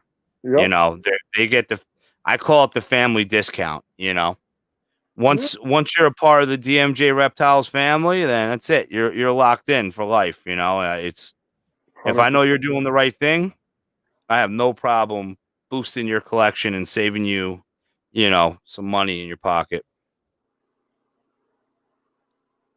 I'm already looking like a weirdo with all my PVC racks. We all look like weirdos with reptiles. That's like the best thing. Having my kids talk about the animals, and it's always been a part of their education where their teachers will actually show videos in the classroom that we post, which is pretty cool. And then you go to like parent teacher conference, and they're like, "Oh, your son is Mario, right?" I'm like, "Yeah, that's my son." And they're like, "Oh, you guys breed the snakes. You got the snakes in your house. The They say snakes." it that special way too, right? Yeah, you're like, "Yeah, how many do you have?" I'm like, "I have a couple." "Mario said you have 300." I'm like, "No, I do not." Like, "Mario, shut the fuck up." Don't tell him real shit. You know, He's it's so crazy. exaggerating. I mean, and he does. I mean, this kid kills me because people thought we had 2 cats. He even did a PowerPoint about his 2 cats. And then they emailed us the PowerPoint, and I started laughing my ass off. And they're like, "Oh, Mario, we want to see pictures of Mario and his cats." And I'm like, "That's his stuffed animals. We don't have cats. And they're not cats, they're dinosaurs." Actually, his name is Kitty Cat. Yeah. That's a snake's name, Kitty Cat. Nothing wrong with that, man. All right, so real quick before we end this, because it's getting kind of late. What are your top 3 recessive combos? That I like or that I'm like Yeah, my what you like, favorite what you're or working with, whatever. well, I'm a huge clown fan. I got onto the clown bandwagon. It's funny because there were certain morphs that once I got into this enough to recognize certain things, there were certain morphs that I realized had some real staying power. Clown obviously being one of them. I started investing in clown. What's going on, Mariah? I started investing in clowns a while ago because I realized that it wasn't going anywhere and its price was holding its value time and time again. Um, and obviously, guys like JKR make that even easier for guys like me because they're just pumping out so many cool shit with combo. Or can't even talk. I'm getting tired. So many cool combos with clown. So clown, other recessives. Obviously, I'm a pie fan. I know it's kind of a cliche thing, but it's another one of those animals that I recognized a long time ago as holding residual value. I'm a big hypo fan. I got on the hypo Nice. train years ago when they were cheap. We're Me too. talking probably about 10 years ago. I was grabbing up hypo stuff all over the place because it was recessive. I had made the decision that I was moving into recessive because that's where the money's at. And I had decided that I needed to get into it where I could and how I could. So I was fortunate and I started picking up hypo stuff. And now, through a blessing that I don't understand, hypo has gone through the roof again. And It's back. right, Yeah. and I've been mixing it with some OD stuff and some other things that I've acquired. And wow, I'm a big fan of hypo and how it lightens things up. So you take those three, and those are three of what I'm running with. You got two of mine, man. I love hypo and I love clown. Hypo was dead when I got in. Like you can get you can get an orange ghost female for $60 when I got in, or a regular hypo for $60. I Yeah, mean, back when they were called Orange Ghost. no one. I had a lot of people saying like, "Why do you keep investing into it?" Like they're not expensive, they're not this, and that goes back to as a breeder, you can't base your collection off the market. You have to base it off of what will keep you waking up and putting in the work every day. It has to be something that you love and enjoy. And if you don't got that, then you're never gonna last. And fuck man, hypo. I produced some really awesome hypos. I mean, 2018 was my hypo year where I made a lesser fire hypo. Nice. I made a black pastel hypo. I made a black pastel fire hypo. And now this year I finally get to put them in the works and they're breeding and my males are locking and my females are close. They're getting there. And it's awesome to see that the market is expanding because now everybody wants hypo because everybody wants hypopides, hypo clowns. Now even desert ghost hypos is becoming popular. I'm like, fuck yeah. I think I have at least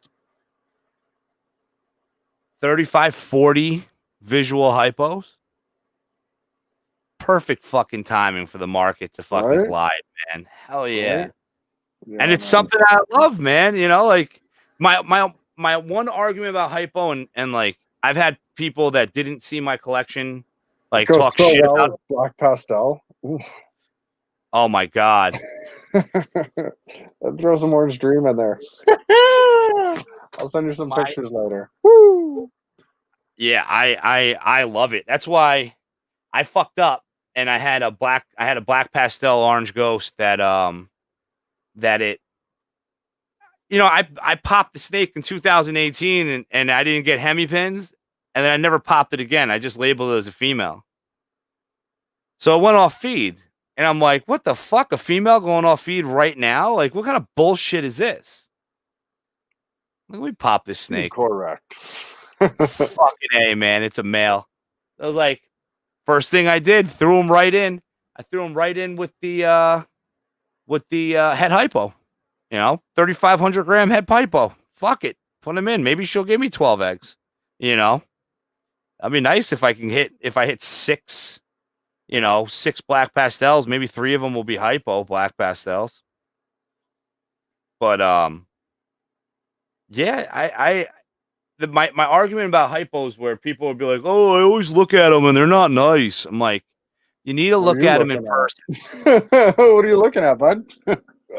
Yeah, I mean, Are you looking at you know, hypos, or are you actually looking at a hypo? well, I think Mislabeled shit drives me nuts. but I think it's also if you have no skill in photography, it is very hard to express the details in a hypo in a photo. And Yeah, it's not hard to wash it out. That's for sure.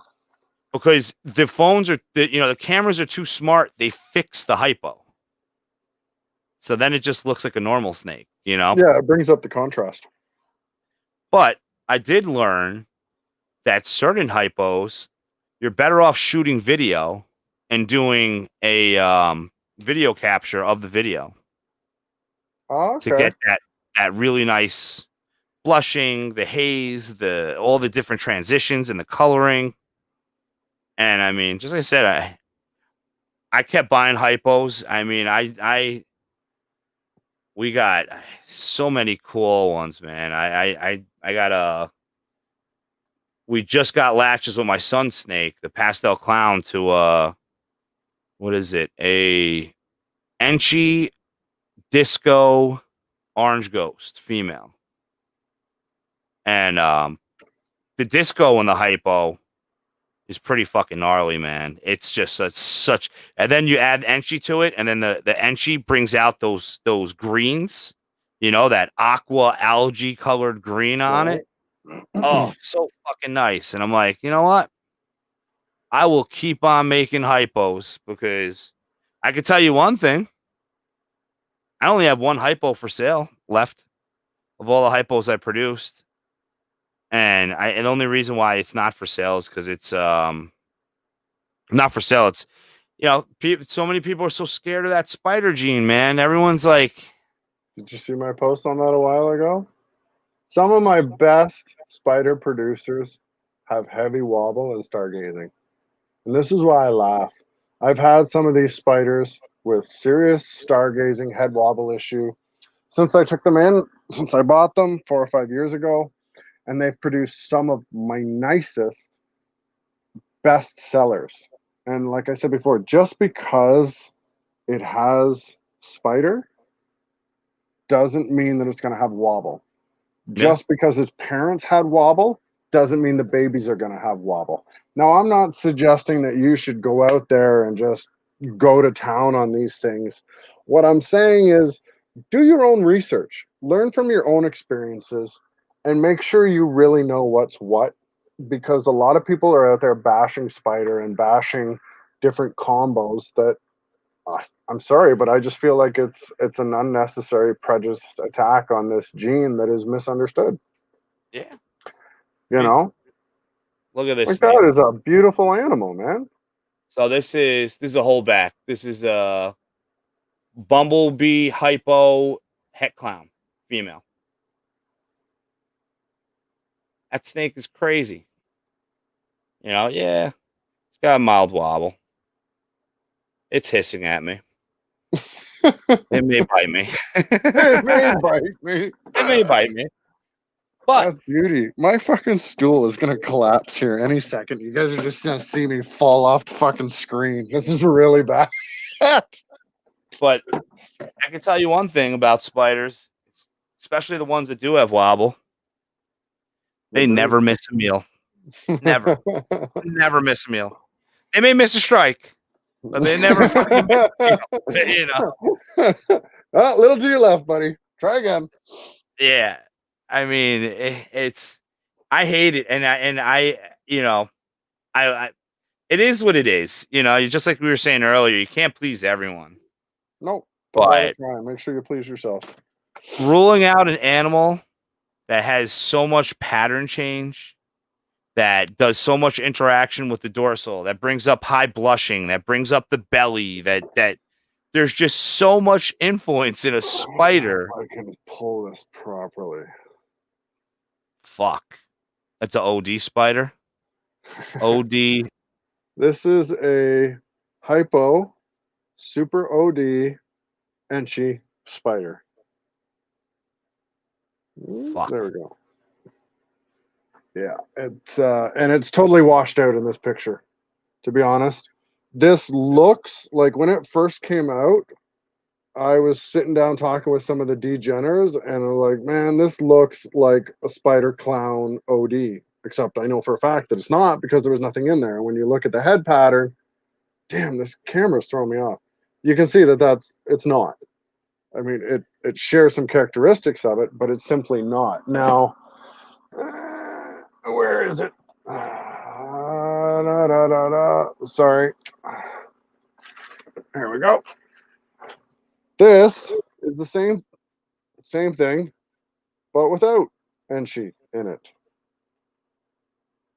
And see how the pattern's all broken up like that?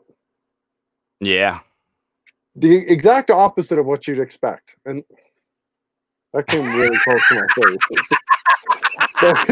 The complete exact opposite. What you would expect is that this would be the Enchi and that this would be the non-Enchi. But in fact, and this is literally a matter of having multiple clutches to compare to and looking at them, the only difference between these two was Enchi Enchi was in this pairing and it wasn't in this pairing. Yeah. Yeah, Enchi and Spider. Enchi has I have so many Enchi pairings with Spider. It does the opposite. It breaks up that pattern. Right? Definitely breaks it up. It's funny how things work. Here's where is it? Oh, where is it? I never show this thing off. Come on. I don't know about Volt and Volt. Ooh, was that Super Enchi OD Yellow Belly?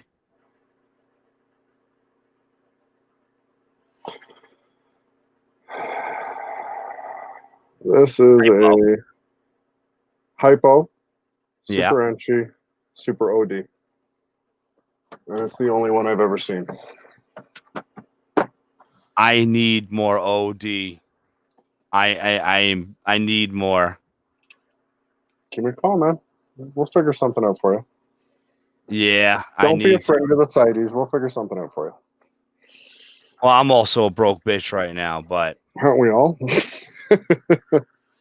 You know, it's so like my sales are typically in expos, and being in New York, that's a little tricky right now.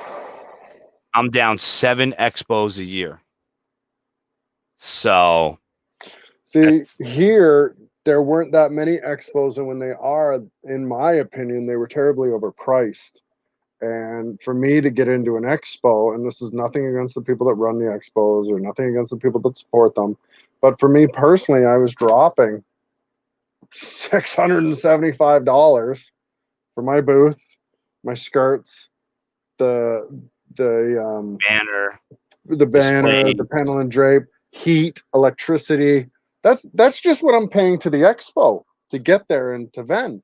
Then I've got to deal with everybody else that has what I have, or vice versa, however you want to look at it, and everybody's cutting each other's throat to try and get $50 under each other to steal those customers. Now I'm spending $600, so now I've got to get at least $700 worth of sales to cover my expo fee.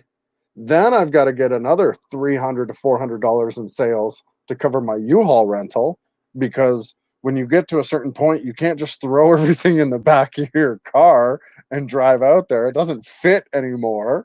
So now you've got to rent vehicles. I love hearing that, Mariah. And inevitably, you're now $1,000 in. Oh man, I don't blame right? him. Like, come on. There's some weird. I gotta say, man, like the difference between the U.S. and Canada, like there's certain shit that is like so fucking expensive in the States and cheap in Canada, and then there's some shit that's like opposite. Holy fuck! Like um, Kathleen was talking about shipping in Canada, like how expensive it is to ship from Canada to Canada, and I'm I like, just sent a normal out to BC to a follower. Gavin, thank you. Appreciate the business. And Melody, pardon me, I had to think about his wife's name. Gavin and Melody picked up a normal ball python off me, and I gotta give them credit. They spent more on shipping than they did on the ball python. It was $100 for the snake, and it was 120 to get it out to BC. And I'm on in Ontario now. That's overnight priority, pro-packed, with all the bells and whistles, signed delivery at the door, and it's there. I've never had a problem. But $120 to get it from one side of the country to the other. Now that's taxes in and everything, but and I don't ship them myself. I use a third party shipper because I've been friends and doing business with this individual for almost 10 years now. I'm a huge fan of Nelson at Tails and Scales. If you guys are in the States, you probably don't know who that is. If you're in Canada, you may have mixed feelings about him. But Nelson's my boy, Nelson Cordoza. I've got nothing but respect for that man. He took me in when I was just starting, and he gave me deals, and he took care of me. And he always treated me like I was a big breeder, even when I wasn't. And now he still takes care of me, and he's even better to me than he was before. So if you're getting an animal from me, 9 times out of 10, if it's not delivered or couriered to you and it's coming through the mail, Nelson Cordoza has wrapped that and packaged that through Reptile Runner, and he sent it out to you. I've used other reptile shippers. I don't have a problem with other reptile shippers, but Nelson has earned my business and my trust time and time and time and time and time again. There's no issues. And he and I are on such rapport now where if he tells me I owe him something, all right, here's your money. If he gives me the wrong information or says, hey, like today we were talking, he messaged me, he's like, yeah, that shipment was $115 after taxes. And I was like, no, man, it was 120. He was like, well, whatever, man, just send me 115. Well, I sent him or sending him 120 because he gave me a deal and saved me $5 on something else. You know what I mean? And that's where that taking care of each other and the community and the way it works always comes back, and you get what you pay for, and the people that you take care of will inevitably take care of you in the end. So, but that being said, yeah, shipping is expensive out in Canada, unfortunately. I know there's people that do it on their own, and yes, I could save significantly more money by shipping it out myself, and I will eventually get to that point because again, for me it's about control of the packaging. It's about control of the experience. I'm very much a visually oriented person. I'm a very artistic person, and I want you to see what you see when you open that package up from step to step to step, and all those steps have been put in place for a certain reason. There's a method to the madness, and there's a reason I've done things the way I've done them. And that's really the only reason why I would look at getting away from it, because for me, spending that extra $40-50 is priceless. It's that MasterCard commercial. It's about knowing that once I hand it off to Nelson, it's going to get to its destination. It's going to be alive. It's going to be healthy, and there's not going to be any problems. In 10 years of shipping with him, I've never had a problem. I've never had a DOA, and I've never had a customer complaint. So you figure it out. Sorry, what are you saying, buddy? He goes to your place and packs the snake? No, he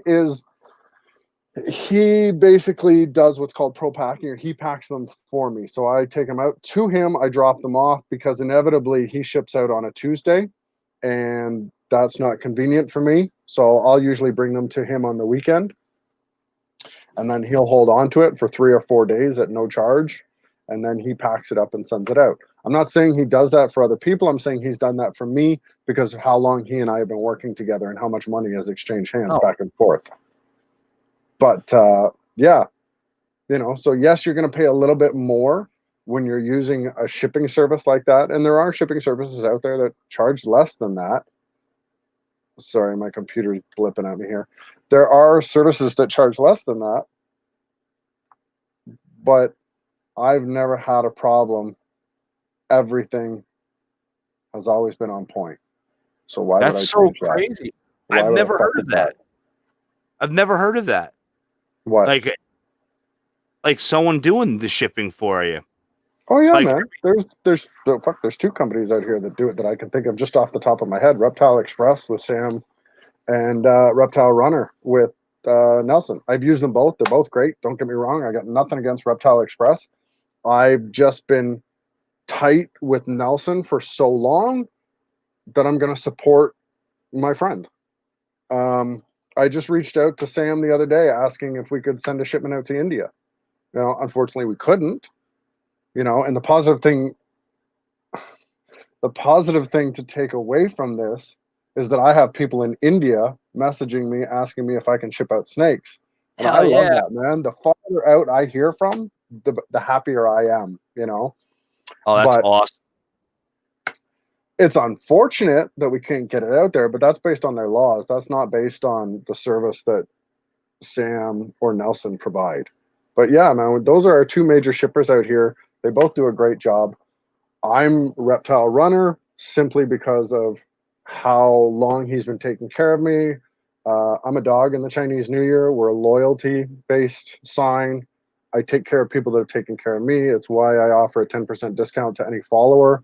It's why I tell someone when they're interested in buying from me that you should follow me because I'll give you another discount on top of that. It's that whole you wash my hand, I'll wash your hand routine. Oh, hell And once yeah. we build that reputation, once you become part of this brand, you're part of the family, like you talked about. I send out paperwork to people. I'm like, you're now part of that Canadian Reptile Adventures family. Don't ever hesitate to call me. Don't ever hesitate to contact me with a problem you're having. Even if it's not an animal from me, I don't care. Call me. I care about the animal. I care about this animal having the best life and for things working out for you. And you know what? At the end of the day, you bought a snake from somebody else. You came to me with a problem. I helped you solve that problem. Guess where you're coming next time? Oh, Or yeah. guess who you're representing next time somebody asks you where should you buy from? Definitely. It makes perfect sense to me. Oh, I yeah. was raised to take care of animals. I was raised to, if you bring an animal home, that's 110% on you because that animal didn't choose to come home with you. You chose to take that animal home with you. So you better damn well take care of that animal just the same as you would take care of any child or any other being under your responsibility, right? So Yeah. that's kind of how I look at things. Yeah, we have Reptiles Express here too. Yeah, But he does a great job, man. He I definitely does a buy great job. But I just buy the shipping label through them and then I do the rest. I gotta go to the hub, drop it off. But thankfully shipping, and I bitch about it because like if I ship to the West Coast, it can cost me $60. And after hearing that 120, I now I got to stop bitching when I look up that price. And same thing, you know, door to door. They're at their location before 9:30. Well, it used to be 9:30. Now COVID fucked that up. oh, don't get me started on that subject. But cool deal, man. I mean, I could talk for hours. Yeah, Seems brother, like we've you're been the at same this way. for a long time. I've literally broken the stool that I was on. Like this thing is just right fucked now. It's gonna collapse on me any second. Oh Like shit. So I, I said, I you're guess just gonna see me drop out of the screen. well, I definitely want to have you back on another time in the future, man. It was a pleasure. I'd be honored, Uh, man. Thank you so much for reaching out. Thank you for helping me get that extra exposure. Really appreciate it. We're all in this mess together, so yeah, we got to look out for each other. And then I look forward for the cameo shirt. I can't I I still can't wait. fucking say DMG in my head. I don't know what it is. I don't know why I fucking oh. Little background here. We've got a little bit of a collaboration shirt that we're doing with some other breeders that we've reached out to and that have been kind enough and generous enough to send me a copy of their logo so that we can slap it on the back of our shirts and sent it out. And basically, it's Canadian Reptile Adventure shirt on the front, and on the back it says, Canadian Reptile or I can't even remember what it says. Collaboration, cohabitation, collaboration with said breeder, and we're just trying to do like a breeder's edition. Anyways, DMJ was one of the first groups I reached out to, and Chino was gracious enough to send me over his logo, and I slacked on it for months because I'm always swamped with shit. And he didn't give me any hard time. He didn't question my motives or anything. And I finally got around to doing it, and I got it all printed up, and I was so happy with it. And I'm like, Chino, check it out. Like, look at this shirt. It's so badass. And he's like, yeah, you misspelled my name, right? Like, what? No. Yeah, it's DMJ, bud. I'm like, what the fuck are you fucking kidding? DMG? Yeah, I don't even know. I And felt now so guilty. I'm sending you the DMG shirt too. I hope you know that. It's all right. What the hell are we gonna do with a DMG shirt? You're getting two for the price of one. And something tells me I'm gonna see you rocking the DMG more often than I'm gonna see you rocking the DMJ. Oh my God. Well, you know what? I can rock that shirt on live streams because it'll show your logo in the front, 100%, buddy. 100%. I felt bad because I was like, I totally forgot about it. And you're like, hey man, I finally got the shirt printed. I'm like, oh yeah, I forgot about that. Yeah, no, if you guys have ever dealt with me, I'm usually behind. I'm usually behind joining lives. I'm usually behind on sticker orders. I mean, it's just because I have so many animals and so much stuff that's going on at any given point, and it just gets away from you sometimes. But please don't ever think that it's a matter of a disrespect thing, or it's a matter of I don't care or I don't see the people. I'm a visually oriented people. I see the same people on here. Brewer Boys, for instance, you guys, I very rarely say anything to you guys, but you guys have been huge supporters of Canadian Reptile Adventures from the beginning. I see you guys in here on the sides. I don't even know if you're still in here now, but I hope you hear this. We appreciate all your support. Angel Ball Pythons, Merging Morph, Kryptonite, everybody that I haven't mentioned that I've seen in here. I see you guys. I love you guys for coming out. Just bear with me because I'm not a good multitasker, okay?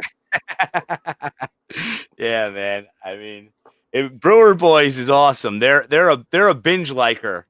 Yeah. Like all of a sudden, yeah. like 50 notifications. Is like, holy shit! What the fuck happened? Yeah. Pages. I think I did a video of me scrolling up through all when they binge, and it's just pages of likes. Good people, man. That's the one thing I love about this community is, if you pay it forward and it's a circle, everything you put out there, all that good shit you put out, it comes back some way or the other, Yeah, man, 100%. Community's been great, and again, it's all word of mouth. It's all reputation. It's all just time and time again, doing what you do and trying to be real and trying to keep it fresh. So it's not easy, but we appreciate the support, man. Just know that whenever you see a post, there are hours of thought that goes into that. Nights before when I'm swamped and I know I haven't made a post in a while, I'm running out to the shop, getting into the hatchling room, pulling out 12, 15 snakes, snapping pictures, fighting with snakes. And then I might post one the following day, the one that I like the best, but the intention is there. You gotta make a folder. What's you that? Gotta make a folder. Yeah. So 100%. Gomez and what's it? Shane, Small Town Exotics. If you notice, when you turn on your phone in the morning, it's always their post up there. Yeah. And every morning they do a post. So I made a folder of pictures that make the cut. So every morning I just open the folder. Okay, I'll pick this one, post it, delete it, and I just keep replenishing the folder. Because I used to binge and do like 15 pictures in one day, and now I'm realizing if I do one a day, I'm getting almost 100 likes out of each picture. So that's nice, man. But once again, brother, thank you so much, man. It was a pleasure, and I look forward to talking to you and working with you. 100%, brother. Thank you very much. I look forward to it. Let me know. I am down anytime. All right, sounds good. Yeah, we gotta get these fucking borders open so I can go to Canada. Thanks for all your support, guys. Appreciate it. Catch you next time. All right, later, All right, brother. brother. Cheers. So that was awesome, and I think that Jason, I think I hit the record. I think the record is hit. This has got to be the longest live stream, and I think this may do it. I may actually hit the requirements to be monetized after this video. So, thank you everyone that watches my videos and keeps my channel going. I really appreciate it. Please drop a comment. I will respond back to you. And, thanks for watching this fat weirdo that posts 3 videos a week. I hope you all have a great night. I'll keep you guys posted if I get monetized. If I do, Junior will start getting paid. And, I hope you guys liked that live. I know I liked it. So I can't be happier. That went freaking awesome. Me and Jason only messaged each other. We've never actually talked to each other. So it was awesome to have this experience. And I'll catch you guys next week, next Friday, 9:30. I'll be back on. Thanks a lot, everybody.